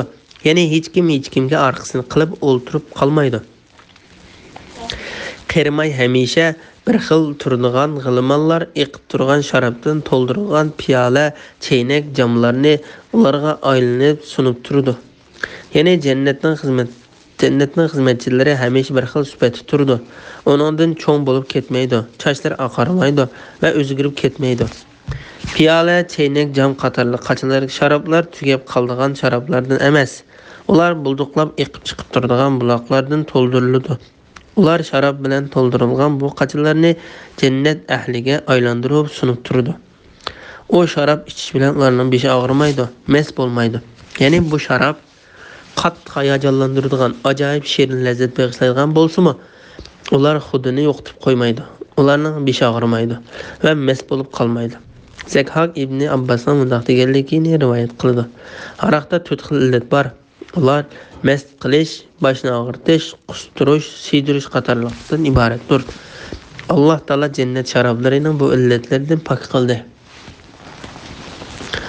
Ularga ixtiyor qilgan mevalar va ko'ngillar tortgan qush go'shtlari beriladi. Ya'ni ularga ko'ngillar tortgan mevalar sunib turiladi. Bu oyatda meva-chevalarni tanlab yeyishning durust ekanligiga pokit bo'ladi. Imom Ahmad Sabit Anasning mundaq deganligini rivoyat qildi. Payg'ambar alayhissalom ko'rilgan tushlarga qiziqdi. Bir odam tush ko'rib qolsa, bu tushning ta'birini payg'ambar alayhissalomdan so'raydi. Uning tushiga yaxshi ta'bir berilsa, payg'ambar alayhissalom uning tushiga texim qiziqib qoladi. Bir kuni bir ayol uning qishig'iga kelib, "Ey Alloh taolaning payg'ambari, men tush ko'rdim. Tushimda Madinadan chiqarilib jannatga elib kirildi. Ondan jannat titrib ketgandek bir ovozni angladim. Qarsam palon odamlar turibdi" deb 12 odamning ismini atadi. Payg'ambar alayhissalom undan ilgari o'shqa bir qo'shin avatgaydi. U ayol tushini davom qilib, u odamlarning kiyim-kechaklari to'piq milangan, tomirlardan qon chachirab chiqayotgan holat elib kelindi. Farishtalarga bu odamlarni Baydaq degan o'stan kelib beringlar dedi. Ular u o'stan cho'milib chiqdi. Ularning yuzlari to'lin oydek nurliq bo'lib ketgan edi. Ularga bir oltin patnisda to'n xormalardan elib kelindi. Ular uningda xoliqnicha elib yedi. Ular patnisni u yoq bu yoqqa o'risa, har yuzidan ular xoligan mevalar chiqadi. Ular uningda xoliqnicha yeydi. Menim ular bilan qo'shilib mevalarni yedim dedi. Uzun o'tmay yiliq urushda avatilgan qo'shinda xabar kelib, urushda mundaq ishlar bo'lib o'tdi. Palonlar shahid bo'ldi deb 12 odamning ismini atadi. Shuning bilan payg'ambar alayhisalom yiliq tush ko'rgan ayolni chaqirtib kelib, tushini qayta so'zlab bergan dedi. U ayol tushini qayta so'zlab berdi. Xabarchi degan odamlarni bir-birlab sanab berdi va ko'ngillar tortgan qush go'shtlari berildi. Imom Ahmad Anasdan payg'ambar alayhisalomning mundaq deganligini rivoyat qildi. Shak shubsizki jannatning qushlari tugidek cho'ngliqda bo'lib, jannatning dal daraxtlari orasida o'tlaydi. Abu Bakr: "Ey Alloh taolaning payg'ambari, men bu qushlarni nihoyat semizmikin deb o'ylayman" dedi. Payg'ambar alayhisalom: "O qushdan yegan kishi nihoyat huzurlandi" deb bu so'zni 3 qatim takrorladi. Va men sening o qushning go'shini yeydigan odamlardan bo'lishingni albatta orzu qilaman. Ularga sadabning ichidagi go'harga o'xshaydigan shahla ko'zli ho'rlar beriladi. Ya'ni shahla ko'zli ho'rlar oqliqda, suzuklikda, ho'l marvayatga o'xshaydi. Bu vaqtda Saffat surasida ular oqliqda go'yo qo'l tegmay saqlangan to'gi qushning tuxumlariga o'xshaydi degan oyat nozil qilingan. Saffat surasi 49-oyat. Rahman surasida ularning sifatlari bayon qilinib o'tildi. Shu Alloh taolo mundaq deydi: "Bu ularning qilgan yaxshi amallarining mukofotlash uchundir." Ya'ni biz ularga bergan bu narsalar ularning yaxshi amallari uchun berilgan mukofotdir. Ular jannatda behuda so'z va yolg'on so'zlarni anglamaydi. Faqat salom so'zini anglaydi. Ya'ni ular jannatda behuda so'zlarni yoki kamsitish va masxir qilish ma'nosi o'z ichiga olgan so'zlarni anglamaydi. Alloh taolo bu vaqtda mundaq deydi: "U yerda yomon so'z anglamaydi." G'ashiya surasi 11-oyat. Ya'ni ular bir-biriga qabih so'zlarni qilmaydi. Ular faqat bir-biri bilan chiroyli salomlashadi. Alloh taolo bu vaqtda mundaq deydi: "Ularning jannatdagi duosi: "Ey Rabbimiz, biz sen paktab e'tiqod qilamiz" deyishdan iborat. Ularning jannatda bir-biriga salomi ahli do'zax chekayotgan azobdan omon bo'lg'aysan, ya'ni assalomu alaykum deyishdan iboratdir. Yunus surasi 10-oyat. Ularning so'zlari behuda va gunoh bo'lgan so'zlardan xolidir.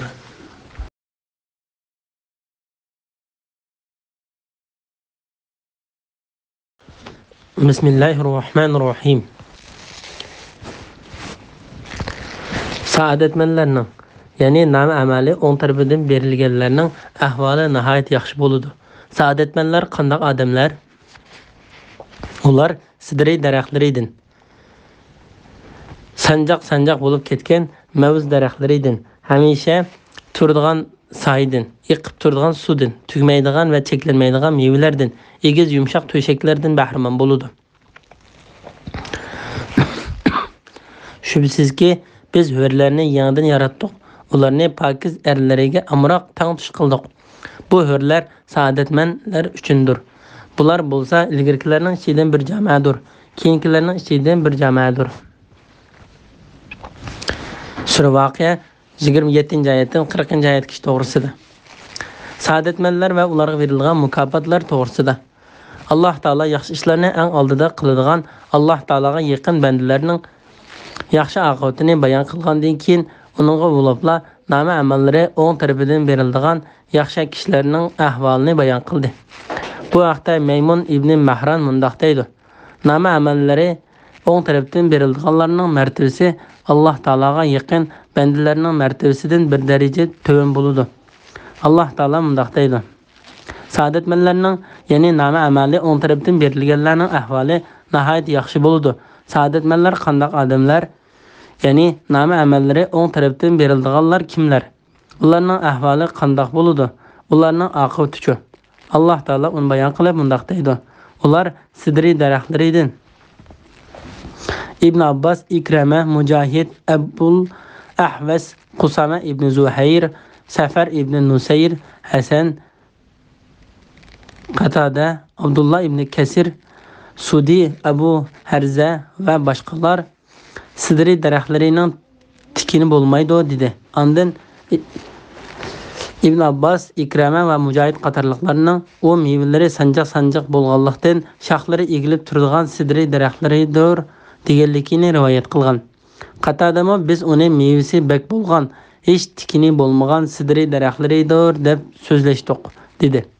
Bu oyatning oshkor ma'nosi shuki, jannatning sidri daraxtlari ham tikansiz, ham mevalikdir. Dunyoning sidri daraxtlarining tikini ko'p, mevasi ozdir. Oxiratning sidri daraxtlari bo'lsa, dal buning aksicha bo'lib, uningda hargiz tika yo'q. Mevasi g'o'li ko'tarilmagidek darajada ko'pdir. Utba ibn Abdu Salami mundaq deydi: men payg'ambar alayhissalom bilan birga o'ltiratdim. Bir arabiy kelib, ey Alloh taolaning payg'ambari, jannatda Talha nomli daraxtning borligini aytganligini angladim. Men u daraxtdan ko'p tikanlik bir daraxtning borligini bilmayman dedi. Payg'ambar alayhissalom shak shubsizki, Alloh taolo u daraxtning har bir tikini o'rniga tikinning urqiga o'xshaydigan mevani almashtirib berdi. O mevada bir-biriga o'xshamaydigan 70 xil rang bo'ladi dedi. Sanjaq bo'lib ketgan mavz daraxtlaridan. Bu oyatdagi Talha degan so'zni Muhammad Salih hajim boshqa tafsirlardan foydalanib mavz, ya'ni banan daraxti deb atagan. Ammo Abtur oyatdagi bo'yicha Talha daraxti deb atagan. Talha daraxti tikanlik daraxt oilasiga mansub bo'lib, u Hijoz zaminlarida tepiladi. Onun tikalari nihoyat ko'pdir. Mujahid sanjaq bo'lib ketgan degan oyat haqida mundaq deydi: u mevasi bak bo'ladigan daraxtdir. Alloh taolo bu daraxtlarni Qurayshlarga eslatdi. Chunki ular Talha va sidri daraxtlarining puroqlari va soyillaridan hayron qoldi. Ibn Abu Hatim Abu Saidning o daraxt mavz daraxtidir deganligini rivoyat qiladi. Ibn Abbas, Abu Hurayra, Hasan, Ikrama, Qusama ibn Zuhayr, Qatada va Abu Hazar qatorliqlarning o mavz daraxtidir deganligini rivoyat qilindi. Mujahidmo o banan daraxtidir dedi. Ibn Zaydmo o banan daraxtidir, Yamanliklar banan daraxtini Talha daraxti deb ataydi dedi. Ibn Jarirmo bu qarashdan boshqani rivoyat qilmadi. Hamisha turadigan soyidin. Imom Buxoriy Abu Hurayradan payg'ambar alayhissalomning mundaq deganligini rivoyat qiladi: shak shubsizki, jannatda bir daraxt bor. Uloqqa mingan kishi uning soyasida 100 yil yursimi, uning soyasidan kesib o'tib bo'lmaydi. Agar xohlasanglar, hamisha turadigan soyidin degan oyatni o'qinglar. Bu hadisni Imom Muslim rivoyat qilgan. Imom Ahmad Abu Hurayradan payg'ambar alayhissalomning mundaq deganligini rivoyat qiladi: shak shubsizki, jannatda bir daraxt bo'lib, uloqqa mingan kishi uning soyasida 100 yil yuriydi. Xohlasanglar hamisha turadigan soyidin degan oyatni o'qinglar. Bu hadisni İmam Muslim, Buxoriy, Abdurrazzaq qatorliqlar rivoyat qilgan. Tugmaydigan va cheklanmaydigan mevalardan, ya'ni ular ko'z ko'rib boqmagan, quloq anglab boqmagan va insonning diliga kechib boqmagan har turlik va rangarang mevalardan bahramand bo'ladi. Alloh taolo bu vaqtda mundaq deydi: ular jannatning biror mevasidan rizqlantirilgan chaqda buning bilan burun dunyoda rizqlantirilgan edi deydi. Ularga ko'rinishi dunyoning mevalariga o'xshaydigan, ta'mi o'xshamaydigan mevalar berildi. Baqara surasi 25-oyatning bir qismi. Ya'ni jannat mevalari bilan dunyo mevalari shakl jihatdan bir-biriga o'xshaydi, lekin ta'mi bir-biriga o'xshamaydi.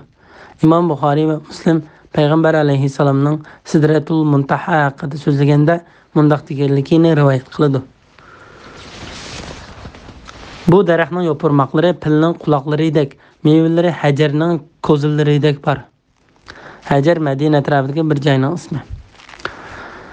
İmam Buxoriy va Muslim Ibn Abbosning mundaq deganligini rivoyat qiladi. Bir kuni kun tutildi. Payg'ambar alayhissalom sahobalar bilan namoz o'qidi.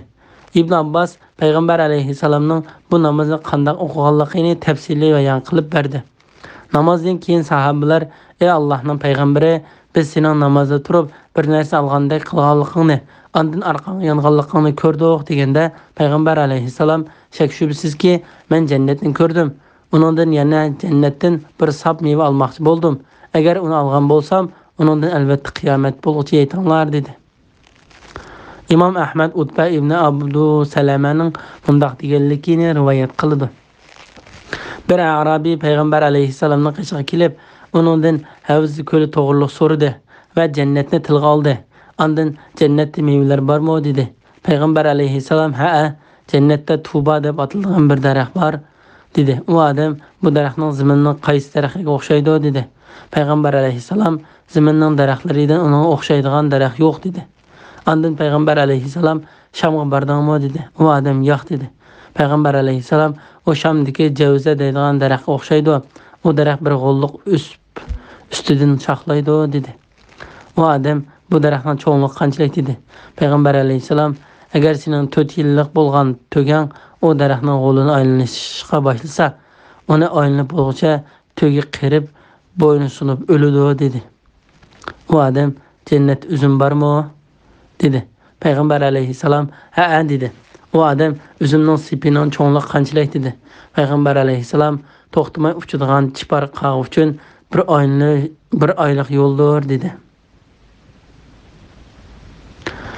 U odam: "Jannatga bir tal donning cho'ngligi qanchalik?" dedi. Payg'ambar alayhissalom: "Otang o'chkinlaridan cho'ng bir teki bo'g'izlimidimi?" dedi. U odam: "Ha, bo'g'izildi" dedi. Payg'ambar alayhissalom: "Otang o tekining terisini tulumcha so'yib, terilarini anangga berib, bu terini bizga suv saqlaydigan tulum qildi demidimi?" dedi. U odam: "Ha, shunday qildi" dedi. U yana bir tal don mevani va balchaqlarimni to'yg'iza olamdi dedi. Payg'ambar alayhissalom: "Ha, u butun tuqqanlarini to'yg'izdi" dedi. Tugmaydigan va cheklanmaydigan mevalardan, ya'ni qishmi yoz tugab qolmaydigan, balki mangu yegil bo'ladigan, jannat ahli qanchalik talab qilsa, shunchalik tepiladigan Alloh taolaning qudrati bilan ular yeyishdan hargiz cheklanmaydigan mevalardir. Qatada mundaq deydi: "Jannat ahlining o mevani elishiga shoh, tikan va qo'ldan yiroq bo'lish qatorliq narsalar to'sal bo'lmaydi." Bu yuqorida agar bir odam jannatning mevasini olsa, uning o'rniga yana bir meva kelib to'liqlanib turdi degan hadisni bayon qilindi. Egiz, yumshoq to'shaklardan bahramand bo'ladi. Ya'ni u egiz, yumshoq va tanga rohat bag'ishlaydigan to'shaklardir. Alloh taolo mundaq deydi: "Shubsizki, biz hurlarni yangidan yaratdik. Ularni pokiz erlarga amroq tangtush qildik. Bu hurlar saodatmanlar uchundir." Ya'ni ayollar qirib, ko'zlari chapoq bosgan mo'mayga aylangandan keyin biz ularni yangidan yaratamiz. Ular cho'kan bo'lgandan keyin qizlik holatiga qaytadi. Nazokati, chiroyliligi, go'zalligi bilan erlariga amroq qizlarga aylandi. İmam Abu Davud Tayalisi Anasning mundaq deganligini rivoyat qildi. Payg'ambar alayhissalom mu'minga jannatda ko'p ayollik bilan jinsiy munosabatda bo'la oladigan kuch-quvvat beriladi dedi. Men ey Allah'ın peygamberi, o şununğa taqat qila alamdı dedim. Peygamber aleyhisselam onunğa 100 adamның kuch quvvati beriladi dedi. Bu hadisni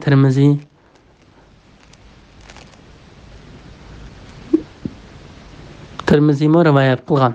Abu Qasim Tabarani Abu Hurayraning mundaq deganligini rivoyat qildi. Sahabalar ey Allohning payg'ambari, jannatda ayollarimizga yetisha olamdi dedi. Payg'ambar alayhisalom shak shubsizki bir odam bir kunda albatta 100 qizga amroh bo'la oladi dedi. Said ibn Jubayr ibn Abbasning erlariga amroh degan oyat haqida mundaq deganligini rivoyat qildi. Ular erlarini intayin yaxshi ko'rdi. Qisir tögünün erkek tögüge qandaq amroqligiga qaramamsan. Zekhakmo ibn Abbasning mundaq deganligini rivoyat qildi. Ular erlariga oshiq, erlari ularga oshiqdir. Abdullah ibn Sarjis, Mujahid, Ikrama, Abu Aliya, Yahya ibn Abu Kasir, Atiya, Hasan, Qatada, Zekhak va boshqalar mo shundaq dedi. Zekhak ibn Abbasning Tangtush degan oyat haqida mundaq deganligini rivoyat qildi. Ularning hammasi o'xshash 33 yoshda bo'ldi. Bu hürler saadetmenler üçündür. Yani onlar saadetmenler üçün yaratıldı. Yaki onlar üçün hazırlap koyuldu. Ve yaki onlar üçün cüp kılıp verildi. İbn Cerirmi o ayetini biz hürlerini saadetmenler üçün yarattık deb tefsir kıldı. Men yani İbn Kesir bu ayetinin mənisi haqqında bu hürlerini saadetmenler bilen okşaş yaşlı kılıp yarattık deganligi buluşu ihtimali yakındır deb qarayman. İmam Buxari ve Müslim Ebu Hureyre'den Peygamber aleyhisselamdan bu vaqtda mundaq deganligini rivoyat qildi. Tunji bo'lib jannatga kirdiganlarning chiroylari 14 kunlik to'lin oyga o'xshaydi. Uningdan keyin kirdiganlarning chiroylari osmondagi eng nurli yulduzga o'xshaydi. Ular jannatda cho'ng kichik ta'rif qilmaydi, tukurmaydi, mishqirmaydi. Ularning tavoqlari oltindir, tarlari ishbordir. Isiriq donlariga silingan narsalardan isil puroqlar chiqadi. Ayollari shahlo ko'zli ko'rlardir. Adab axloqlari bir odamning adab axloqidek, surti otasi Adam alayhissalomning surtidek bo'lib, egizligi 60 kez bo'ladi. Bular bo'lsa ilgirkilarning ishidan bir jamoadir, keyingilarning ishidan bir jamoadir. Ibn Abu Hatim Abdullah ibn Mas'udning mundaq deganligini rivoyat qildi. Bir kechasi biz payg'ambar alayhissalomning qishida taat ibodat bilan uxlamay tong otqizdik. Tong otganda ular mundaq dedi: "Mana payg'ambarlar va ularning ummatlaridan ularga ergashganlar to'g'rilandi. Oldimdan payg'ambarlar bir-birlab o'tdi. Ba'zi payg'ambarlar jamoat ichida, ba'zi payg'ambarlar 3 odam ichida va ba'zi payg'ambar birma ergashgisi yo'q holatda o'tdi." Qatada bu hadisni rivoyat qilib, mushiyer kelganda bu oyatni tilovat qildi. Aranglarda qabih ishdan to'sadigan biror kallis joyida odam yo'qmi? Hud surasi 78-oyatning bir qismi. Musa ibn İmran İsrail avlodining qistan bir jamoati ichida mening oldimdan o'tdi. Men ey Parvardigorim, bu kim dedim. Parvardigorim, bu qarindishing Musa ibn İmran va uningga ergashgan Isroil avlodidir dedi. Men ey Parvardigorim, mening ummatim qayerda dedim. Parvardigorim o'ng tarafimdagi to'bilikka qarag'an dedi. O tarafga qarsam nurg'un odamlar turibdi. Parvardigorim, rozi bo'ldingmi dedi. Men haqiqatan rozi bo'ldim, Parvardigorim dedim. O sol tarafimdagi ufuqqa qarag'an dedi. O tarafga qarsam nurg'un odamlar turibdi. O rozi bo'ldingmi dedi. Men haqiqatan rozi bo'ldim, Parvardigorim dedim. Shak shubsizki ulardan 70 ming odam hisobga tortilmasdan jannatga kirdi. Bani Asad qabilasidan Ukasha ibn Mihsan degan odam: "Ey Allohning payg'ambari, Allohga meni shulardan qilishni tilab duo qilsang" dedi. O Badr urushida qatnashganlardan edi.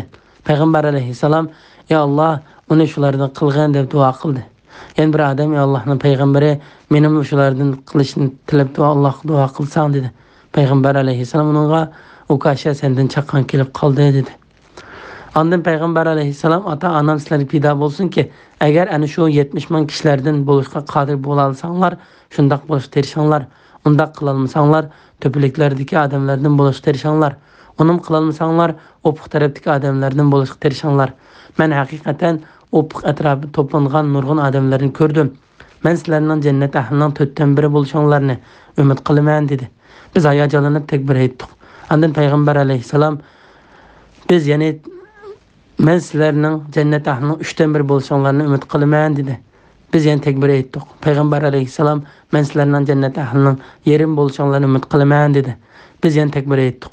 Ondan payg'ambar alayhissalom bular bo'lsa ilgirkilarning ichidan bir jamoadir, keyingilarning ichidan bir jamoadir degan oyatni tilovat qildi. Biz o'zaro shu 70 ming odam kimlardir? Ular cho'qim islomda tug'ilgan, Alloh taologa hech narsani sherik keltirmagan mu'minlar bo'lishi mumkin deyishdik. Bu so'zimiz payg'ambar alayhissalomga yetibdi. Shuning bilan ular balki ular badanlarini dog'lamagan, sübkush qilmagan, pal soldirmagan, barliq ishlarida Parvardigorga tavakkul qilgan mu'minlardir dedi.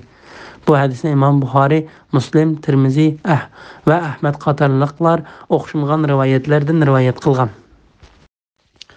Bismillahirrohmanirrohim.